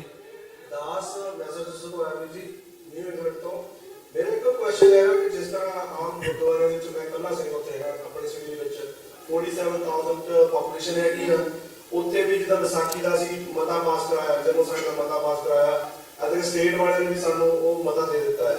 ਇਹਨੂੰ ਗਾਂਹ ਕਰਨ ਵਾਸਤੇ ਕੋਈ ਇਹੋ ਜਿਹੇ ਤੁਸੀਂ ਕਦਮ ਚੱਕ ਰਹੇ ਹੋ ਜਾਂ ਆਪਣੇ ਬੰਦਿਆਂ ਨੂੰ ਨਾਲ ਹੋਰ ਇਹਨੂੰ ਜੋੜ ਰਹੇ ਹੋ? ਜਿਸ ਤਰ੍ਹਾਂ ਕਿ ਅਸੀਂ ਉਸ ਇਲਾਕੇ ਦੇ ਵਿੱਚ ਆ, ਕੋਈ ਕਿਸੇ ਨੂੰ ਨਹੀਂ ਪਤਾ ਰੈਫਰੈਂਡਮ ਬਾਰੇ, ਗੁਰੂ ਘਰਾਂ ਵਿੱਚ ਪ੍ਰਚਾਰ ਨਹੀਂ ਹੋ ਰਿਹਾ, ਜਾਂ ਆਪਣੀ ਟੀਮ ਭੇਜ ਰਹੇ ਹੋ ਜਾਂ ਉੱਥੇ ਜਿਹੜੇ ਬੰਦੇ ਰਹਿ ਰਹੇ ਉਹਨਾਂ ਨੂੰ ਨਾਲ ਜੋੜ ਰਹੇ ਹੋ ਤੁਸੀਂ? ਦੇਖੋ, ਇਸੇ ਕਰਕੇ ਜਿਹੜੀ ਆਪਾਂ ਪੰਜਾ ਸਾਹਿਬ ਤੋਂ ਟੀਮ 2020 ਦਾ ਰਜਿਸਟ੍ਰੇਸ਼ਨ ਹੈ ਜਿਹੜਾ ਸੋਸ਼ਲ ਮੀਡੀਆ ਪੋਰਟਲ ਹੈ ਉਹ ਸ਼ੁਰੂ ਕਰਦੇ ਪਏ ਹਾਂ। ਔਰ ਇਸ ਤੋਂ ਬਾਅਦ ਜਿੰਨੇ ਵੀ ਨਗਰ ਕੀਰਤਨ ਆ ਰਹੇ ਹੈ, ਚਾਹੇ ਉਹ ਨਾਰਥ ਅਮਰੀਕਾ 'ਚ ਹੈ ਚਾਹੇ ਬਾਹਰ ਹੈ, ਉਹ ਸਾਰੇ ਜਿਹੜੀ ਟੀਮ 2020 ਵਲੰਟੀਅਰਸ ਹੋਣਗੇ ਉਹ ਜਗ੍ਹਾ ਜਗ੍ਹਾ ਤੇ ਜਾਣਗੇ ਔਰ ਪ੍ਰਚਾਰ ਕਰਨਗੇ। ਔਰ ਇਸੇ ਕਾਰਨ ਹੈ ਕਿ ਜਿਹੜੀਆਂ ਆਪਾਂ ਇਹ ਕਨਵੈਨਸ਼ਨਸ ਕਰਦੇ ਪਏ ਹਾਂ, ਮਾਰਚ 30 ਨੂੰ ਟੋਰਾਂਟੋ 'ਚ ਹੋ ਰਹੀ ਹੈ, 7 ਅਪ੍ਰੈਲ ਨੂੰ ਜਿਹੜੀ ਹੈ ਉਹ ਆਪਣੀ ਕੈਲੀਫੋਰਨੀਆ ਹੋ ਰਹੀ ਹੈ, 25 ਮਈ ਨੂੰ ਜਿਹੜੀ ਹੈ ਹਿਊਸਟਨ ਹੋ ਰਹੀ ਹੈ। ਉਹ ਇਹੋ ਜਿਹੀ ਕਾਨਫਰੰਸਿਸ ਅਸੀਂ ਥਰੂ ਆਊਟ ਦਾ ਵਰਲਡ ਕੰਟੀਨਿਊ ਕਰਾਂਗੇ ਔਰ ਆਉਣ ਵਾਲੇ ਸਮੇਂ ਤੱਕ ਕੋਸ਼ਿਸ਼ ਕਰਾਂਗੇ, ਕਿਉਂਕਿ ਤੁਸੀਂ ਹੀ ਸਿੰਘ ਹੋ ਜਿਨ੍ਹਾਂ ਨੇ ਇਹ ਰੈਫਰੈਂਡਮ ਦਾ ਅੱਗੇ ਪ੍ਰਚਾਰ ਕਰਨਾ। ਦੂਜਾ ਕੁਐਸਚਨ ਮੈਂ ਸੰਗਤਾਂ ਵਾਸਤੇ ਹੈ ਕਿ ਭਾਈ ਸਾਹਿਬ ਦੀਆਂ ਗੱਲਾਂ ਸੁਣ ਕੇ ਜਿਨ੍ਹਾਂ ਨੇ ਆਪਣੇ ਪਿੰਡੇ ਤੇ ਆਪਣੀ ਫੈਮਿਲੀ ਦੇ 27 ਮੈਂਬਰ ਲਾਸ ਕੀਤੇ ਆ, ਆਪਣਾ ਕੋਈ ਫਰਜ਼ ਨਹੀਂ ਬਣਦਾ ਕੁਐਸਚਨ ਕੀਤਾ ਜਾਵੇ। ਅੱਜ ਆਪਣਾ ਹੱਕ ਸਮਝ ਕੇ ਵੀਰੋ ਜਿੰਨਾ ਵੀ ਹੋ ਸਕਦਾ 100 500 10 ਡਾਲਰ ਜਿੰਨਾ ਵੀ ਤੁਹਾਡਾ ਹੱਕ ਬਣਦਾ ਆ ਉਹ ਕਰਕੇ ਜਾਓ। ਆਪਣੀ ਦਸਾਂ ਨੌਹਾਂ ਦੀ ਕਮਾਈ ਦੇ ਵਿੱਚੋਂ ਜੋ ਵੀ ਤੁਸੀਂ ਦੇ ਸਕਦੇ ਹੋ ਉਹ ਤੁਸੀਂ ਦੇ ਕੇ ਜਾਓ। ਅੱਜ ਆਪਣਾ ਜੋ ਵੀ ਤੁਹਾਡਾ ਫਰਜ਼ ਬਣਦਾ, ਆਪਣਾ ਚੈੱਕ 10 ਰੁਪਏ ਜਿੰਨੇ ਵੀ ਦੇ ਸਕਦੇ ਆ ਦਿਓ, ਕੁਐਸਚਨ ਨਾ ਕਰੋ, ਇਹਨਾਂ ਨੂੰ ਕੰਮ ਕਰਨ ਦਿਓ। ਅੱਜ ਵਾਹਿਗੁਰੂ ਜੀ ਕਾ ਖਾਲਸਾ, ਵਾਹਿਗੁਰੂ ਜੀ ਕੀ ਫਤਿਹ। ਜੀ ਸਾਹਿਬ, ਇੱਕ ਸਵਾਲ ਹੋਰ ਸਿੰਘ ਦਾ ਆਇਆ ਹੈ, ਡਾਇਰੈਕਟਿਵ ਮੈਂ ਸਾਰੇ ਪੜ੍ਹ ਲਏ ਨੇ। ਉਹਨਾਂ ਨੇ ਲਿਖਿਆ ਵੀ ਜੇ ਰੈਫਰੈਂਡਮ ਗੈਰ ਸਰਕਾਰੀ ਆ, ਜੇ ਇਸ ਨਾਲ ਖਾਲਿਸਤਾਨ ਨਹੀਂ ਬਣਨਾ ਤਾਂ ਇਹ ਕਰਾਉਣ ਦੀ ਲੋੜ ਕਿਉਂ ਆ? ਦੇਖੋ, ਕੋਈ ਵੀ ਜਿਹੜੀ ਮੁਹਿੰਮ ਚੱਲਦੀ ਹੈ, ਜਦੋਂ ਤੁਸੀਂ ਅਮਰੀਕਾ 'ਚ ਆਉਂਦੇ ਹੋ, ਕਾਫੀ ਸਿੰਘ ਹੈ, ਕਈ ਪੜ੍ਹਨ ਆਏ ਹੋਣਗੇ ਤੇ ਕਈ ਛਾਲਾ ਮਾਰ ਕੇ ਆਏ ਹੋਣਗੇ, ਕਿਉਂਕਿ ਮੈਂ ਵੀ ਵਕਾਲਤ ਦਾ ਕੰਮ ਕਰਦਾ। ਜਿੱਦਣ ਉਹ ਛਾਲਾ ਮਾਰ ਕੇ ਆਏ ਸੀ ਕਿਸੇ ਨੂੰ ਨਹੀਂ ਪਤਾ ਵੀ ਉਹ ਸਿਟੀਜ਼ਨ ਬਣ ਜਾਣਗੇ, ਪਰ ਮੈਜੋਰਟੀ ਜਿਹੜੀ ਉਹਨਾਂ ਨੇ ਸਿਟੀਜ਼ਨ ਬਣ ਜਾਣਾ। ਜਿਹੜਾ ਨਾਨ ਬਾਈਂਡਿੰਗ ਰੈਫਰੈਂਡਮ ਹੈ, ਜਿਹੜਾ ਅਨਅਫੀਸ਼ੀਅਲ ਰੈਫਰੈਂਡਮ ਹੈ, ਇੱਕ ਤਰੀਕਾਕਾਰ ਹੈ ਕਿ ਤੁਸੀਂ ਆਪਣੀ ਮੈਜੋਰਟੀ ਯੂਨਾਈਟਿਡ ਨੇਸ਼ਨਸ ਦੇ ਸਾਹਮਣੇ ਕਿਵੇਂ ਖੜੀ ਕਰਨੀ ਆ। ਹੋਰ ਤਰੀਕਾਕਾਰ ਕੀ ਹੋ ਸਕਦਾ? 84 ਤੋਂ ਬਾਅਦ ਤਰੀਕਾਕਾਰ ਸੀ ਹਥਿਆਰ ਚੱਕੇ ਗਏ ਤੇ 1 1.5 ਲੱਖ ਸਿੰਘਾਂ ਨੇ ਸ਼ਹਾਦਤਾਂ ਦਿੱਤੀਆਂ ਉਹਨਾਂ ਨੇ ਆਪਣੀਆਂ। ਉਹਨਾਂ ਨੂੰ ਨਹੀਂ ਸੀ ਪਤਾ ਜਿੱਦਣ ਹਥਿਆਰ ਚੱਕਿਆ ਉਹਨਾਂ ਨੇ ਕਿ ਉਹਨਾਂ ਨੂੰ ਖਾਲਿਸਤਾਨ ਉਹਨਾਂ ਨੇ ਵੇਖ ਸਕਣਾ ਕਿ ਨਹੀਂ ਵੇਖ ਸਕਣਾ, ਪਰ ਆਪਾਂ ਵੇਖਦੇ ਪਏ ਹਾਂ। ਸੋ ਇਹ ਇੱਕ ਸਟੈਪ ਹੈ, ਜਿਵੇਂ ਮੈਂ ਪਹਿਲਾਂ ਦੱਸਿਆ, ਕਿ ਦੁਨੀਆ ਦੀਆਂ ਤਾਰੀਖਾਂ ਦੇ ਵਿੱਚ ਦੱਸਣ ਨੂੰ। ਔਰ ਇਸ ਦਾ ਅੰਦਾਜ਼ਾ ਤੁਸੀਂ ਲਾ ਚੁੱਕੇ ਹੋ ਕਿ ਨਿਊਯਾਰਕ ਦੇ ਵਿੱਚ ਕਨਵੈਨਸ਼ਨ ਹੋ ਰਹੀ ਹੈ ਔਰ ਇੰਡੀਆ ਦੀ ਹਕੂਮਤ 20 ਦੇਸ਼ਾਂ ਨੂੰ ਜਾ ਕੇ ਆਬਜੈਕਸ਼ਨ ਕਰਦੀ ਹੈ ਵੀ 6 ਫਾਰ ਜਸਟਿਸ ਜਾਂ ਰੈਫਰੈਂਡਮ ਦੀ ਕੰਪੇਨ ਬੰਦ ਕਰਾਈ ਜਾਏ। ਜੇ ਇਸ ਦਾ ਫਰਕ ਨਹੀਂ ਪੈਂਦਾ ਤਾਂ ਫਿਰ ਉਹਨਾਂ ਨੂੰ ਸ਼ਿਕਾਇਤਾਂ ਲਾਉਣ ਦੀ ਜਾਂ ਆਬਜੈਕਸ਼ਨ ਕਰਨ ਦੀ ਜ਼ਰੂਰਤ ਨਹੀਂ ਪੈਂਦੀ। ਸੋ ਦੁਸ਼ਮਣ ਦੀ ਚੀਕਾਂ ਤੋਂ ਤੁਹਾਨੂੰ ਪਤਾ ਲੱਗਣਾ ਚਾਹੀਦਾ ਜਿਹੜੀ ਦਵਾਈ ਤੁਸੀਂ ਦੇ ਰਹੇ ਹੋ ਵੀ ਉਹਦੇ ਨਾਲ ਚੀਕਾਂ ਨਿਕਲ ਰਹੀਆਂ ਉਹਨਾਂ ਦੀਆਂ ਕਿ ਨਹੀਂ ਨਿਕਲ ਰਹੀਆਂ। ਵਾਹਿਗੁਰੂ ਜੀ ਕਾ ਖਾਲਸਾ, ਵਾਹਿਗੁਰੂ ਜੀ ਕੀ ਫਤਿਹ। ਮੇਰੇ ਕੋਲ ਮੈਕਸਿਮਮ ਜਿਹੜੇ ਪੰਜਾਬ ਤੋਂ ਸਵਾਲ ਆਏ ਆ ਤੇ ਲੋਕਾਂ ਨੇ ਇਹ ਕਿਹਾ ਕਿ ਸਾਡਾ ਇਹ ਸਵਾਲ ਜਿਹੜਾ ਵਕੀਲ ਸਾਹਿਬ ਦਾ ਜ਼ਰੂਰ ਬਤਾ ਦਿਓ ਕਿ ਅਸੀਂ ਤੁਹਾਨੂੰ ਮਨੂ ਜਿਹੜਾ ਕਿ ਇਸ ਕੰਪੇਨ ਦੇ ਨਾਲ ਆ। ਪਰ ਕੁਝ ਸਵਾਲ ਜਿਹੜੇ ਸੀਗੇ ਉਹ ਇਹ ਸੀਗੇ ਕਿ ਜਿਹੜੇ ਪਿਛਲੇ ਸਮੇਂ ਦੇ ਵਿੱਚ ਪੰਜਾਬ ਪੁਲਿਸ ਨੇ ਨੌਜਵਾਨਾਂ ਨੂੰ ਫੜਿਆ ਤੇ ਉਹਨਾਂ ਦੀ ਜਿਹੜੀ ਲੀਗਲ ਕਾਰਵਾਈ ਹੈ ਉਹਦੇ ਬਾਰੇ ਉਹ ਜਾਣਨਾ ਚਾਹੁੰਦੇ ਜਾਂ ਫਿਰ ਅਗਲੇ ਸਮੇਂ ਦੇ ਵਿੱਚ ਜੇ ਪੰਜਾਬ ਪੁਲਿਸ ਉਹਨਾਂ ਨੌਜਵਾਨਾਂ ਦੇ ਉੱਪਰ ਝੂਠੇ ਕੇਸ ਪਾਉਂਦੀ ਆ ਤੇ ਉਹ ਆਪਣਾ ਕਿਵੇਂ ਉਹਦੇ 'ਚ ਆਪਣਾ ਬਚਾਅ ਕਰ ਸਕਦੇ ਆ। ਦੇਖੋ, ਪਹਿਲੀ ਗੱਲ ਤੇ ਇਹ ਆਪਾਂ ਮੰਨ ਕੇ ਚੱਲੀਏ ਸੱਚ ਦੇ ਆਧਾਰ ਤੇ, ਜੇ ਤੁਸੀਂ ਰੈਫਰੈਂਡਮ ਦੀ ਕੈਂਪੇਨ ਕਰੋਗੇ, ਜੇ ਤੁਸੀਂ ਖਾਲਿਸਤਾਨ ਦੀ ਕੈਂਪੇਨ ਕਰੋਗੇ ਤਾਂ ਤੁਹਾਨੂੰ ਮਹਾਰਾਜ ਅੱਗੇ ਅਰਦਾਸ ਕਰਕੇ ਤੁਰਨਾ ਪੈਣਾ ਕਿ ਇਹਦੇ 'ਚ ਸ਼ਹਾਦਤਾਂ ਵੀ ਹੋ ਸਕਦੀਆਂ ਤੇ ਕੇਸ ਵੀ ਪੈਣੇ ਆ। ਸੋ ਕੇਸ ਪੈਂਦੇ ਆ, ਸਿੰਘ ਜਿਹੜੇ ਆ ਉਹ ਸੰਪਰਕ ਵੀ ਕਰਦੇ ਆ, ਜਿਹੜੇ ਕਾਨੂੰਨੀ ਕਾਰਵਾਈ ਕਰਵਾਉਣਾ ਚਾਹੁੰਦੇ ਆ ਉਹਨਾਂ ਵਾਸਤੇ ਵਕੀਲ ਬਿਲਕੁਲ ਕੀਤੇ ਜਾਂਦੇ ਆ, ਕਿਉਂਕਿ ਇਹ ਉਹ ਸਮਾਂ ਨਹੀਂ ਹੈ ਜਿਹਦੇ 'ਚ ਦੱਸ ਸਕਦੇ ਆ ਵੀ ਕਿਹੜੇ ਵਕੀਲ ਕੀਤੇ ਜਾਂਦੇ ਆ। ਉਹਨਾਂ ਦੇ ਪਰਿਵਾਰਾਂ ਨਾਲ ਸੰਪਰਕ ਕਰਕੇ ਉਹਨਾਂ ਨੂੰ ਵਕੀਲਾਂ ਦੇ ਨਾਲ ਮਿਲਾ ਦਿੱਤਾ ਜਾਂਦਾ। ਔਰ ਜੇ ਆਉਣ ਵਾਲੇ ਸਮੇਂ ਦੇ ਵਿੱਚ ਵੀ ਕੇਸ ਪੈਣਗੇ ਤਾਂ ਇਹ ਤੁਹਾਡੇ ਸਾਹਮਣੇ ਅਸੀਂ ਦੱਸਦੇ ਪਏ ਹਾਂ ਔਰ ਤੁਸੀਂ ਰਿਕਾਰਡ ਕਰ ਲਓ। ਕੋਈ ਸਿੰਘ ਇਹ ਨਹੀਂ ਕਹਿ ਸਕੇਗਾ ਕਿ ਜੀ ਅਸੀਂ ਉਹਦੇ ਲਈ ਵਕੀਲ ਨਹੀਂ ਕੀਤਾ। 100 ਦੇ ਪਏਗਾ 100 ਵਾਸਤੇ ਕਰਾਂਗੇ, 1000 ਦੇ ਪਏਗਾ 1000 ਵਾਸਤੇ ਕਰਾਂਗੇ।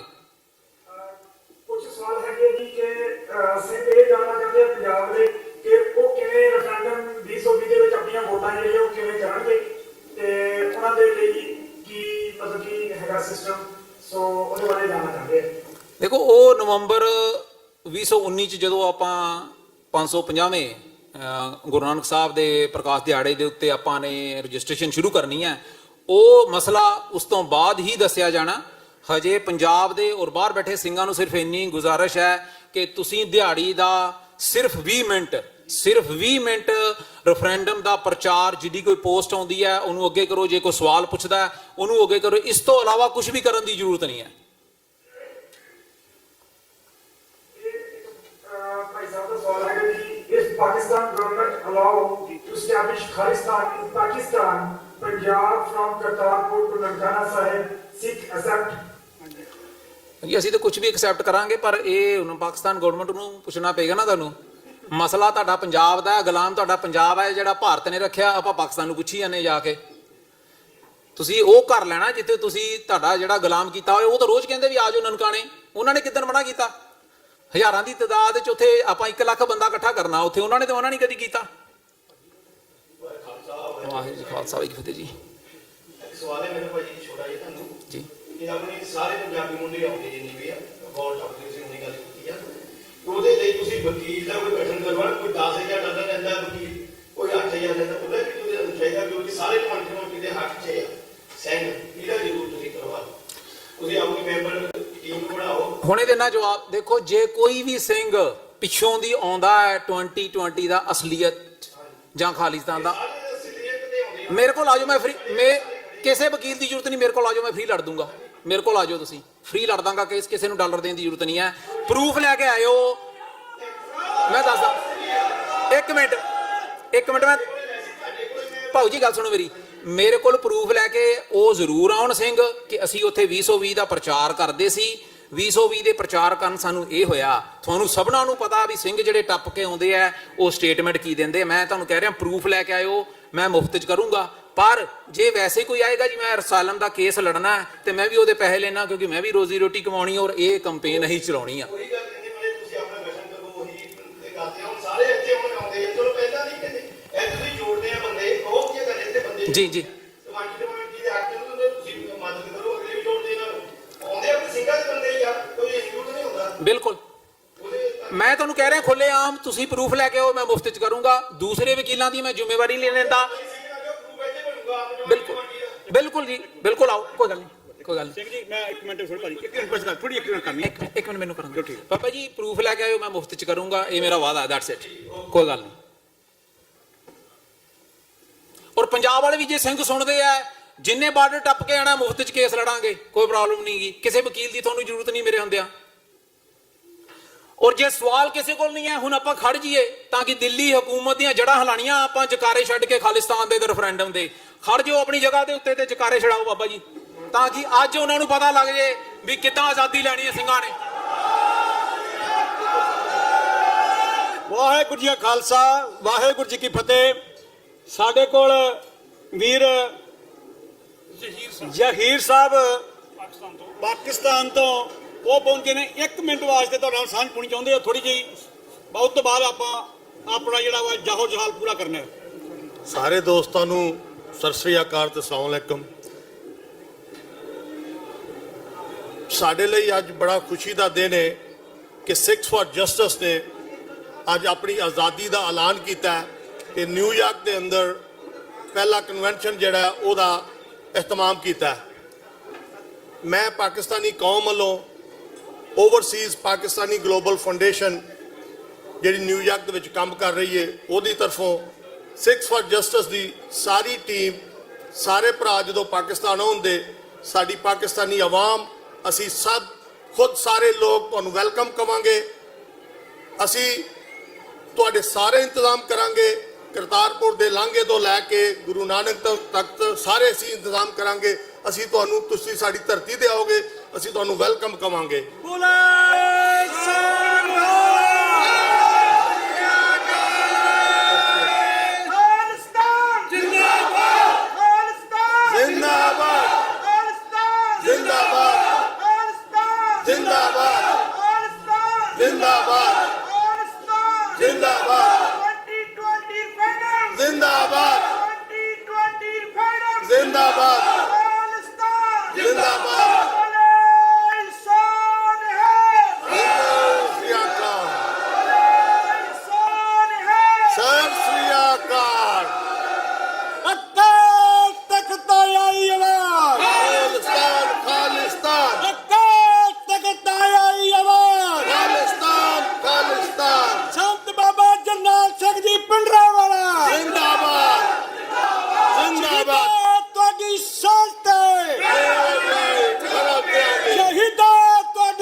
ਵਾਹਿਗੁਰੂ ਜੀ ਕਾ ਖਾਲਸਾ, ਵਾਹਿਗੁਰੂ ਜੀ ਕੀ ਫਤਿਹ। ਮੈਂ ਸਮਝਦਾ ਜਿੰਨੀ ਸਾਰੀ ਸਮੁੱਚੀ ਸੰਗਤ ਇੱਥੇ ਆਈ ਆ, ਸਾਰਿਆਂ ਦਾ ਅਸੀਂ ਤਹਿ ਦਿਲ ਤੋਂ ਧੰਨਵਾਦ ਕਰਦੇ ਹਾਂ, ਕਿਉਂਕਿ ਤੁਸੀਂ ਬੜੀ ਸਕਸੈਸਫੁਲਤਾ ਦੇ ਨਾਲ ਇਸ ਕਾਨਫਰੰਸ ਨੂੰ ਕੀਤਾ ਹੈ। ਜਿੱਥੇ ਆਪਾਂ ਤੁਹਾਡਾ ਧੰਨਵਾਦ ਕਰਦੇ ਹਾਂ, ਉੱਥੇ ਬਾਕੀ ਸ਼ਹਿਰਾਂ ਦੇ ਵਿੱਚ ਜਿਹੜੀਆਂ ਕਾਨਫਰੰਸਾਂ ਹੋ ਰਹੀਆਂ ਹਨ, ਉਹਨਾਂ ਦੇ ਵਿੱਚ ਵੀ ਜਿੱਥੇ ਤੁਹਾਡੇ ਭੈਣ ਭਰਾ ਰਿਸ਼ਤੇਦਾਰ ਸਾਹਿਬਾਨ ਦੂਰ ਦਰੇਡੇ ਹਨ, ਉਹਨਾਂ ਨੂੰ ਵੀ ਕਾਲਾਂ ਕਰੋ। ਕੈਨੇਡਾ ਦੀ ਧਰਤੀ ਟੋਰਾਂਟੋ ਦੇ ਵਿੱਚ ਜਿਹੜੀ 30 ਮਾਰਚ ਨੂੰ ਕਾਨਫਰੰਸ ਹੋ ਰਹੀ ਹੈ, ਉਸ ਦੇ ਵਿੱਚ ਆਪਣੇ ਭੈਣ ਭਰਾਵਾਂ ਨੂੰ ਕਰੋ ਕਿ ਪਹੁੰਚਣ। ਇਸੇ ਤਰ੍ਹਾਂ ਹੀ ਕੈਲੀਫੋਰਨੀਆ ਦੇ ਵਿੱਚ 7 ਤਰੀਕ ਨੂੰ ਅਪ੍ਰੈਲ ਨੂੰ ਜਿਹੜੀ ਕਾਨਫਰੰਸ ਹੋ ਰਹੀ ਹੈ, ਉਸ ਦੇ ਵਿੱਚ ਭੈਣ ਭਰਾਵਾਂ ਨੂੰ ਕਰੋ ਪਹੁੰਚਣ। 25 ਮਈ ਨੂੰ ਜਿਹੜੀ ਕਾਨਫਰੰਸ ਜਿਹੜੀ ਆ ਹੂਸਟਨ ਦੇ ਵਿੱਚ ਕੀਤੀ ਜਾ ਰਹੀ ਆ, ਉਸ ਦੇ ਵਿੱਚ ਵੀ ਆਪਣੇ ਭੈਣ ਭਰਾਵਾਂ ਨੂੰ ਕਹੋ ਕਿ ਪਹੁੰਚਣ। ਇਸ ਦੇ ਨਾਲ ਨਾਲ ਮੈਂ ਕਹਾਂ ਕਿ ਸਿੱਖ ਡੇ ਪਰੇਡ ਉਹ ਵੀ ਆ ਰਹੀ ਹੈ 27 ਅਪ੍ਰੈਲ ਨੂੰ। ਉਸ ਤੋਂ ਪਹਿਲਾਂ ਵਾਸ਼ਿੰਗਟਨ ਡੀਸੀ ਦੇ ਵਿੱਚ ਨੈਸ਼ਨਲ ਸਿੱਖ ਡੇ ਪਰੇਡ ਜਿਹੜੀ ਕਿ ਫਰੀडम ਆਫ ਮਾਰਚ ਦੇ ਨਾਂ ਦੇ ਥੱਲੇ ਈਸਟ ਕੋਸਟ ਕਮੇਟੀ ਦੇ ਵੱਲੋਂ ਕੱਢੀ ਜਾਂਦੀ ਹੈ। ਉਸ ਦੇ ਵੱਲੋਂ ਸਮੁੱਚੀਆਂ ਸੰਗਤਾਂ ਨੂੰ, ਗੁਰਦੁਆਰਾ ਪ੍ਰਬੰਧਕ ਕਮੇਟੀਆਂ ਨੂੰ ਬੇਨਤੀ ਆ ਕਿ ਤੁਸੀਂ ਉਸ ਦੇ ਵਿੱਚ ਵੀ ਹੁਮ ਹਮਾ ਕੇ ਪਹੁੰਚੋ ਜੀ। ਅਖੀਰ ਦੇ ਵਿੱਚ ਜਿੱਥੋਂ ਜਿੱਥੋਂ ਤੁਸੀਂ ਚੱਲ ਕੇ ਆਏ ਜੇ, ਅਸੀਂ ਸਿੱਖਸ ਫਾਰ ਜਸਟਿਸ ਦੇ ਵੱਲੋਂ ਤੁਹਾਡਾ ਸਾਰਿਆਂ ਦਾ ਧੰਨਵਾਦ ਕਰਦੇ ਹਾਂ। ਜਿਹੜੇ ਮੇਰੇ ਵੀਰਾਂ ਨੇ ਪੋਲੀਟੀਕਲ ਸਾਲਮ ਦੇ ਪੇਪਰ ਭਰੇ ਨੇ, ਲਏ ਨੇ, ਉਹ ਸਾਡੇ ਵਕੀਲ ਸਾਹਮਣੇ ਖਲੋਤੇ ਨੇ, ਜਾਂ ਤੁਸੀਂ ਸਾਡੇ ਇਲਾਕੇ ਵੀ ਆਣ ਕੇ ਫੋਟੋ ਆਪਣੀਆਂ ਖਿਚਾ ਸਕਦੇ। ਕੇਸ ਜਿਹੜੇ ਪ੍ਰੂਵ ਹੋ ਰਹੇ ਨੇ ਰੈਫਰੈਂਡਮ 2020 ਦੇ ਨਾਂ ਦੇ ਥੱਲੇ, ਇੱਥੇ ਆਪਣੀਆਂ ਫੋਟੋ ਖਿਚਾ ਕੇ ਲੈ ਜਾਓ ਸਾਰੇ ਜਣੇ। ਜਿਹੜੀ ਉਹ ਜਿਹੜੀ ਸਾਰੀ ਗੱਲਬਾਤ ਹੋ ਜਾਏਗੀ ਤੇ ਤੁਹਾਨੂੰ ਪ੍ਰੂਫਾਂ ਦੀ ਲੋੜ ਆ। ਇਸ ਕਰਕੇ ਤੁਸੀਂ ਸਾਰੇ ਆਪਣੇ ਵੀਰ ਜਿਹੜੇ ਆਪਣੇ ਕੇਸ ਜਿਹੜੇ ਆ ਉਹਨਾਂ ਨੂੰ ਤੁਸੀਂ ਕਰ ਸਕਦੇ ਜੀ।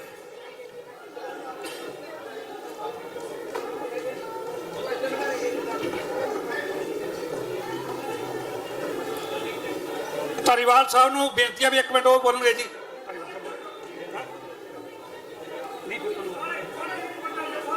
ਆਪਣੇ ਧਾਰੀਵਾਲ ਸਾਹਿਬ ਮੈਸੇਚਿਉਸੇਟਸ ਤੋਂ ਆਏ ਨੇ। $10,000 ਇਹਨਾਂ ਦਸੰਬਰ ਦੇ ਮਹੀਨੇ ਤੱਕ ਦੇਣ ਦੀ ਜਿਹੜੀ ਆ ਉਹ ਅਹਿਦ ਲਿਆ ਵਾ, ਤੇ ਅੱਜ ਜਿਹੜਾ ਉਹਨਾਂ ਸ਼ੁਰੂਆਤ ਕਰਤੀ ਆ। ਮੈਂ ਧਾਰੀਵਾਲ ਸਾਹਿਬ ਦਾ ਤਹਿ ਦਿਲੋਂ ਧੰਨਵਾਦੀ ਹਾਂ।